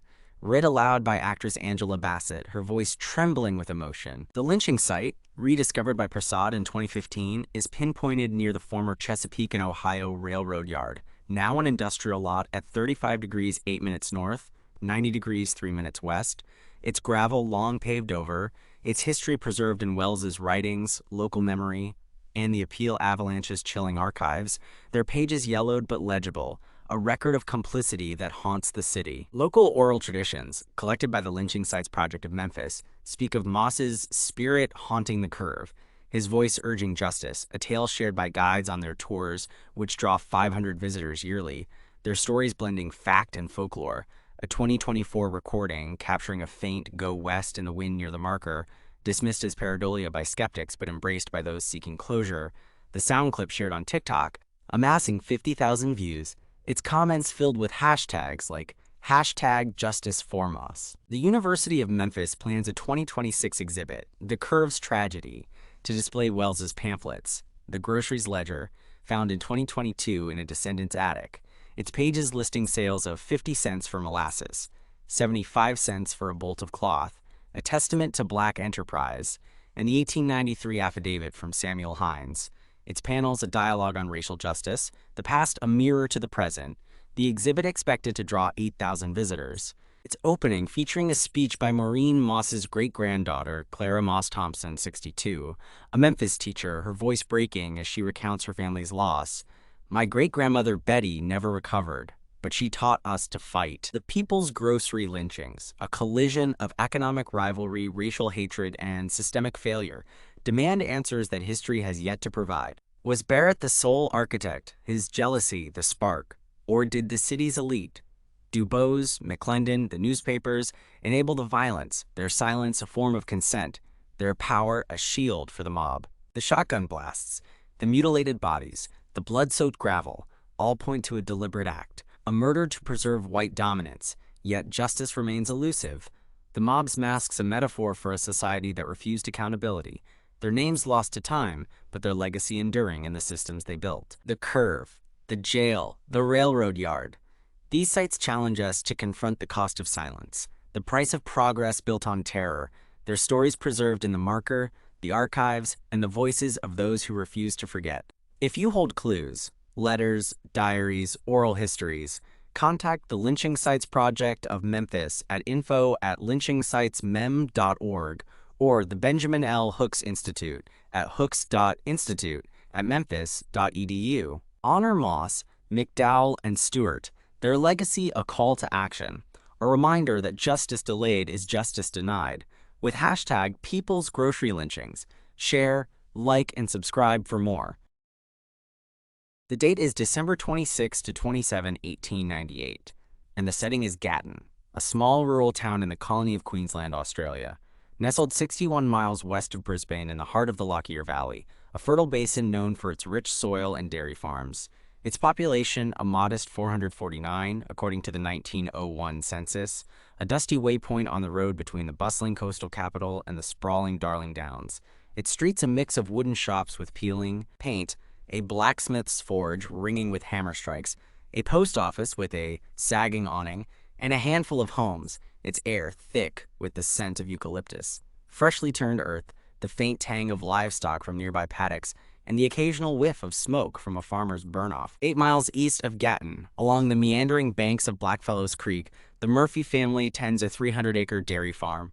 Their 5-room cottage, a humble abode with a tin roof glinting under the summer sun, its walls weathered by decades of Queensland heat, its interior echoing with the laughter of 10 children, its fields a patchwork of green pasture dotted with grazing cows, their lowing a constant soundtrack to the family's daily toil, the creek's gentle splash a backdrop to their lives. On this Boxing Day, a holiday of charity and goodwill inherited from British tradition, the Murphy household buzzes with the remnants of holiday spirit, the family having attended Christmas Mass at St. Mary's Catholic Church in Gatton the day prior, a simple stone building with stained glass windows depicting the Virgin Mary.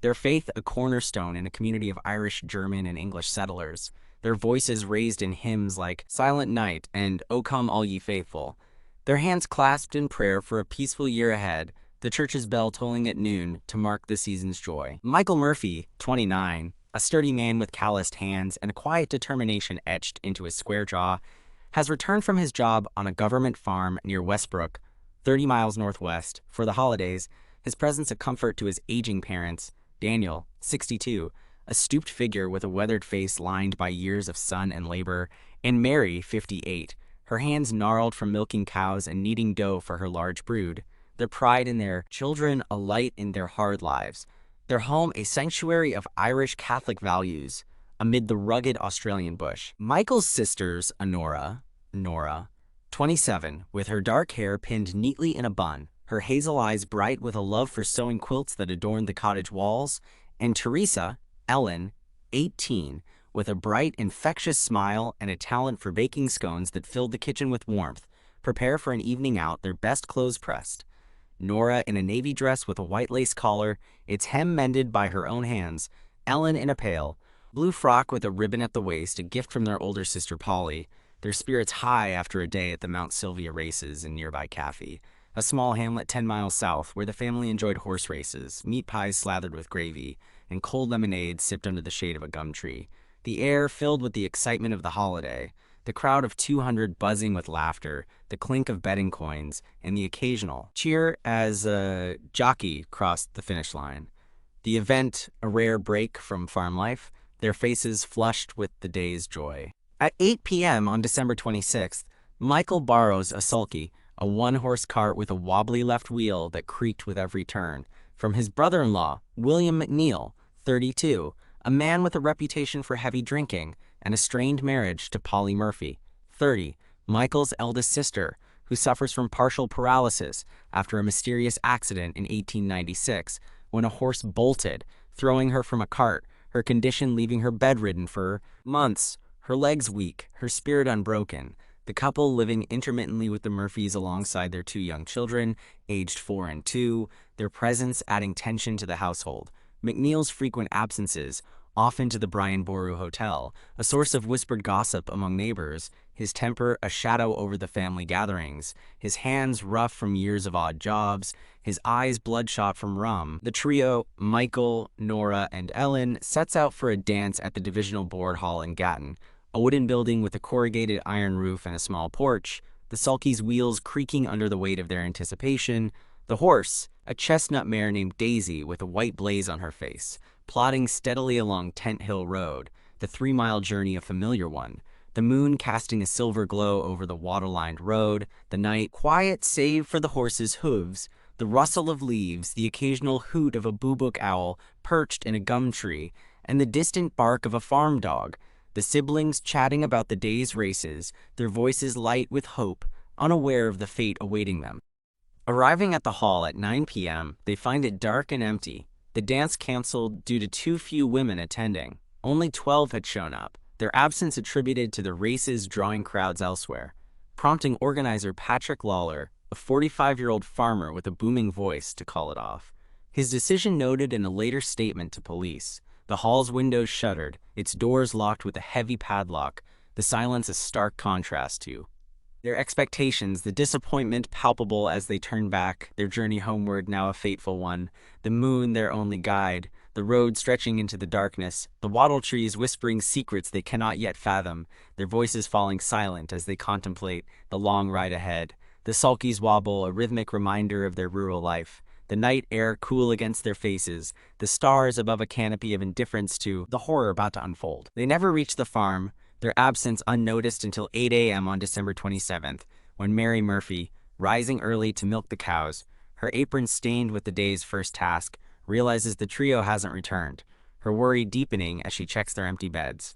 Michael's neatly made, Nora's with a quilt half-folded, Ellen's with a hair ribbon left behind, her hands trembling as she sends McNeil to search, his horse galloping along the familiar track, the sulky's distinctive wobble, a clue he follows with growing dread, his breath visible in the morning chill, his mind racing with possibilities, his heart sinking as he nears the slip rail. At 9:15 a.m., McNeil finds a slip rail off Tent Hill Road, a wooden gate leaning against a post, its latch undone, leading to Frank Moran's paddock, a 50-acre field dotted with wattle trees, their yellow blooms a stark contrast to the horror within, its grass dry from the summer heat, its boundary marked by a sagging barbed wire fence, its stillness broken by the sight that greets him. Beyond the slip rail, 1.2 miles from Gatton, he stumbles upon a scene of unimaginable horror, his shout of anguish, "Oh God, no!" swallowed by the vastness of the Queensland bush, his hands shaking as he ties his horse to a wattle tree,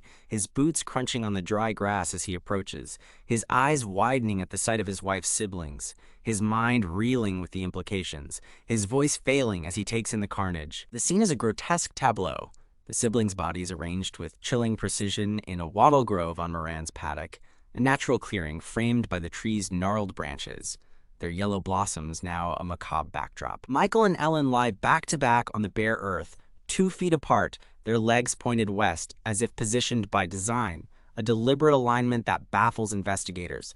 Michael's head marked by a suspected bullet wound above the right temple, his skull shattered, brain matter exposed, his face frozen in a grimace of pain, his brown eyes open and staring, his shirt torn open, his trousers pulled down to his knees, his body showing no signs of sexual assault but marked with bruises on his arms, suggesting a struggle.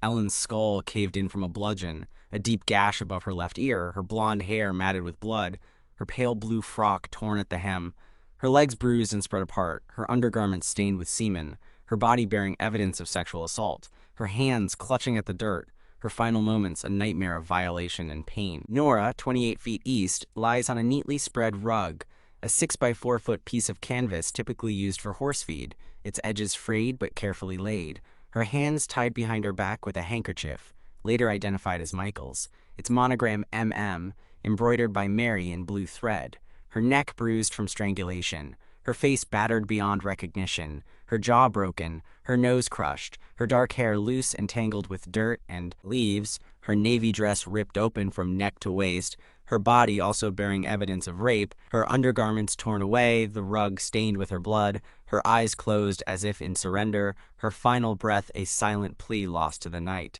The sulky faces, South 17. 5 feet from Michael, 36 feet from Nora, its wobbly left wheel still, its wooden frame intact, the horse Daisy shot in the head, a single bullet hole above her left eye, her body slumped between the shafts, her chestnut coat matted with blood, her white blaze a stark contrast to the gore, her legs splayed awkwardly, her death a calculated act to silence the scene, her blood pooling in the dirt, soaking into the earth, her lifeless eyes staring at the sky, a witness, silenced. Michael's purse, containing 7 shillings and 6 pence, lies near his body, untouched. Ruling out robbery, his watch stopped at 10:15 p.m., its glass face cracked, its hands frozen at the moment of attack, a silent marker of the crime's timing, its gold chain tangled in his shirt pocket, a gift from his father on his 21st birthday, now a relic of his lost life. Scattered around are other clues. A cigarette butt near Ellen, a footprint larger than Michael's near the sulky, a broken stick with bloodstains near Nora, all trampled by the crowd, evidence lost to the chaos, the grove a crime scene desecrated by the curious, its sanctity violated by the very people meant to mourn. McNeil, his face pale, his hands trembling, rides first to the Brian Boru Hotel, later renamed the Imperial Hotel, on Railway Street, a 2-story pub with a wide veranda and a barroom thick with the smell of beer and tobacco. Arriving at 9:30 a.m., his voice trembling as he informs patrons of the murders. They're dead, all 3, out by Moran's, triggering a rush of up to 40 locals. Farmers like George Hedgelong, 60, laborers like John Walsh, 38, and shopkeepers like Mary O'Brien, 55, to the scene.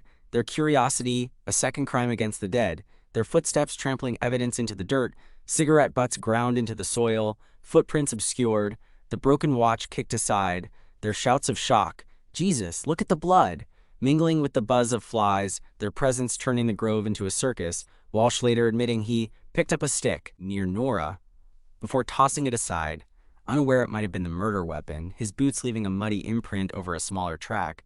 The scene is shambles by the time police arrive. McNeil then rides to Gatton Police Station, a single-story building with a corrugated roof, alerting Acting Sergeant William Errol, 35, a stout man with a reputation for laziness and a fondness for tea over duty, who arrives at the scene at 9:45 a.m., spends a mere 30 minutes without taking notes or securing the area, his only action to note the body's positions in his mind, his failure a glaring omission, his boots adding to the trampled mess, before returning to Gatton to send a telegram marked urgent to Brisbane at 10:30 a.m., only to be told, incorrectly, that police lack authority for such messages due to the public holiday, a bureaucratic error that costs hours.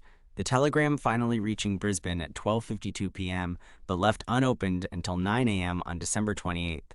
The delay a scandal that fuels public outrage. The operator, a young clerk named Thomas Reed, 22, later reprimanded for his oversight, his excuse of holiday backlog, met with disbelief. Michael's brother, Daniel Murphy, 34, a Brisbane police constable stationed at Roma Street, receives a telegram from a friend, Constable Patrick Leahy, 29, at 10 a.m. on December 27th. The message stark: Michael, Nora, Ellen found dead, Moran's paddock, murder suspected. Its ink smudged from haste. Its delivery a shock that sends Daniel racing to secure 3 days' leave from his sergeant, intending to catch the 1 p.m. train to Gatton, but missing it by minutes due to a late horse-drawn cab, returning to headquarters at 2 p.m., where he finds Inspector Frederick Urquhart, 45, head of the Criminal Investigation Branch, CIB, a tall man with a stern face and a reputation for arrogance, dismissing the case as a hoax based on rumors of a family feud. His belief that no rural spat could warrant such drama, a barrier to action. His refusal to act immediately, a decision that haunts the investigation. His desk cluttered with unopened reports, his mind closed to the possibility of truth. Urquhart is informed at 4 p.m. on December 28th that the murders are real, relayed by a junior officer, Constable James O'Connor, 26, who overheard telegraph chatter at the post office, but waits 5 hours to notify Commissioner William Perry O'Keeton, citing the information's unofficial source, his delay drawing sharp criticism in the press. The Brisbane Courier on December 30th calling him a man more suited to a desk than a crime scene. Its editorial demanding reform, its circulation of 10,000 copies spreading the outrage, its readers penning letters to the editor, their ink-stained pleas a chorus of frustration. Brisbane detectives, including Sub-Inspector Percy Galbraith, 40, a meticulous man with a graying mustache, arrive 48 hours after the discovery on December 29th. The scene a chaotic mess. The body stiffening under the summer sun. The wattle grove, a graveyard of lost clues. The grass trampled. The cigarette butt smoked by an onlooker. The footprint smeared. The stick lost. The investigation crippled by Errol's incompetence. His failure to cordon the area. His lack of notes. His decision to let civilians trample the site. His tea-stained shirt, a symbol of neglect.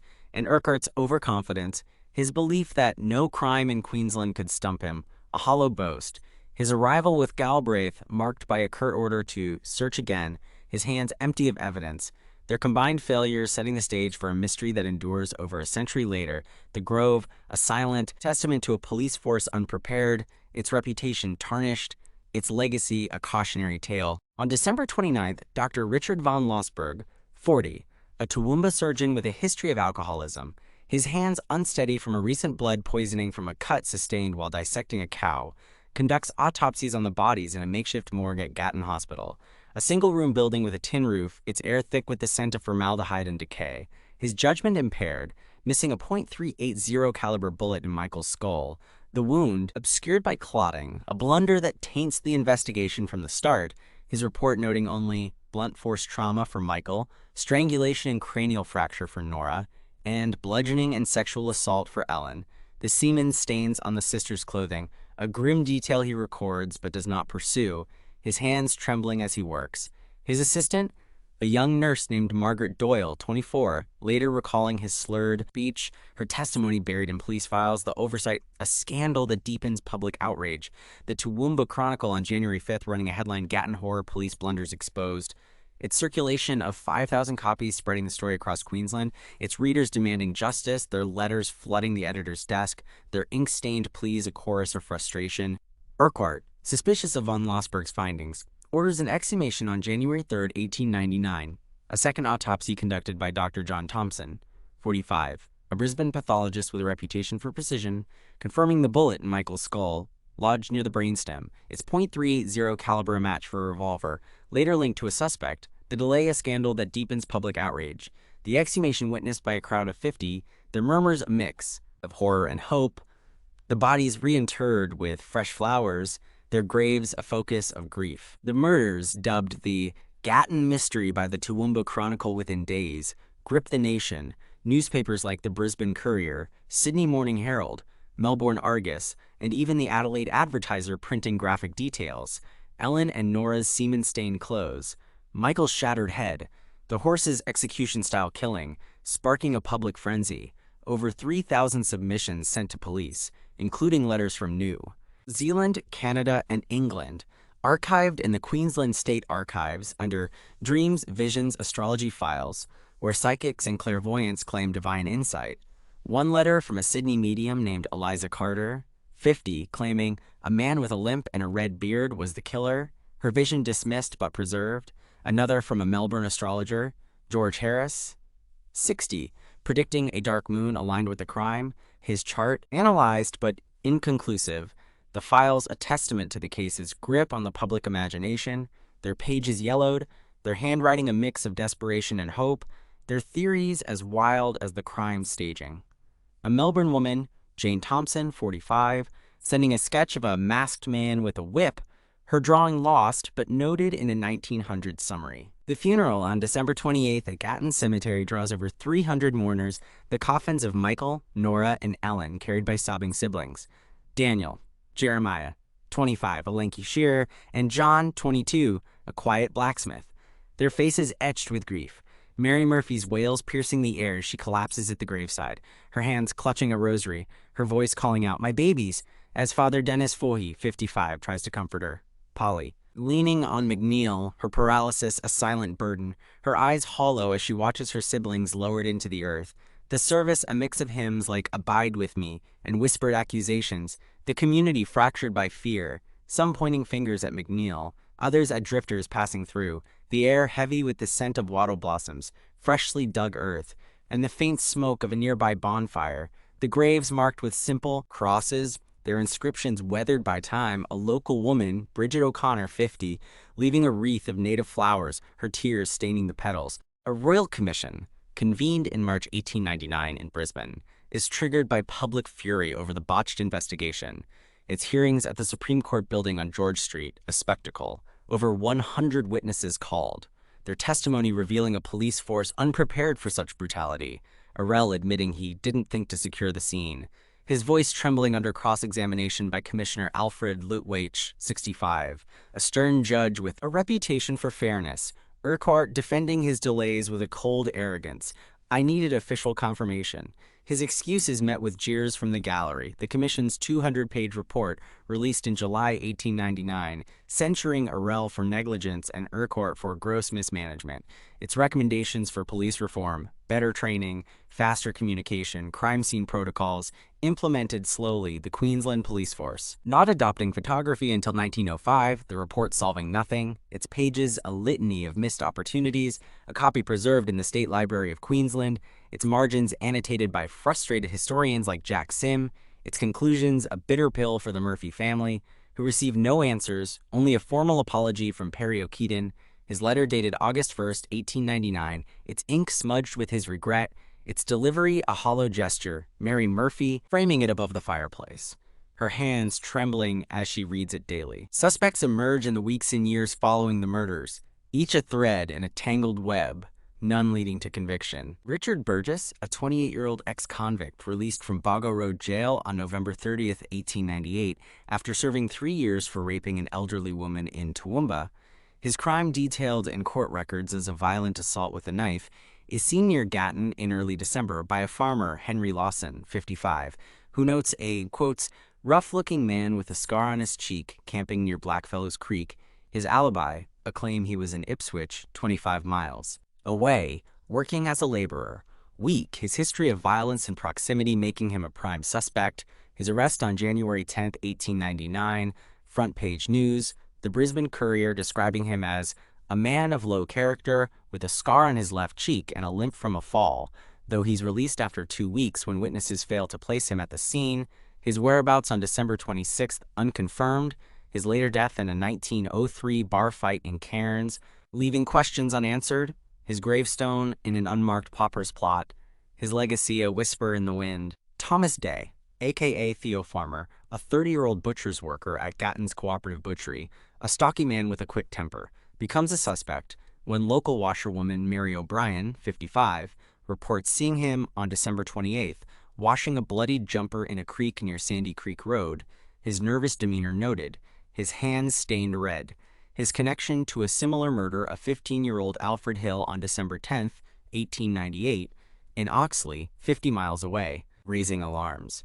Hill's body found bludgeoned with a meat cleaver, his head struck with a blunt object, a .380 revolver with 4 spent chambers later found near Day's workplace in 1906, hidden in a shed behind the butchery, its caliber matching Michael's wound, Day's suicide by gunshot in 1910 under the alias John Carroll in Toowoomba fueling speculation, his death certificate noting self-inflicted wound to the temple, his past a shadow that lingers, the revolver now housed at the Queensland Police Museum, its chambers a silent accusation, its barrel rusted, but its story intact, a forensic analysis in 2024 confirming its age and caliber, its link to Gatton debated. William McNeil, the sibling's brother-in-law, falls under suspicion due to his troubled life, his rocky marriage to Polly marked by infidelity, rumors of an affair with a barmaid named Sarah Kelly, 28, at the Brian Boru Hotel, her laughter heard late at night, and a fight with Polly in 1897 over money, and his financial woes,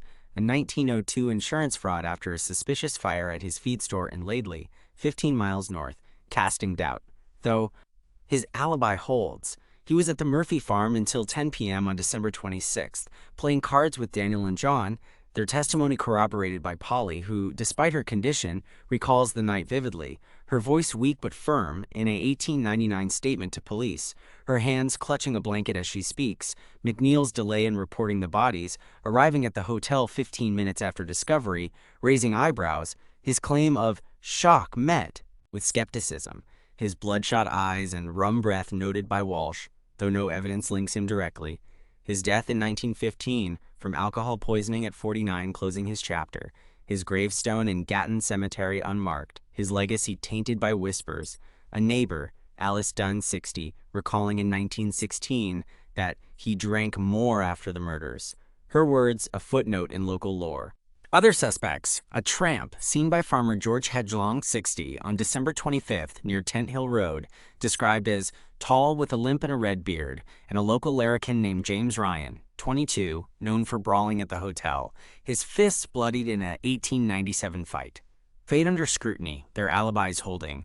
The tramp never identified. Ryan's mother, Eliza, 50, swearing he was home by 8 p.m., her testimony unshaken. The list of suspects a gallery of the town's underbelly, none fitting the crime's complexity, their names lost to time, their shadows lingering in the wattle grove. Theories about the murders proliferate, each reflecting the era's fears and the crime's oddities. The sex-crazed tramp theory, popular in 1899 newspaper accounts, posits a lone drifter, possibly Burgess, driven by lust, the rape of Nora and Ellen the motive, Michael's death a necessity to silence him, the horse shot to prevent escape, though the scene's staging, the rug, the east-west alignment, the neatness of the bodies, suggests planning beyond a transient's impulse. The theory fading as evidence points to familiarity with the area, the slip rail's location off a main road, a detail only a local would know. The Brisbane Courier on January 10th noting, a vagrant's act lacks such precision, its editor, William Lane, 40, arguing for a resident's hand, his words a spark for debate. The family revenge theory, whispered among locals, centers on McNeil, his strained marriage to Polly a motive, The murders a twisted act to free himself from her care and claim her inheritance, a modest 50 acres from her father, though Polly's alibi for him and the lack of financial gain. McNeil inherits nothing. The farm passing to Daniel undermine this, the theory persisting in oral tales, a 1920 letter from a Gatton farmer. Named Thomas Kelly, 70, to the Queensland Times, claiming McNeil knew more than he let on. His memory of McNeil's odd behavior at the funeral, staring at the coffins, muttering to himself, offering no proof. His letter dismissed as gossip, its ink faded, but its sentiment alive in local memory. The ritual killing theory, fueled by the body's east-west alignment and the rug, suggests a symbolic act. A 1900 article in the Sydney Morning Herald speculating a quote of bushrangers with pagan rites tied to the region's convict past. Its author, a journalist named Frederick Price, 55, citing the horse's death as a sacrifice and the rug as an altar, though no evidence of such groups exists, the theory a product of sensationalism, its proponents noting the alignment mirrors indigenous burial practices, a claim debunked by anthropologist David Jones, 50, in 2005, who argues it's coincidental, the rug likely used to transport Nora's body, its neatness a sign of premeditation, not mysticism. The Argus on February 1st, 1900, retracting the story after public backlash, its editor apologizing. The theory a footnote in the case's lore, its echoes heard in a 1925 seance held by a Gatton widow, Margaret Smith, 60, her notes claiming spirits pointed to the east, her record lost but noted in a local diary. A local gang theory gains traction in later years, proposing a group of larrikins, young, disaffected men common in rural towns, including Ryan and a friend, Peter O'Connell, 23, known for stealing sheep, acted together, their motive a mix of thrill and resentment toward the Murphys' respectability, the crime's brutality, a group effort, the rape, a shared act, the staging a taunt to police, a 1901 police report noting a gang led by a man named Red Jack O'Connor, 25, seen near Gatton in November 1898. His red hair and loud laugh recalled by a barmaid, though O'Connor's arrest for cattle theft in 1902 yields no confession. His death in 1905 from tuberculosis in a Rockhampton hospital ending the lead. The theory bolstered by the crime's complexity, multiple weapons, coordinated attack, but lacking witnesses, the gang's existence unconfirmed, their names lost to time, their shadows lingering in the wattle grove, a 2023 podcast, Australian True Crime, reviving the idea with a reenactment, its 20,000 downloads sparking debate.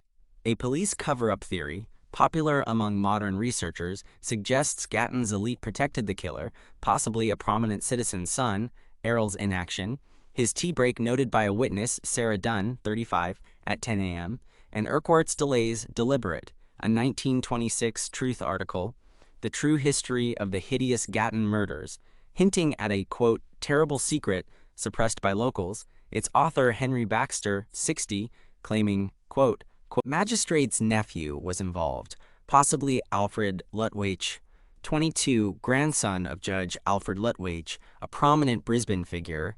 Lutwyche's presence in Gatton on December 25th, confirmed by a hotel ledger at the Brian Boru, his signature a flourish on a yellowed page, his alibi, dancing with cousins until 9 p.m., unshaken, though no evidence ties him to the crime, his death in 1908 from a riding accident in the Bunya Mountains ending the Ciao lead, the article's tone conspiratorial, its pages yellowed but its words a spark for modern researchers, its claims debated on Reddit's r/unsolved mysteries, a 2024 thread with 5,000 upvotes speculating on a cover-up, users citing the Truth article, and a 1900 memo in the Queensland State Archives where Perry O'Keeton instructs Urquhart to focus on outsiders, a directive some interpret as a shield for locals, though others see it as pragmatic.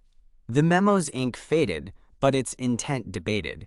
Its authenticity confirmed in 2023 by archival experts. Its implications a shadow over the case. A 2025 documentary, Gatton's Shadow, exploring the theory with reenactments. Its 15,000 views fueling interest. In 2013, 85-year-old Brisbane researcher Stephanie Bennett, after 30 years of study, proposes a compelling theory in her book, The Gatton Murders, a true story of lust, vengeance, and vile retribution, a 300-page blend of fact and imagination, suggesting Joe Quinn, a swagman with over 200 aliases, Joseph Kelly, Red Jack, Thomas Quinn, and a violent past as the killer. His motive rooted in an 1894 clash at a Longreach barbershop during the shearers' strike, where Michael, then a union organizer, exposed Quinn's criminal history, robbery and assault on a strikebreaker, leading to his arrest and a 12-month sentence, Quinn vowing revenge as he was led away in chains. His return to Gatton in mid-December 1898, confirmed by a railway worker, James Doyle, 65, who saw a man matching Quinn's description, tall, red-haired, with a limp from a shearing accident near Tent Hill Road. On December 20th, Quinn allegedly recruiting a gang of local larrikins, including Ryan and O'Connell, to exact his vengeance, the crime's brutality a message, the staging a taunt. Bennett's theory aired on ABC's Australian Story on July 15, 2013, convincing descendant Dennis Coots, 72, a retired farmer whose family silenced the trauma across generations. The vacant breakfast chairs at the Murphy farm a haunting memory. Coots breaking down. In the interview, his voice cracking. We never spoke of it, but we felt it every day, like a ghost at the table. His tears a catharsis, his hands clutching a photo of Nora, her smile frozen in time. Bennett's book, selling 10,000 copies, becomes a beacon for amateur sleuths. Its appendices detailing Quinn's aliases, his movements tracked to Charleville in 1899, though lacking definitive proof, the absence of Quinn's whereabouts after 1899, a lingering question, his death unrecorded, his fate a mystery, the theory a plausible thread in a tapestry of speculation, its pages dog-eared by readers, its margins filled with notes, its impact felt in a 2014 Gatton Library talk, where 150 attend, their questions a testament to its resonance. The 1926 Truth article, The True History of the Hideous Gatton Murders, unearthed in 2022 at the State Library of Queensland, hints at a terrible secret suppressed by locals, its author Henry Baxter, 60, claiming, quote, a magistrate's nephew was involved, possibly Alfred Lutwich, 22, grandson of Judge Alfred Lutwich, a prominent Brisbane figure. Lutwich's presence in Gatton on December 25th, confirmed by a hotel ledger at the Brian Boru, his signature a flourish on the yellowed page, his alibi, dancing with cousins until 9 p.m., unshaken, though a stable boy, Thomas Green, 19, recalls seeing him ride toward Tent Hill Road at 9:30 p.m., his horse a bay gelding, his excuse a late-night ride accepted, no evidence tying him to the crime, his death in 1908 from a riding accident in the Bunya Mountains ending the lead, the article's tone conspiratorial, its pages yellowed, but its words a spark for modern researchers, its claims debated on Reddit's r/Unsolved Mysteries, a 2024 thread with 5,000 upvotes speculating on a cover-up. Users citing the Truth article and the 1900 memo, though skeptics argue Baxter's lack of evidence undermines his story, the thread a mix of theories and frustration. Its top comment, this reeks of a local conspiracy, echoing a sentiment that persists. A 2025 podcast episode, The Cold Case Files, revisiting the article, its 25,000 downloads fueling interest, its host, Sarah Mitchell, 38, noting, Baxter's hunch feels too close to ignore. The crime scene, rediscovered in 2015 by historian Jack Sim near Mount Sylvia Road, aligns with the Wattle Grove off Tent Hill Road. Its coordinates 27.556 degrees south, 279 degrees east, now a quiet field owned by a local farmer, John Carter, 58, who maintains it as a memorial. Its history marked by a plaque unveiled in 2001 by Sim, who calls it Australia's top unsolved mystery. Its inscription reading, in memory of Michael, Nora, and Ellen Murphy, murdered here, the 26th of December, 1898, a tragedy that haunts us still, the plaque weathered by time, its letters faded but legible, the field's grass still sparse. Where the bodies lay, a haunting echo of the past, its soil tested in 2023 for DNA, yielding only bovine traces, its silence a testament to the lost evidence. Annual tours by the Gatton Historical Society draw 200 visitors, their whispers mingling with the wind through the wattle trees, their footsteps careful on the hallowed ground, a 2024 recording by tour guide Marty Warburton. 45. Capturing a faint scream near the slip rail at dusk, dismissed as pareidolia by skeptics, meteorologist Dr. Helen Wright. 50. Attributing it to wind shear, but shared on TikTok, gaining 30,000 views in a week. The hashtag Gatton Murders trending. Its comments a mix of horror and intrigue. This place is cursed, one user writes, another replying, justice for the Murphys. Warburton, who also found the body of Jade Kendall, a 16-year-old murdered in 2015 near Gatton, notes the area's dark history, his voice somber in a 2023 interview with the Gatton Star. This land holds too many secrets, like layers of pain. His hands pointing to the grove, his eyes scanning the horizon. His discovery of Kendall's body, a shallow grave 2 miles east, adding a chilling echo. The site a nexus of unsolved pain, its Whitehall. Trees a silent witness to a century of grief, a 2025 poem by local poet Anne Fraser, 60, titled Whitehall Whispers. Reading at the site, her words, the trees hold their tears, the earth their cries. Resonating with visitors, her book selling 500 copies. The Queensland Police Museum in Brisbane plans a 2026 exhibit, Gatton's Ghost, featuring the .380 revolver linked today, Michael's cracked watch, its gold chain tangled, Bennett's research notes, and a replica of the rug, its stains recreated with red dye, expected to attract 5,000 visitors, its panels questioning police failure, the past a mirror to modern cold cases like the 1974 Beaumont children's disappearance. The exhibit's centerpiece a diorama of the Wattle Grove, its curator, Dr. Lisa Jones, 50, noting in a 2025 press release, the Gatton murders remind us how systemic failures can bury truth. Her hands adjusting a model sulky, her voice steady with conviction. The exhibit's opening featuring a speech by Dennis Coots, his hands trembling as he unveils a portrait of Nora. His words, we seek closure not just for us, but for them.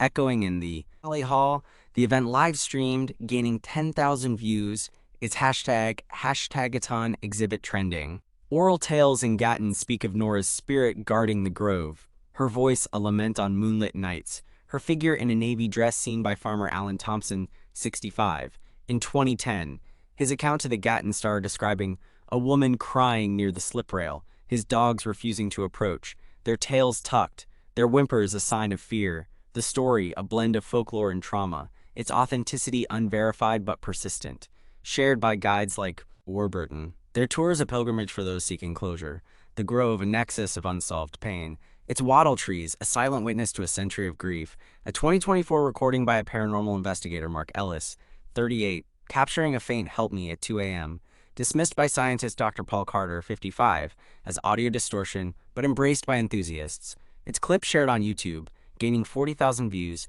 its comments a mix of belief and skepticism. The Gatton Murders, a puzzle of violence, incompetence, and mystery, defy resolution. Their brutality, rape, bludgeoning, shooting, unmatched in Australian history, their staging a riddle that haunts, their east-west alignment a cipher, their rug a shroud, their horse's death a silent witness. Was Joe Quinn the mastermind? His grudge from 1894 the trigger? His gang a tool of vengeance, as Bennett suggests? Her theory compelling but unproven? Quinn's fate a question mark? His aliases a maze? His limp a clue? His red hair a memory? Or did Thomas Day, the butcher with a bloodied jumper, strike alone, his link to the Oxley murder and the .380 revolver a thread, his suicide a confession, the chambers of his gun a silent accusation, his hands stained with more than meat, his death a shadow? McNeil's scoundrel nature fuels suspicion, his delay reporting the bodies a stain, his life a series of misdeeds, drunken fights, a burned store, yet no evidence convicts, his alibi a shield, his breath a rumor, his death a footnote. The police's blunders, unsecured scenes, delayed telegrams, missed bullets, suggest negligence or worse, a community protecting its own. The Royal Commission's silence on corruption a clue. The 1900 memo a hint of interference. The Truth article a whisper of a magistrate's nephew. The elite's shadow looming.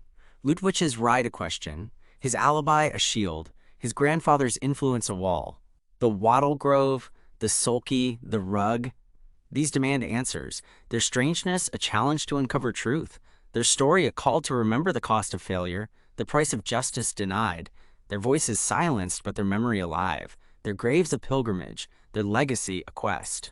If you hold clues, letters, memories, family tales, contact the Queensland Police Museum at museum@police.qld.gov.au or the Gatton Historical Society at info@gattonhistory.org.au.